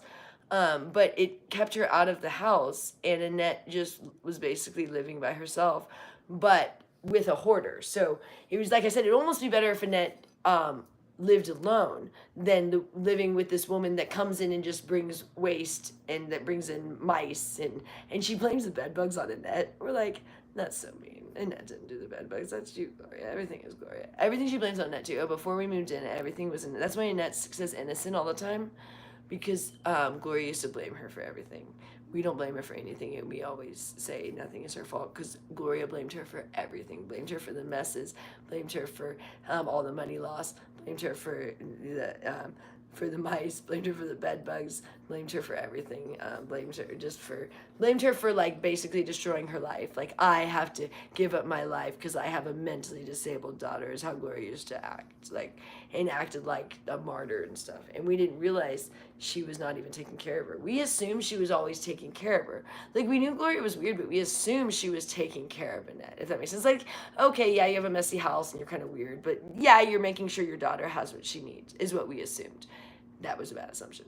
Because when we finally did get in here and saw the condition Annette was in, that's when we had to do something about it.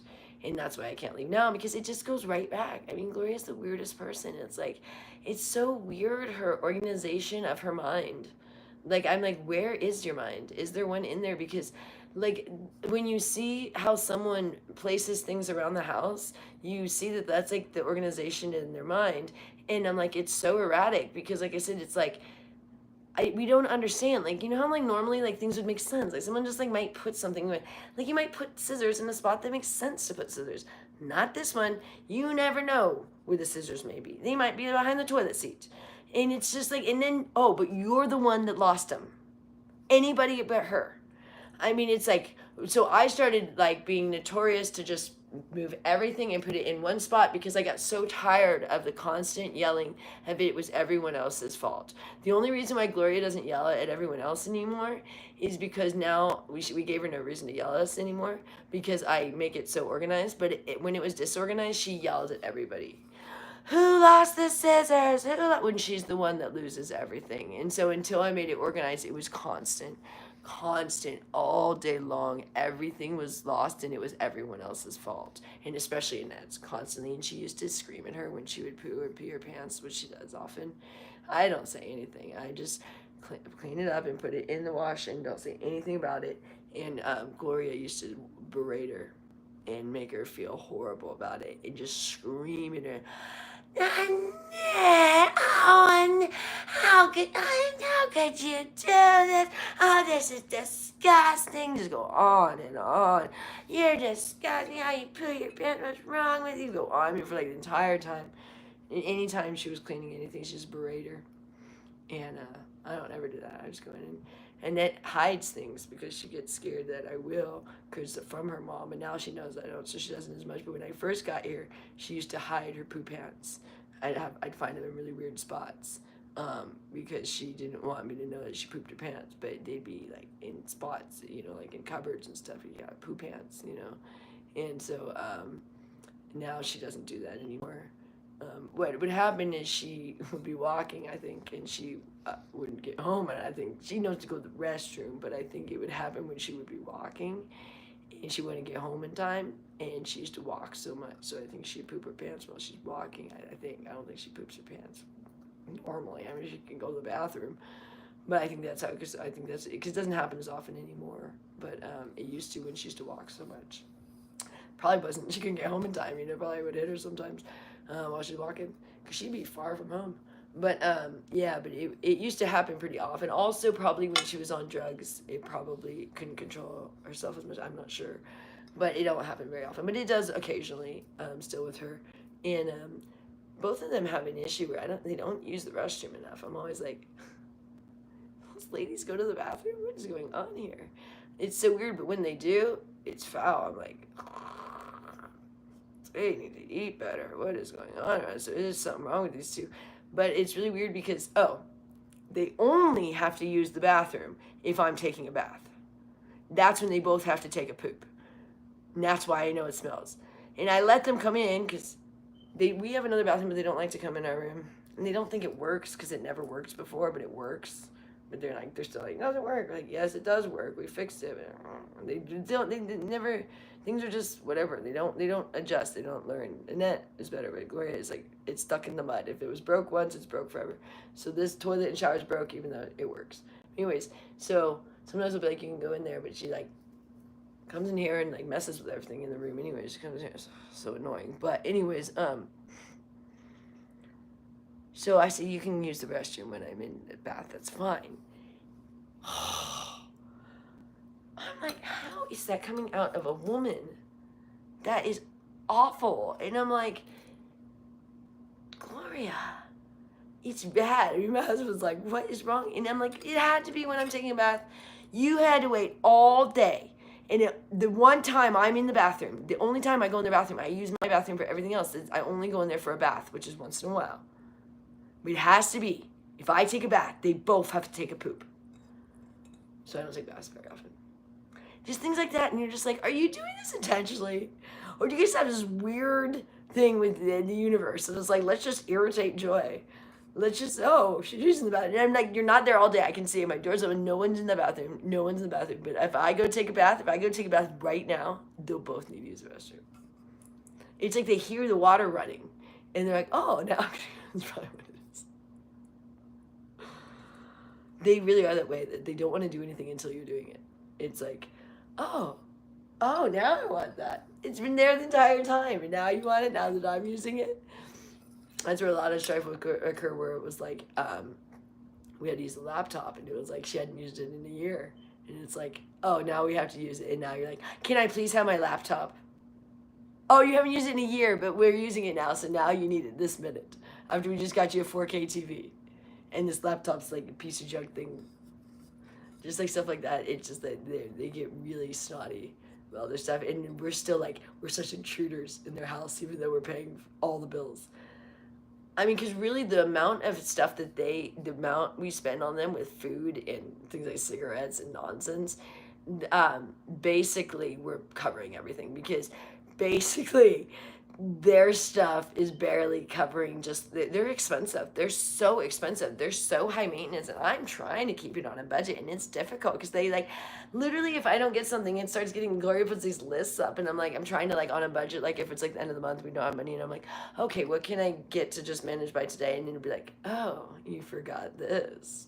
Like, cause it's like, she has like this in her mind, cause she was such a hoarder, so she always had everything, even if it was like rancid and rotten. But it's like, oh, we ran out of this. Oh, Joy missed this, and makes a big deal putting things on the list. And I'm like, actually, I knew we needed that. I just couldn't afford it today. But you can't tell her that, because then she's like, what? We can't afford it? What? Yeah, you know that. We've been telling you that. What? It's just like this constant panic, where even though like we tell her it's ridiculous. Every day, it's Groundhog Day here. Groundhog Day. We have to remind her all the time. If she starts to get snotty, we have to remind her that we paid for the Porsche, that we pay the bills, and that her check that comes in only covers part of the mortgage. It doesn't even cover because she wants her $2,000, and we're like, your mortgage alone is $2,200, and then Annette's check, it pretty much just covers her cigarettes and Diet Coke, and then the mortgage. So like between those two checks, you could cover Annette's cigarettes, Diet Coke, and the mortgage. You guys could have that covered, but you'd have no electricity, no water, no food, no car, no TV, no anything. And they did, their electricity got turned off when we got here, and Gloria thought that the power went out in the whole street because she didn't pay her electricity bill. It was like thousands of dollars. We had to go like in person to pay a lot of these things because it was like you couldn't even, they wouldn't accept any payments from Gloria anymore. You had to go pay cash for these things. Everything. So like she kept writing bum checks to everybody around town, or she would just spend money until her bank would not let her anymore. You know what I mean? So until it was completely would just completely decline. But then she'd start writing checks. But she'd write checks until people wouldn't let her write checks. So like a lot of places don't accept checks, but some places still do, and some places accept them from little old ladies. So that's what she was doing until we got here, and it was getting so bad, and so the DA was after her and everything. We had to pay them a ton of money for all of her bum checks. I think they still like $100 to them or something, but I think they finally wrote it off because we paid them for like a year. Gloria, a lot of money. The DA, idiot, writing checks everywhere. She knows she has no money in her account. That's what's crazy. And they're like, that's illegal. She's like, oh no, it's fine. No, Gloria, if you write a check and you know you don't have money, that's a crime.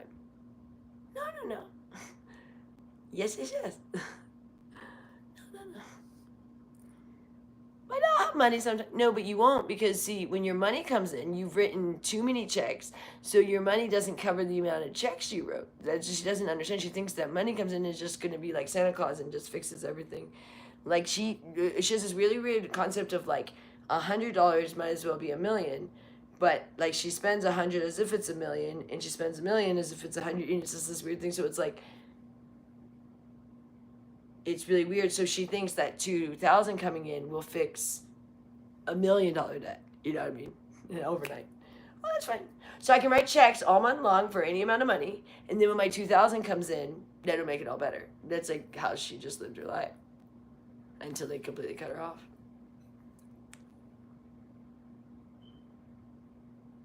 Someone has a shirt at Walmart. Oh, my stuff's Walmart. So if you think I'm like really living it up around here, yep, it's like a $6 shirt from Walmart. I got like a year ago too. I just keep everything really nice. And if you see me in most of my things, I'm often wearing like one shirt. I have like 1 or 2 shirts that I primarily wear when I call it bumping around the house, cleaning and stuff. And then I just wash those, because I do laundry like every day. Oh, that's the other thing. I do laundry for these guys. Annette is constant. Also, the bed bugs, she gets them crawling on her. So she takes the clothes off, which is terrible. I hate this. So I wash those every day too. I wish I could wash her blankets every day, but I can't. But so I wear like 2 shirts pretty much. And so the other shirts all stay nice because I barely wear them. I just try to not wear this. I don't want people to think I literally don't change my clothes. So, but I wash clothes every day. So I have like 2 shirts I go back and forth. There's like one's black and one's like green, and that's primarily what I wear unless I'm blogging or going to work. But I don't need a lot of clothes. I'm not someone that's very much. Actually, most of the things I just got was just for my birthday, and I was kind of upset because everybody kind of well, not everybody. My husband made a big deal for my birthday because he wanted to make it nice considering everything that I've done. But I didn't want it to be that way because I would prefer to have the things go to the house rather than I'm not a materialistic person. So it's like, please just like contribute, because it's like this irritating thing of like everybody's money is, it's like we're a household here. It's like it's a community pool now of like any money comes to fix the household, and primarily to pay for anything in the household. And Vegas has really died down for my business, and I need to get back to New York, but I'm already like really worried with, I got a bunny now and Annette that I might be working right now, I don't know. that I'm gonna worry about. And I need to get my bunny. I need to deal with everybody right now, so I need to get off this bar. It's been way too long. And it's probably my work calling and too many things going on. And my phone's about to die. I can see I have like the tiniest sliver of a battery left. But I'm very happy about this bunny, but I'm very frustrated because it's just kind of like another thing for me to worry about when I'm like, I don't need the stress, but I love animals. But I'm really upset if something happened to him. Like it's like I'm like, if something happened, then this is like more of a detriment than a good thing, because that is like, I could have lived without a bunny. Now I have to live knowing that I did something to this bunny because he got traumatized by the vacuum or something like that. You know, and that's just not gonna settle with me. And so I'm like, please. I'm hoping that once we get the cage, it's cool. It's like a little hutch thing. We got it really cheap on Amazon. But it's like big enough for him to go in there, because I think they need like a safe place, and then you let him roam, but they need like their little safe domicile. And I'm hoping he'll be okay, because if I traumatize him, I just can't live with myself about that. I'm like, why did someone give us a bunny and then have this happen? That's just not fair from the universe sense, because I had no idea. I mean, you could say, why would you vacuum? But like, he was sleeping and he was, hiding, and I just was vacuuming a bit. And I thought it'd be okay, because the day before I had done a little bit, and it had gotten really bad. And there was so much poop and so much hay and stuff. It was really messy. But then my husband was like, oh, he scared him with the vacuum. And I'm like, oh gosh, probably right. So I'm really, really upset. But then also it might just be he hasn't had enough sleep, because bunnies sleep a lot. So that's why I let him sleep. He's been sleeping all day now. I can hear him in there. But I'm about to go check on him. But I also felt like I was kind of coddling him too much, and I think he wanted some space. So that's why I gave him some space today, because I think bunnies like to be left alone a little bit. I know they like their alone time. And so I really left him alone today, because I think I was giving him anxiety because I kept holding him and stuff. I pretty much like held him the entire first day. So, and I did give him carrots the first day too, which everybody was like, don't give him carrots, don't give him carrots. So I stopped giving him carrots, and we got him pellets, but I also need him to get him better hay, but I'm kind of broke right now. And the guy gave me some hay, but I don't think he likes that hay that much. And then also, I gave him some lettuce. I hear him right now. He's eating right now. But he's been really bad about drinking water. I'm really upset about this. He will not drink water, because I have the bottle, but I'm waiting for the cage to come in today. But I put like out a dish of water, and he just does not want to drink it. And I'm like, so the lettuce was very, very watery. So I was glad about that. But I'm really upset that he's not drinking more water. But I'm hoping when the cage comes, which might even be outside right now, I'm gonna put the bottle, and I hope he figures out how to drink the water really soon. I've tried to like give him the bottle, put it up to it, and he wanted nothing to do with that, and he got really mad when I got the water on his nose, and that really upset him too. So I'm like, I keep traumatizing the guy. But I was really upset that he pretty much has barely been drinking water since I've had him, and so I'm very upset about this whole thing, and I just hope he's gonna be okay, because I love bunnies. They're my favorite animal. And I've been feeding the bunnies outside is how the whole thing happened. So the bunny is kind of for me, but it's also kind of for Annette, because Annette really does like animals, but she doesn't want the animal around her very much. Like Alpha, I'm like, you want to come? And she's like, she a little bit, but then she'll come and she has the bunny sometimes. So it does make her happy, and it brought her a lot of enjoyment the first day. She was really happy, but she likes her space. But she used to really like cats, but we didn't want a cat because we have outside bunnies. Would have been helpful with the mice. But we have some wonderful outside bunnies, and we're like, the cat's gonna scare off all the outside bunnies, and they're so cute. And that's kind of why this bunny came around, because someone was like, we know you love bunnies, from my Twitter. And they said I have a bunny that I found for free. It was like, say someone was giving them for free at like, I guess it was like at Raising Cane's Chicken. So they got it, but they're like, they're a lot of work, because you don't want to just put them in a cage, but they can really hurt themselves, because they're little rodents that get into everything. So I gotta go check out them in the closet. So, I guess a dog and cat are probably the same, but he loves to like tear up the carpet, which luckily we already had the mice do that, so it's a good time to have it. But I hate that it's smelling like pee in here. It just drives me insane. I remember I had bunnies when I was a kid, and my mom got rid of them because she didn't like the smell of pee, and I could see it's frustrating, but I'm like, he's so cute. I'm not gonna get rid of him, but I really hope I didn't mess him up in any way. But I need to check on him, so I gotta get off of here. this is crazy because I'm like almost like just trying to see when is my phone gonna crap out, but I'm shocked it's still going because it's been like on the one little bar for the longest time. I'm like, this is pretty impressive. This phone is still going. It's like hanging on for dear life. It's like, because it told me like a long time ago I had like 10% left. Like a long time ago. Like really long time ago. I was like, wow, that's really like holding on a long time on that 10%. Go iPhone. Here you go. Good strength. And what is going on with that bunny in there? I gotta go check on him. I'm really worried, you guys. If anybody's, message me on here, comments about bunnies, because I'm very upset about this. The thing, he's shaking his paws and stuff a lot. And I read about it and they were saying it's anxiety, so I'm upset about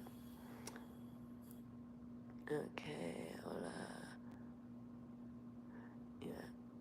Oh yeah, you guys are. I know I haven't been reading comments. Sorry. You know, the comments really need to be bigger, and they need to last a little bit longer, and they definitely need the people's names to be bigger, because I get in there and I'm like, and then I feel retarded, like you guys are having to stare at my forehead, you know, and but you really can't see. And the thing is, okay, I have this little bit of I have a little bit of a dyslexia. When I read, I transpose my words a little bit, so it's a little bit hard for me. It's not that I can't read, but when I have to think about what you guys are saying before I get the thing out, so it takes me a second, and then by the time I do that, it's gone. I'm like, oh shoot, because I'll read like backwards. It's kind of weird. I have a little bit of a dyslexia, and I'll say things backwards sometimes too. Are you a skinwalker? But I used to always say things like sparking paces instead of like parking spaces. I'll switch letters often. I don't know. Yeah, I have like a dyslexia of thought. But anyways. I know. Oh, I love when people make fun of my teeth. Yeah, I had very poor parents, and I did not get dental work done very much as a kid. I mean, we went to get the cavities done, but braces were way too expensive. And people were like, now people can get that done, but when I grew up, it was like way too expensive if you didn't have money to get braces, and that was not something that we could get. And my sister got them when she was 26, but she looked like a freak, and she had to get like the rubber bands, and we have such small mouths, and our teeth are so congested, so I had like, it makes me look like I'm missing a tooth, but it's just like I have these all these that are all crammed together, so it'll look like I have a black tooth, but it's underneath, and when it catches the light wrong. But so it's really annoying when I do like vlogs, because it literally looks like I have this black tooth or something, but it's really just the way it catches the light, because it's a tooth that dips in, and I look like I have fangs like a vampire. But I hate my teeth, and I love when people make fun of me with my teeth, because it's like, yeah, you can make fun of my teeth. Obviously, yeah, I didn't have braces. Well, okay. But the thing I like about that I didn't have braces is that I still have a small mouth. Because the thing when people get braces, it widens their jaw. So everybody's going around with these like huge mouths, and these big old teeth. And I didn't want that. And so I don't mind my teeth. I mean, I get frustrated with them because everyone makes fun of them, and they're a little bit irritating to actually eat with, because everything gets stuck in them.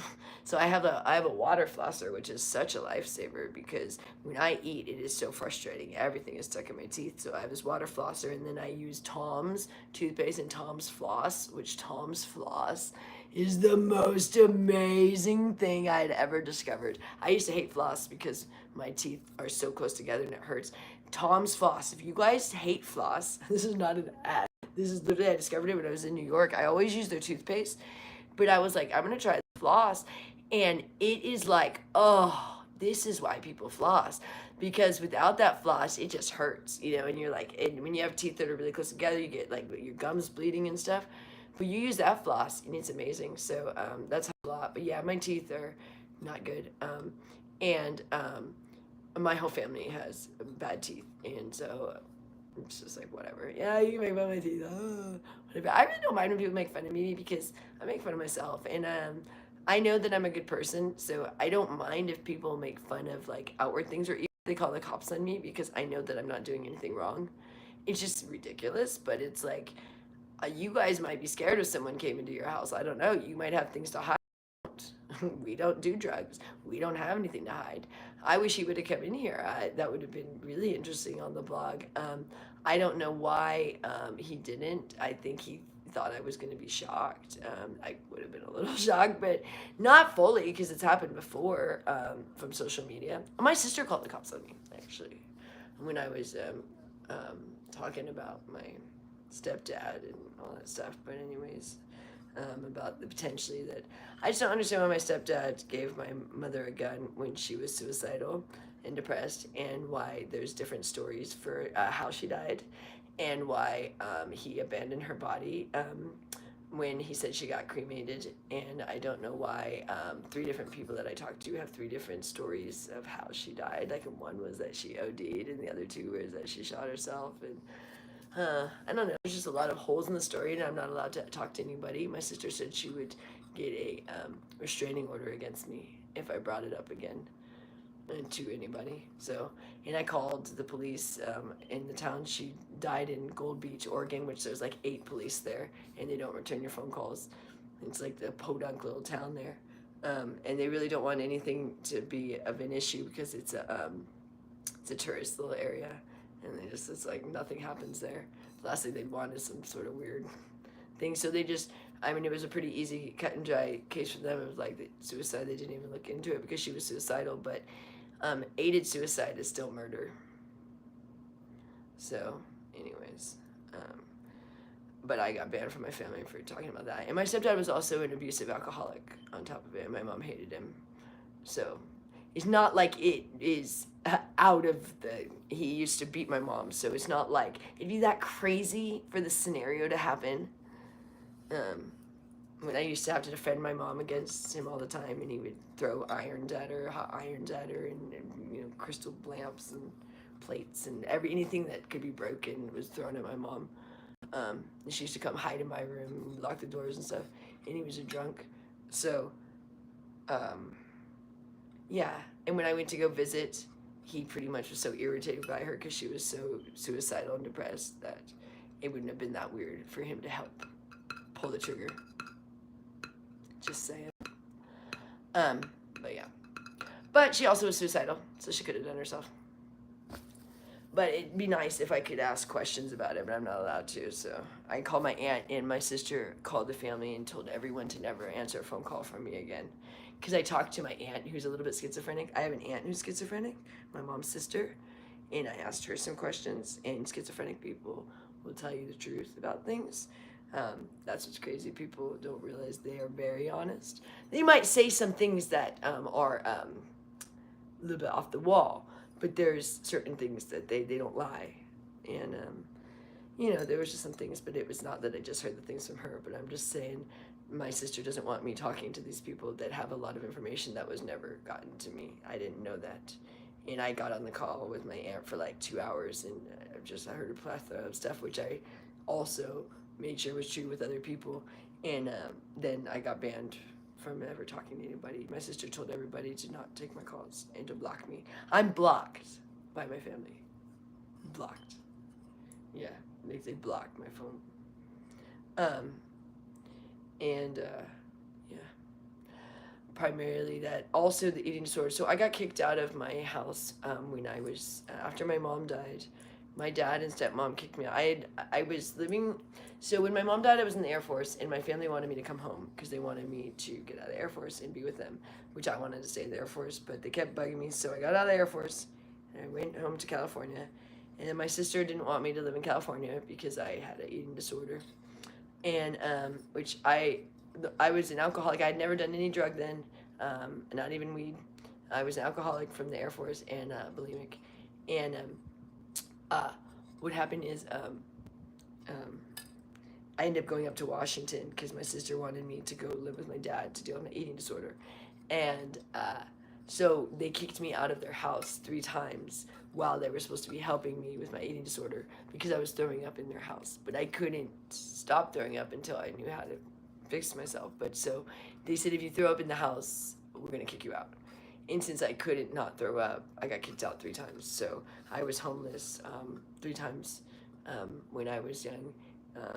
I was living in my car. So people were like, oh, yeah, I've been homeless many times. It's not that big a deal to me.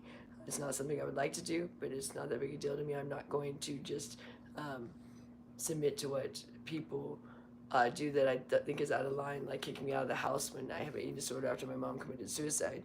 And I did not have a drug addiction or anything like that. I drank alcohol, which they did too. And even they kicked me out when I was sober and didn't drink alcohol when I was in AA and just had an eating disorder.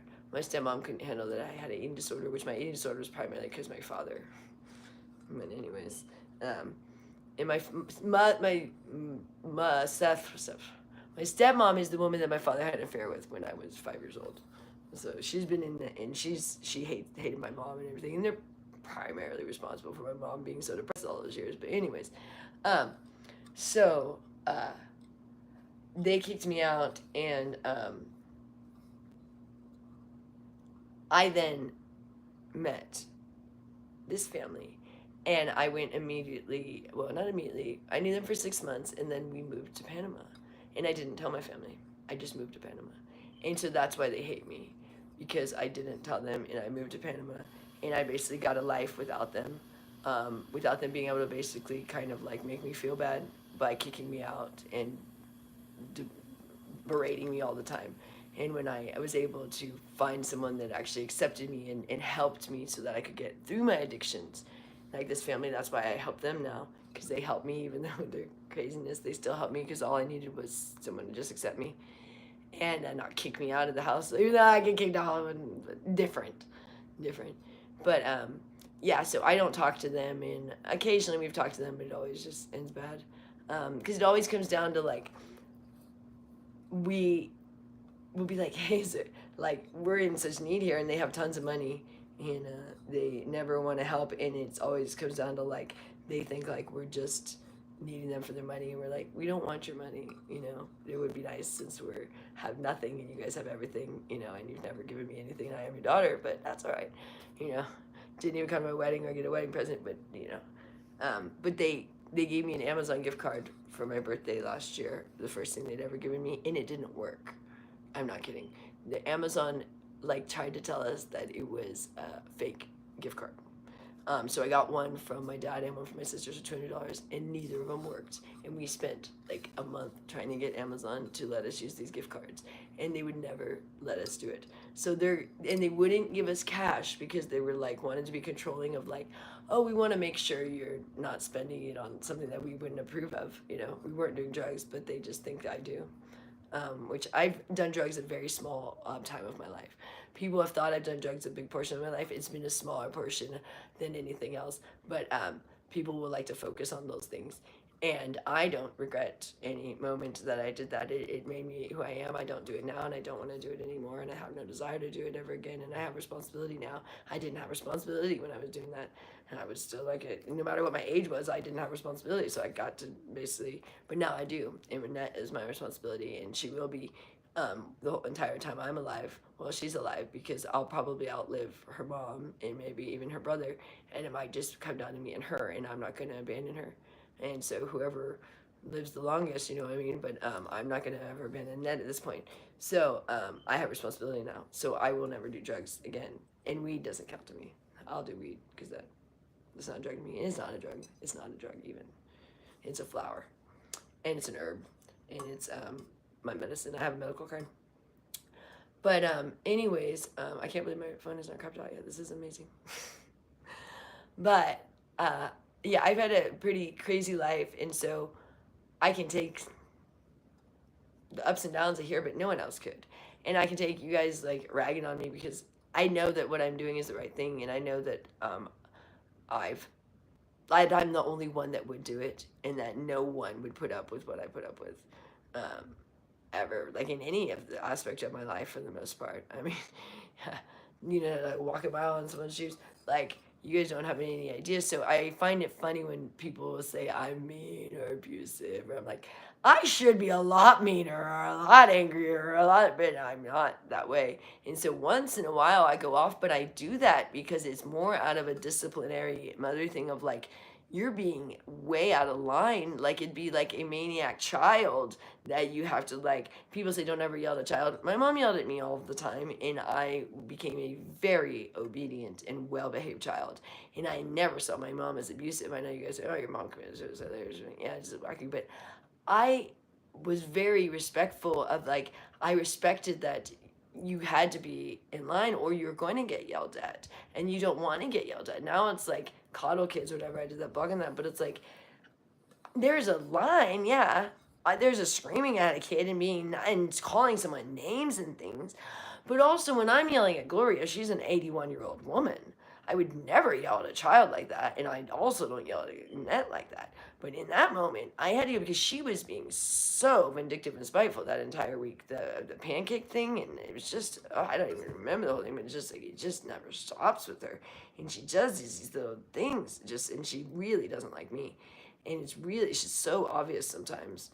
It just gets annoying. Like, you'll see it, like, they'll be filming, I'll be at work, and you'll see when she finds out I'm coming home, she like dodges the room. It's like as soon as like everyone's like, "Oh, Joy's home," and she like darts out on video. I mean, I'll see like when I'm not around, like how she acts, and then like I see when I'm in New York, she's like, "Oh yeah," it's like everyone acts like I'm like this like horrible like dictator around here. I'm like, all I do is I quietly go around and clean and stuff. And the couple of times I yelled, you guys have seen.